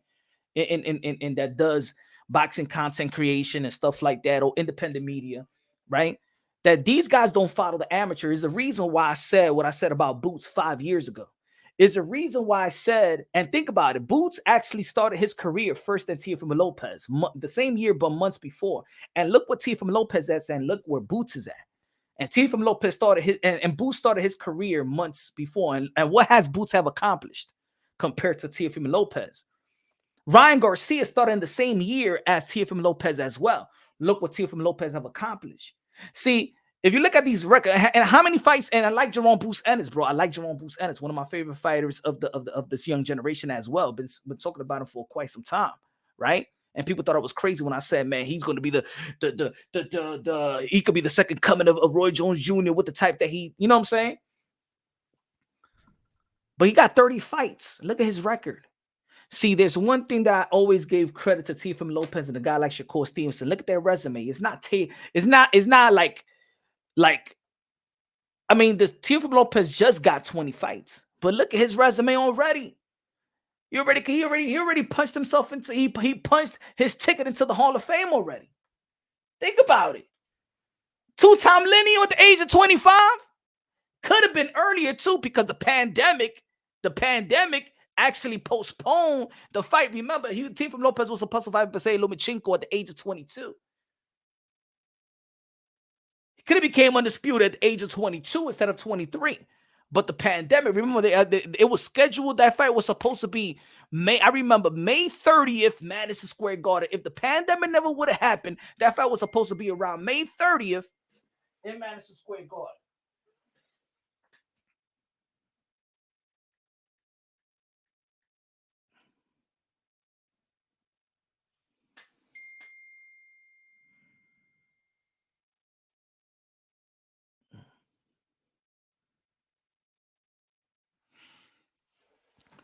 Shout out to the champ in the building. Shout out to the champ in the building. The champ.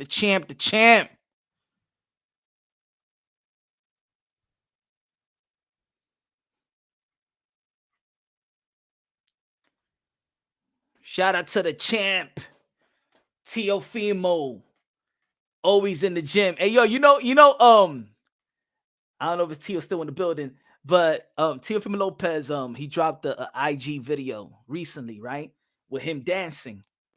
And to be honest, did you see the jab that his son was throwing? Yo, Tio, I gotta be honest with you. You put a video out there, you was doing the break dancing, but I was amazed with your son, the way he was jabbing in the background. I was like, yo, this 2-year-old already got a better jab than some of these professionals. Yo, look at this. Look. Let me see if I can put it up. Let me see if I can put it up. Hold on, I don't know. Yo, shout out to Teofimo Lopez III. Yo, look at this jab right here, folks. Hold on. Let me see if I can find it. Yo, I was like, yo, Tio already teaching his son. Like, yo, check this out. I don't know. Nah, it's not even here already. Down. He took it out. Hold on. Let me see if it's this one. Nah, it's not there, man. It's not there no more. But yo, put that video up. It's not there no more. But yo, I was like, yo, this kid is already throwing a proper jab at the age of 2. A proper jab. Let me see. Let me see if I can find it. Let me see. I did see it on the reel. Even earlier today, it popped up. Let me see if it shows up in the reel.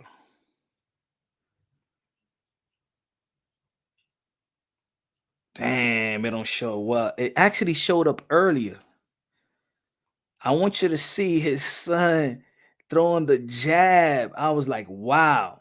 2 years old, bro. You already could see the balance in the kid. That was crazy. Damn, I can't. It doesn't come out, bro.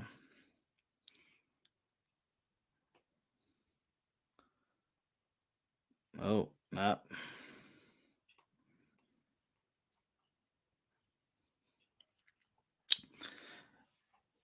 Astonical, I'm a loner. Let that talk about making mail. This year average 100 mils, 100 M's in a month. Had a vision of running it up and is working well like rum in a punch. Rolly just put the sparring between.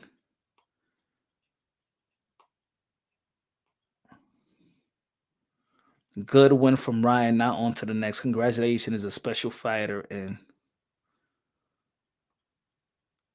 I like that at least that Oscar De La Hoya and Ryan Garcia was dabbed each other up. You know what I'm saying?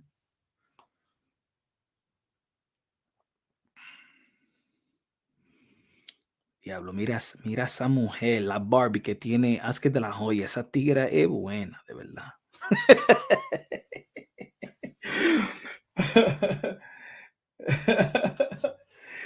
Yo, it's Scary Beat. He's much better than me with the gift. Yo, I'm still trying to find it because I know when they put a reel, you know, I think after 24 hours it goes away or something like that. Yo, Tio, I was watching, and the thing is, you was doing the dance, but I'm looking at the background. I'm seeing your son doing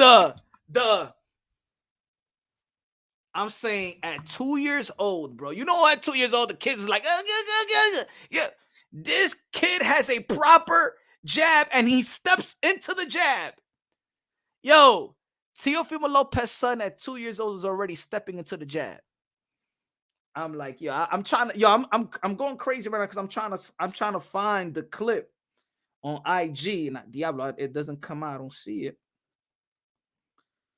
But yo, I was like, yo, this kid, if he picks up on fighting, and I know, you know, you fighting for the kid, but this kid loves the sport. I haven't seen a 2-year-old do that. To be honest, bro, I ain't never seen no 2-year-old throw a jab like Teofimo Lopez kid. Y'all gotta see it. I don't know if y'all saw it. I don't know if y'all did. Y'all see it? Anybody in the chat? Did y'all see his son throw it and he just barely 2 years old? Damn, man, I'm trying to find, because I'm trying to, yo, this shit is incredible.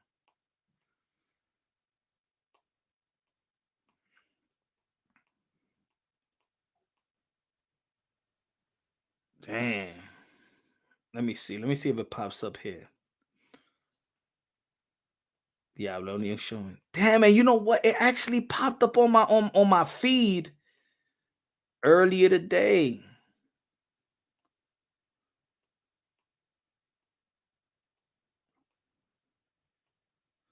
Or was it on Twitter that I seen it? Nah, it wasn't on Twitter.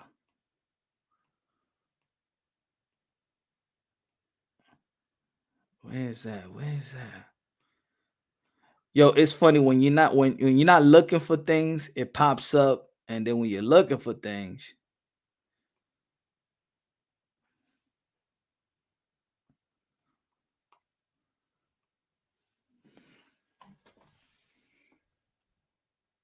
yeah, man, he's gifted, man. He's gifted because you gifted, brother. He's gifted because you gifted. Damn, I want you to see that. It's probably inspire.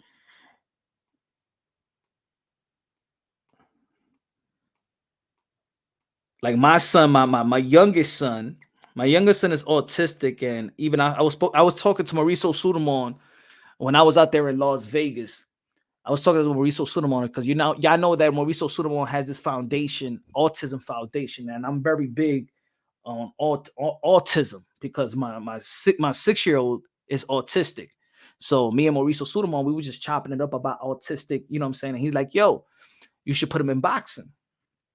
And shout out to Barack, Akin Barack and stuff like that. I was talking to Barack about it as well. And shout out to Barack and stuff like that. You know what I'm saying? We had a great conversation about fatherhood, you know. And it was Mauricio Sudamon, Barack from Akin Barack, and me. We was talking about autistic and stuff like that. And they were like, yo, it's good to put your son in boxing. And to be honest, when I came back from Vegas that other time, my son was like, I want to do boxing in his own way because my son don't talk yet. Like he don't talk a lot. He doesn't talk, and he's 6 years old. He still don't talk, but he's like boxing. He knows boxing, right? You know, and I'm like, yeah. And it was like a sign, like, yeah, let me put him on boxing and stuff like that. But just to work on boxing, you know, and let's see if it picks it up. He said, stay engaged. You're losing viewers. I'm engaged. I'm very well. I mean, I'm not even, are you kind of, is that people coming over here counting pockets?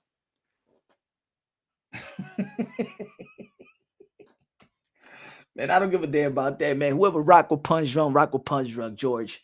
If you stuck on watching views and watching, hey, man, you want to be my assistant?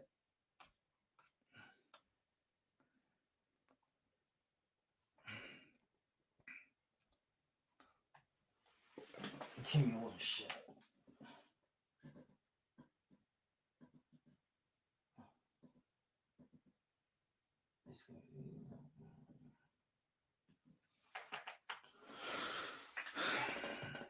So, man, what y'all think is next, man? What y'all think is next? For the 140-pound division? Of course, we got Teofimo Lopez as the lineal champion of WBO. We have Subriel Matias. We have Devin, and I do think that look, Ryan Garcia, did he look special today? He didn't look special today, but it was a good victory. You know what I'm saying? He had a loss with Javante Tan Davis. He came. Look, I don't expect perfection from fighters. Well, do you? I respect the journey of a fighter, and I understand the sport of boxing. You feel me? I understand the journey of a fighter, and I'm into the journey of the fighters. Like even our favorite fighters, they all have struggles. Some of the favorite fighters have been knocked down. They have overcome that. You know what I'm saying? There's certain fighters that we respect. Manny Pacquiao lost early in his career. Roberto Duran lost to De Jesus in the lightweight division. Marquez lost early in his career. Bernard Hopkins lost early in his career. Oscar De La Hoya was dropped early in his career. Keith Thurman got dropped in his third fight in his career. You know what I'm saying? Like everybody took L's. People took drops. People was wobbly. You know what I'm saying? Like it's becoming in this generation in this boxing community that y'all become bougie. Y'all become bougie fans. Like, oh my God, he took a hit. Oh my God, he's bad. That's it. And y'all look past the opponents. See, y'all not like some of y'all. Let's be real. Y'all not looking at Ryan Garcia versus Oscar Duarte Jr. Y'all was looking at Ryan Garcia, but thinking about Teofimo Lopez. Ryan Garcia, but thinking about Regis Progress or Devin Haney or Subriel Matias. So he said Duarte was tough. He was tough, but he wasn't tougher than Ryan. And he wasn't better than Ryan. But because there's so much expectations with the Ryans and the Tios and the Devins and the Shakors so their performance, they almost have to be nearly perfect to get because think about it. If it's not nearly perfect, let's say, look, if y'all say, look at Shakur Stevenson. Shakur Stevenson had a good four fight run, right? With Hearing, with Oscar Valdez, with Canso Ciao, and then Yoshino, right?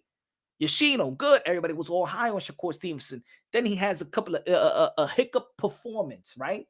Versus Edo de los Santos, and now he won't last with Tank. Hell no, Devin Haney will be Shakur. Like, you guys, y'all be a slave to the moment. It's almost one Teofimo Lopez. Oh my God, he shouldn't even fight. He's not mentally there. He's not mentally there. And then he beats.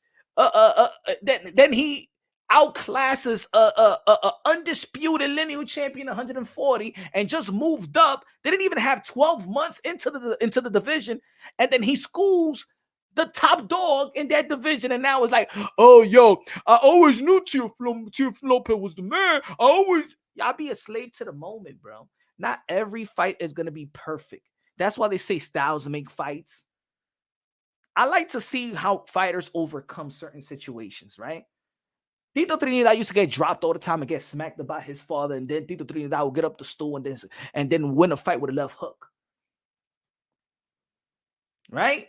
How many times we've seen Tito Trinidad get dropped, or he's not doing what he's supposed to do, or he's not doing what his father wants him to do. He gets smacked up by his father, literally smacked up by his dad in the corner, and then he comes out and wins a fight with left hook. Y'all forget about why we love the sport of boxing. Some people, I'm not saying everybody, I'm just speaking in general, that people forget why we love the sport of boxing. This shit was not about perfection. I think I think the Floyd Mayweather aura is like a gift and a curse for boxing. Like, everybody, not because Floyd Mayweather was what had a perfect record. Yeah, I think that every fighter is supposed to be perfect. Like, let's keep it real. Let's look at let me give an example. Let's go with Edgar Berlanga. Edgar Berlanga has not lost, but people already have written Edgar Berlanga off. Oh, Edgar Berlanga ain't gonna be this. Edgar Berlanga ain't gonna be Canelo. Edgar Berlanga ain't gonna be David Benavidez. Edgar Berlanga ain't gonna be no Caleb Plant. Edgar Berlanga ain't gonna do this. Edgar Berlanga gonna do that. So you know what? Edgar Berlanga, like, we already writing the story of these fighters, and they haven't even they're not even entering the prime. Berlanga's not even entering the prime. Let me give you like this: Teofimo Lopez is not even in his prime yet. 26, just turned 26 years old. And I always say 27 years old, 27 to 31, 32, that threshold right there is when your physical ability and your intellect is coexisting at the highest level. That's the scary part. Teo's not even in his prime. That's another scary thing about David Benavidez. David Benavidez is 26 years old, going to be 27-year-old this month, but he's walking into his prime. That's why I say the Canelo Alvarez, Canelo Alvarez shouldn't wait no any time longer, because you can't age David Benavidez. So if I was Canelo Alvarez, I get David Benavidez right now. Don't give him another training camp. Don't let him get better, get more seasoned, get more sharper. Get more sharper. You know what I'm saying? Get more confidence, get more experience, get more focus, get more determined, get more discipline. Get him right now. See, Floyd Mayweather was smart enough to get you early, Canelo Alvarez. Floyd Mayweather was early to get you at 23 before he gets the Canelo Alvarez that beat Triple G. See, that's a whole different type of Canelo Alvarez, of the Canelo Alvarez that was 23-year-old that fought Floyd Mayweather. But Floyd Mayweather was smart enough to get you early before you turned into what you turned into.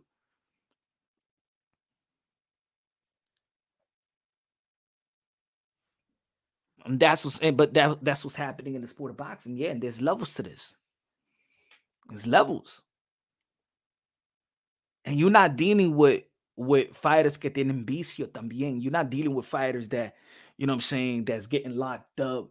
Like a TOT, he ain't getting locked up. He ain't getting into trouble and shit like that. He don't got no damn entourage that's swerving him into a different type of lifestyle that he can't control or be influenced by.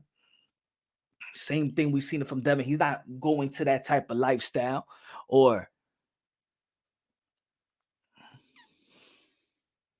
the only fighter Ryan has a chance of winning belts is from the McDonald champion Rolly Romero. Hey man. Luckily, but look, I'm gonna put it like this. Luckily that Rolly Romero learned later in his life how to box. If Rolly would have had the luxury of learning how to box at the age of 12, then we'd be dealing with a whole nother Rolly, let's be honest. Well, Rolly started boxing. Didn't Rolly start boxing at the age of 17 or something like that? If Rolly would have learned how to box 10 years old, at least 10, 9 years old, we would have seen a whole different type of dangerous Rolly with the natural power that Rolly got and the fighting spirit that he does got. And you implement skills in there, quality skills, elite skills, world championship level skills. We'll be looking at something special. But also give credit to Rolly Romero that he learned how to box at a late age compared to his contemporaries, and is in position for these big fights. Now he ain't gonna beat no Tio. He's not gonna beat. He's gonna beat Tank. I don't think he beats Haney, but it's already an accomplishment that you in position to get these type of fights. It's already an accomplishment. You feel me? But not everybody is made. Not everybody is equal in boxing. Not everybody is treated equal. Not everybody is equal. But that's why I like the experience. Like when people say, yo, Deontay Wilder got no skills. Deontay Wilder don't got the skills of Tyson Fury. Deontay Wilder don't got no skills. Deontay Wilder learned how to box. He walked into a gym at the age of 20, bro. And if you match that, he walked into the gym at the age of 20, started boxing and started competing at the age of 21. Going to the Olympics, getting a bronze medal, and then going to the professional level, worked his way up in the professional ranks. When people say, but look at his resume. Yeah, he had to do his real amateur career is in the professional. That's why he got so many fights early. And then to become a world champion. We ain't talking about a regional champion here. We're talking about a world champion in the sport of boxing, a world champion. Think about how many fighters there is in the world, and think about how many people got a world title. So looking at the career and the career life of Deontay Wilder, he over exceeded the expectations. He exceeded the expectation of what he was supposed to be. So when people say, well, Deontay Wilder haven't fought nobody, Deontay Wilder is supposed to be the nobody. In reality, Deontay Wilder is supposed to be that nobody that you call that he hasn't fought nobody. He's supposed to be the nobody because he started real late. Nobody just walk into a gym and become a world heavyweight champion at that age, and a successful Olympian at the same time. Think about it. He's an Olympian medalist. Now in America, maybe some of the people, some of y'all don't recognize it or don't want to give that credit. But even winning an Olympian is hard, bro. Yo, sometime winning even a bronze, winning an Olympian, winning a medal is probably harder than winning a world title. Winning a medal, winning a gold, and yes, there is corruption and there's some politics in the amateur circuit as well, just like in the professional level. But ask what did Oscar De La Hoya say once? What was harder, winning a world title or winning Olympic or gold medalist? He said winning a gold, because even people forget in America how hard it is to even get into the Olympics. It's like I said the other day, Demetrius Andre had to beat Keith Thurman in the Olympic trials in the finals just to be in the Olympic. You know what I'm saying? That's not easy, bro. That's not easy.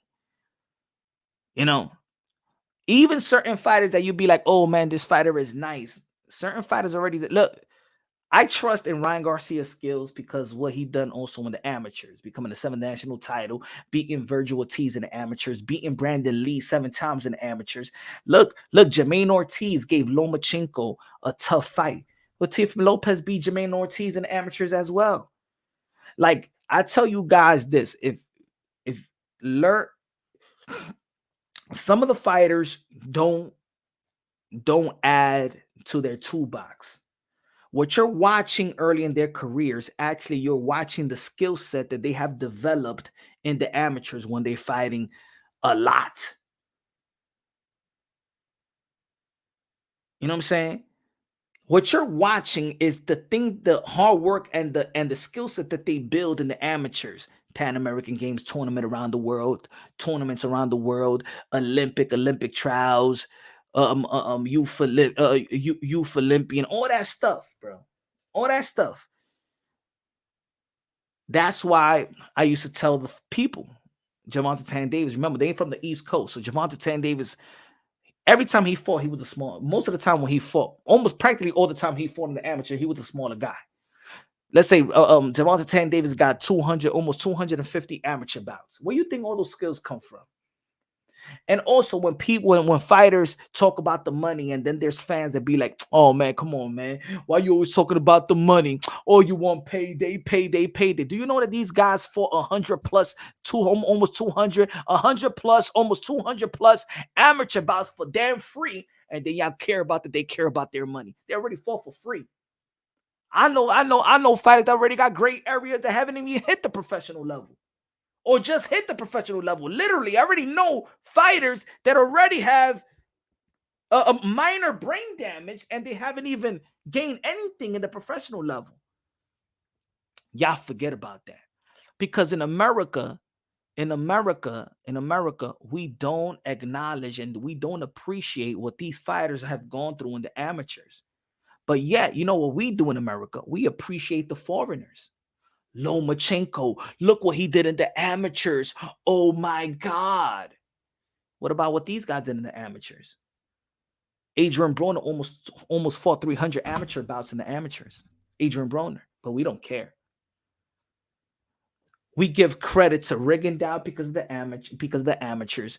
We give Lomachenko credit because what he did in the amateurs. We give Alexander Usyk credit because what he done in the amateurs. We admire what they done in the amateurs, but us Americans, we shit on it. Why we don't admire that Deontay Wilder was a bronze medalist? Why we don't admire that Teofimo Lopez won the Olympic trials and he got fucked over in the Olympic trial? Should have been an Olympian and he got fucked over. How you won the Olympic trial and not granted to be in the USA Olympic team? That's why he went to the Honduras team.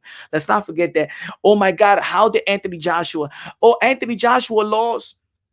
Anthony Joshua lost to Andy Ruiz. What an upset. It's like Buster Douglas. No, Andy Ruiz was an Olympian and was an Olympian. That was just stupid of them. They didn't know who Andy Ruiz to match him up with. It was stupid for AJ's team to match him up with from an Olympian like Andy Ruiz. No, it was not a surprise. It's not a surprise.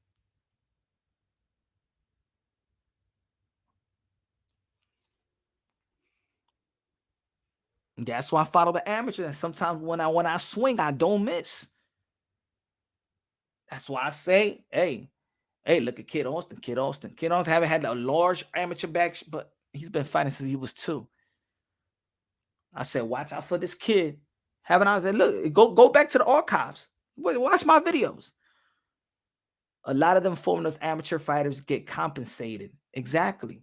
If the Americans was getting compensated like the foreigners, I'm gonna tell you like this: a lot of Americans will stay in the amateurs. But why would they even stay in the amateurs once they take the headpiece off?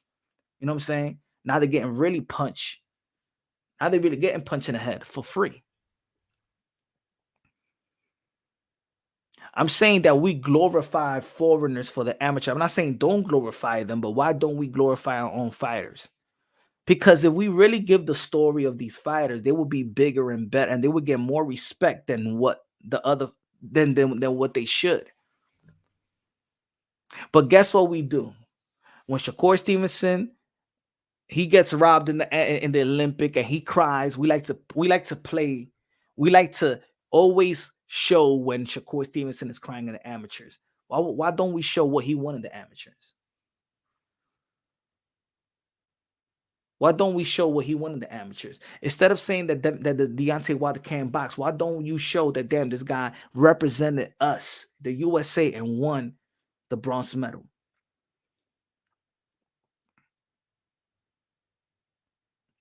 Gary Antoine Russell, Olympian. Why you think I say that Gary Antoine Russell is the kryptonite to Boots? You think I'm just saying it to say it, or because Gary Antoine Russell had Jerome Boots Ennis in the amateurs, he had his number? So if they fight in the 147-pound division, if he moves up, Gary Antoine Russell may be the man to beat Boots Ennis right now. And some of y'all may be like, get the hell out of here, Punch. Get the hell. Follow them in the amateurs. Gary Antoine Russell, Tweezy, is the kryptonite to Jerome Boots Ennis. I'm not saying that that Jerome Boots Ennis can't beat Gary Antoine Russell. All I'm saying is that that's a good fight. Right? People clown on Oscar and he won the gold medal. You want to know why they good? Now, I'm not gonna say that everybody came from the amateurs. He had surgery. Joe Pilot, Gary Antoine had surgery. Wilder going in at 22-12 just because Ali used to over 50 years ago was his first mistake. Nah, that's not a mistake. That's your body structure. Remember, Deontay Wilder, remember that fight when he lost 9 pounds from the weigh-in to the next day because he's trying to eat. He's trying to look at Deontay Wilder body right now. It don't hold up to what he built up for the Tyson Fury. Yo, not everybody is the same. Deontay Wilder is really a skinny guy, but what he does have is freak of nature, God-given ability, power. His mistake is trying to be somebody. He's trying to build himself to a body that is not even comfortable to already what he's gifted at. I don't see that at all. I favor Ennis versus Russell right now. You don't see that fight as being good. That fight. Remember, Jerome Boots Ennis hasn't done anything special in the professional level as well. So has Gary Antoine Russell. So they're really still in the same. The way I see Gary Antoine Russell is the same way I'm seeing Boots Ennis. They haven't changed, really. It's now that people are getting to know who they are and they're getting bigger, and now they're letting their bodies rest even more than before. And they're filling up more because, of course, Jerome Boots Ennis was a smaller fighter in terms of, muscle and things like that. Why punch like a Dominican Cholo ever since the Canelo win over Jamel? Maybe because I bought the shirts right after. This always been my style for a long time. I got a lot of shirts like this, brother. I just usually do I was gonna go out and buy some and stuff like that. And this was smaller back then. Yeah. That's what I'm saying. If Gary Antoine Russell moves up, that's what I'm saying. If Gary Antoine Russell's move up, then don't be surprised if it's gonna be a great fight. All I know is Dominicans for Schofield. That's what I'm talking about, Joe Pilot. I know, my brother Miggy. I know, But man, it was a good night of boxing. 2023 has been an epic year, man. So many headlines, so many spotlights. You know what I'm saying? David Benavidez versus Kalen Plant. David Benavidez versus Demetrius Andre. Shout out to David Benavidez. Could be a run for fight of the year. The only thing is that even though he has some great fights, and I think it's challenging fights with Kalen Plant, Demetrius Andre, he didn't win a title. But what he did this year is just as good in terms of challenging himself, just as good as anybody else that won that won belts. Teofimo Lopez versus Josh Taylor shocked a lot of people in the sport of boxing. Should have never shocked you, but it didn't shock me. I already knew what was going to happen, but it shocked a lot of people because y'all was a slave to the moment. Devin Haney, if he beats Regis Prograis, he beats Lomachenko, beat Regis Prograis in the same year. I think that's going to be a hell of accomplishment as well. Now, Yaino Uwe fights December 31st. He could become a 2-division world champion in 12 months. Within 12 months, and he moved up, became a 4-division world champion, undisputed. fought Stephen Fulton, knocked him out in the 5th round. So if he becomes a 2-division world champion, he might be the fighter of the year. You know what I'm saying? You know, I think if Teofimo Lopez would have fought December 9th or would have fought the likes of whoever, Jose Ramirez or even Ryan or even somebody, would have became with a great victory. But, you know what I'm saying? These guys already in this year of 2023, you got to put, Inoue, depending if Devin Haney and his performance versus Regis Prograis could be fight of the year as well. David Benavidez. I want to say, let me do a poll right quick. Let me do a poll right quick. Let me do a new poll. 164 people stated, does Ryan victory change your opinion in him in terms of beating others at 140? Okay, 56 people said yes. Let me end this. I'm going to do one more poll before the night ends. One more poll. Who is fighter of the year? And I'm saying I'm including if Devin Haney beats Regis Prograis. Let's just say Devin Haney beats Regis Prograis and Inoue beats his next matchup. That's the prediction, right? But let's say who's fighter of the year of 2020. Who's the fighter of the year 2023? All right. We got Inoue. We got Benavidez. And there's people that do feel like Devin Haney did lose to Loma. But if he beats Regis, moved up, let's put Haney. And because it's probably the win. See, I see Teo and Crawford in the same position. They only fought one time in 2023. I'm not saying that they fought the same amount of time in a 12-month span, but 2023. You got Inoue, Benavidez, Haney. Let's put just because it's the fight that everybody was waiting for. And Crawford. Man.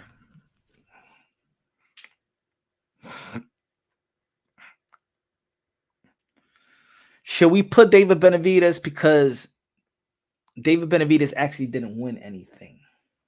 That's the thing. Should we put David Benavidez on the list or should we put Teo? Because think about it, David Benavidez, like what I said, great, but he didn't win anything. You know what I'm saying? Like, he didn't even become, because Teo became lineal. Okay. Even though I think that David Benavidez had an epic year.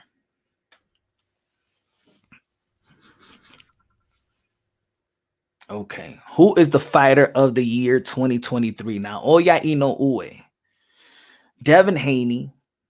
All right, so let's run it by. Let's run it by. Oh shit, I got my fault. I gotta do it again. I gotta stop it. I put 2 Haneys. My fault. Let me end it. My fault, y'all. My fault. Fighter. Who is fighter? Oh, damn. All right. Inoue, Haney, Teofimo,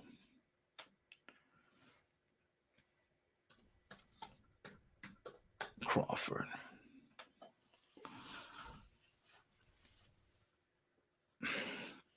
All right. New poll. I'm sorry, y'all. Who is fighter of the year 2023? The last poll of today. Who is fighter of the year? Naoya Inoue becoming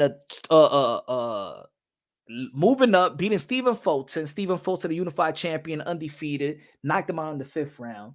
We had Inoue, and if he beats, and we're going by if Inoue actually beats and become an undisputed world champion in 12 months, become a 2-division undisputed world champion in 12 months. Devin Haney beating Vasily Lomachenko, defending his undisputed strap in the lightweight division, and moving up and beating Regis Prograis. It's just a prediction. If he beats Regis Prograis, moves up to the 140-pound and gets the WBC world title. Teofimo Lopez, who beats Josh Taylor, the undisputed lineal king, becomes the lineal champion. Becomes a lineal champion. Inoue became a lineal champion, right?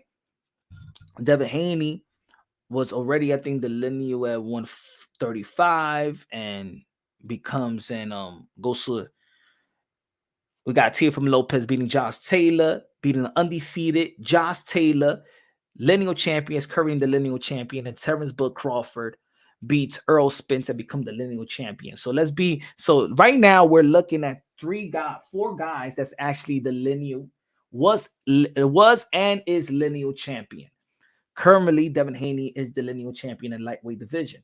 Inoue is a lineal champion. Teofimo Lopez, the lineal champion, and Teofimo Lopez and Crawford is 2 division lineal champion. I believe that Inoue is 1 division lineal champion. I believe so.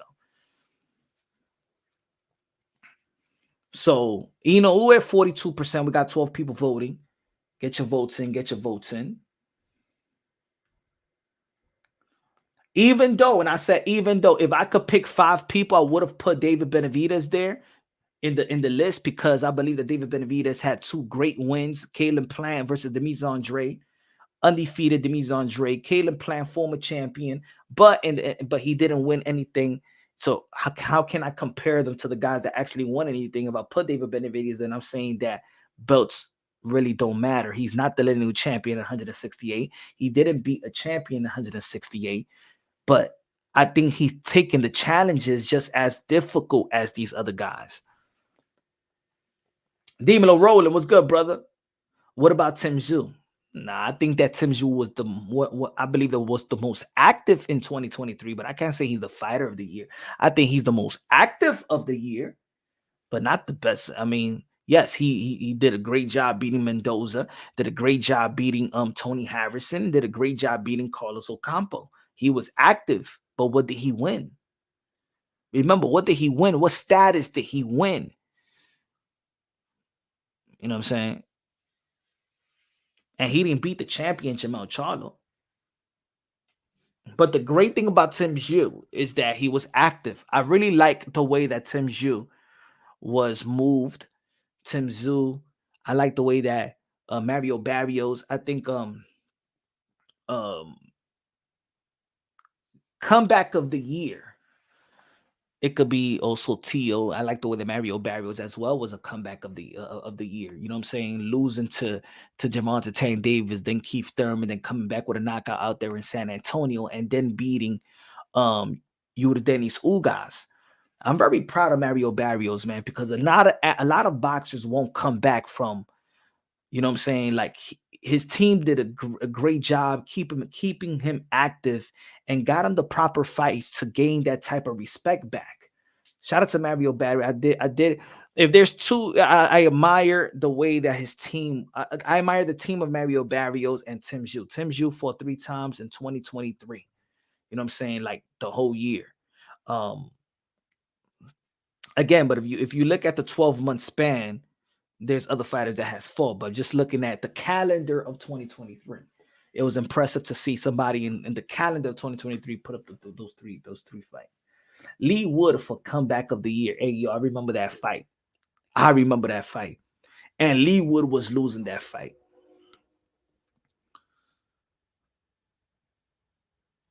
Shaki Foster almost got beat by good. Yeah, that was a comeback fight right there when he was coming back. Floyd gained a new supporter. 210 strong, my boys, Mario Barrios and Bam Rodriguez next week. Yes, can't wait. Oh, in 2 weeks. Next week is Devin Haney. Bam Rodriguez versus Sonny Edwards. To be honest, good folks, I want Bam Rodriguez to beat the ish out of Sonny. Wait, who went number 1? Number 2. Nah, Tim Zhu is not on the list.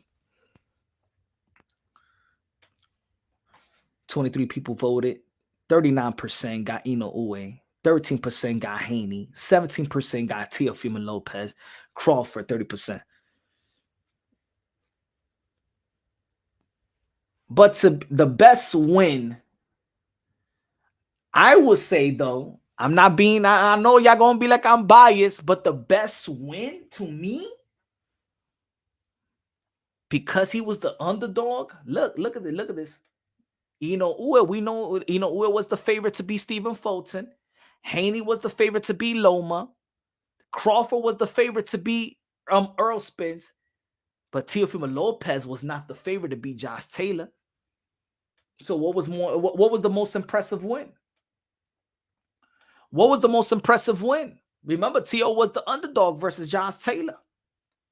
Leonardo Rodriguez con los 5 pesos de Super Chari Chari Parique. Boots is there to be hit. His defense is overhyped. Lesser boxers hit him clean. Russell would touch him up. I think Russell will touch him up. I don't know who's going to win that fight, but I know that both guys will touch each other up. Pause. Polls are pretty good, pretty cool though. Everybody need to participate. Tio was favored in my book. Yeah, but let's be real. He was favored. I predict that he was gonna win, but he was not the favorite. I think that was the most impressive win. And the thing is, all of them are so impressive. Like, I didn't think that Uwe was gonna do that to Stephen Fulton like that. And let's be honest, I had Bud Crawford. I always had Bud Crawford being early true spins. I didn't even have to overthink that. Skills pitted, but I always thought that Timberwolves Crawford was going to be early true spins. But I didn't think that Bud Crawford was going to beat him like that. I don't think a lot of people know that he was going to beat him like that. Yo, when people are saying that you should question that you should retire because of the beating that you took, that means you got beaten up bad. Like, when people are saying that, even pundits and trainers and fighters were saying that Earl Spence better not fight Bud Crawford in the rematch this year. He needs a long break. He already had a long break. He had 17 months that he didn't fight. And he won a longer break. That means you got beaten up bad. Shout out to Leonardo. No, I understand, Punch. I don't know about the boxing community. We're fight of the year. Yeah, that's fair to say. 42% fight of the year. That's fair to say. Haney 12%, Teofimo Lopez 19%, and Crawford 27%. The thing is that Crawford was the favorite. Crawford was already the pound for pound in a lot of people's eyes, and Crawford only fought one time. I think that's why a lot of people are not picking the 27%. But you know who's my prospect of the year? You know who's my prospect of the year? Francis Ngannou. Francis Ngannou is my prospect of the year. Good looking out, Roland. He said Punch has good taste. Good looking out, man. Appreciate you, my brother. Francis Ngannou is my prospect of the year. Come on. It gotta be, bro. It gotta be.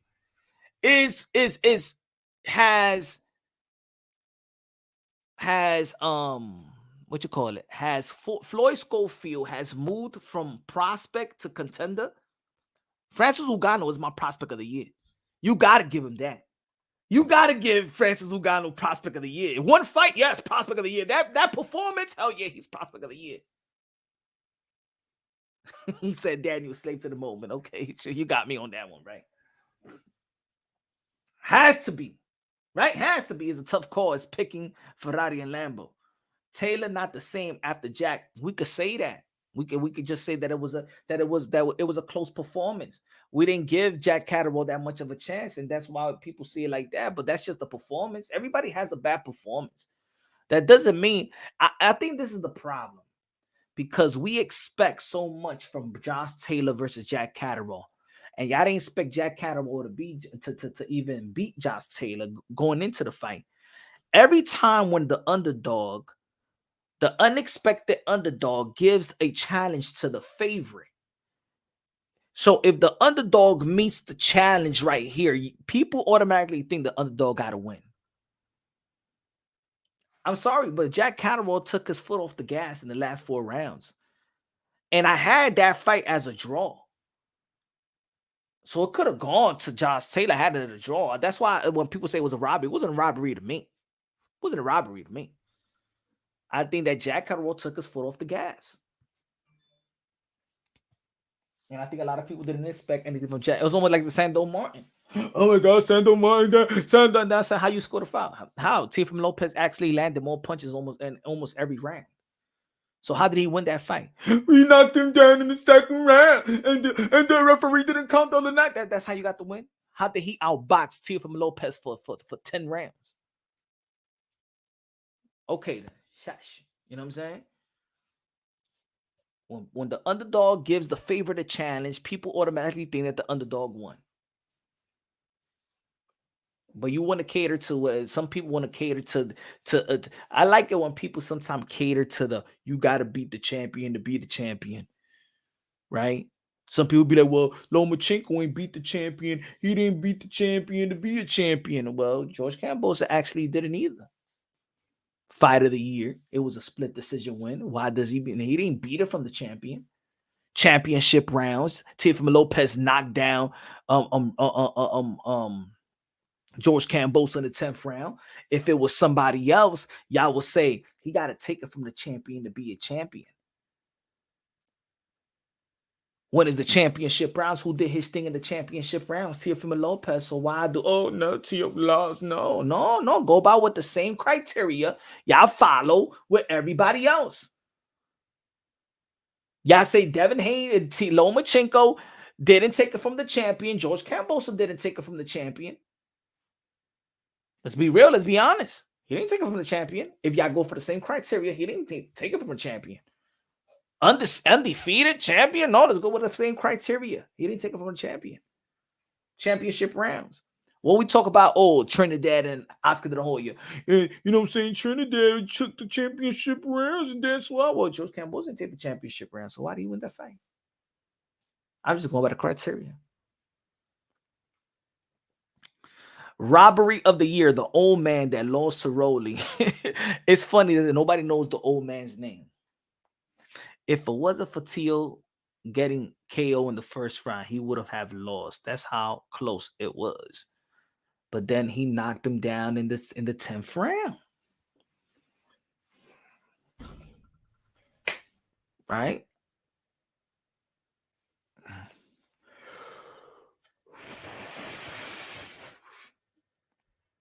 But ladies and gentlemen, your boy Mr. Moonshine is hungry. Gotta call this one. Ladies and gentlemen, if y'all been following the channel, follow the channel, subscribe to the channel, smash that like button. Ladies and gentlemen, y'all already know, man. We've been going live. Shout out to the fighters that performed tonight. Shout out to the Modern Day Warriors, Modern Day Gladiators, the one that put their life on the line for pure entertainment. Shout out to Teofimo Lopez that joined us right quick. Shout out to the champ in the chat. The champ. Can't wait to see you back in the ring. Get that money, get that opportunity. Leverage yourself in that negotiation table. You already know what it is. Motherfuckers got to negotiate them deals better. You know what I'm saying? Got to get that moolah. Got to put respect on T.O.'s name in that negotiation table, man. Punch the Go Boxing YouTube channel. That's what I'm talking about, my brother. Peace out. Tomorrow we back at the same time. 7:30 p.m. Eastern time. New York City, Harlem in the building. Let's go. Wash Heights. Let's go. New York City. Where you from? Where you claim? Love y'all. God bless. And on to the next.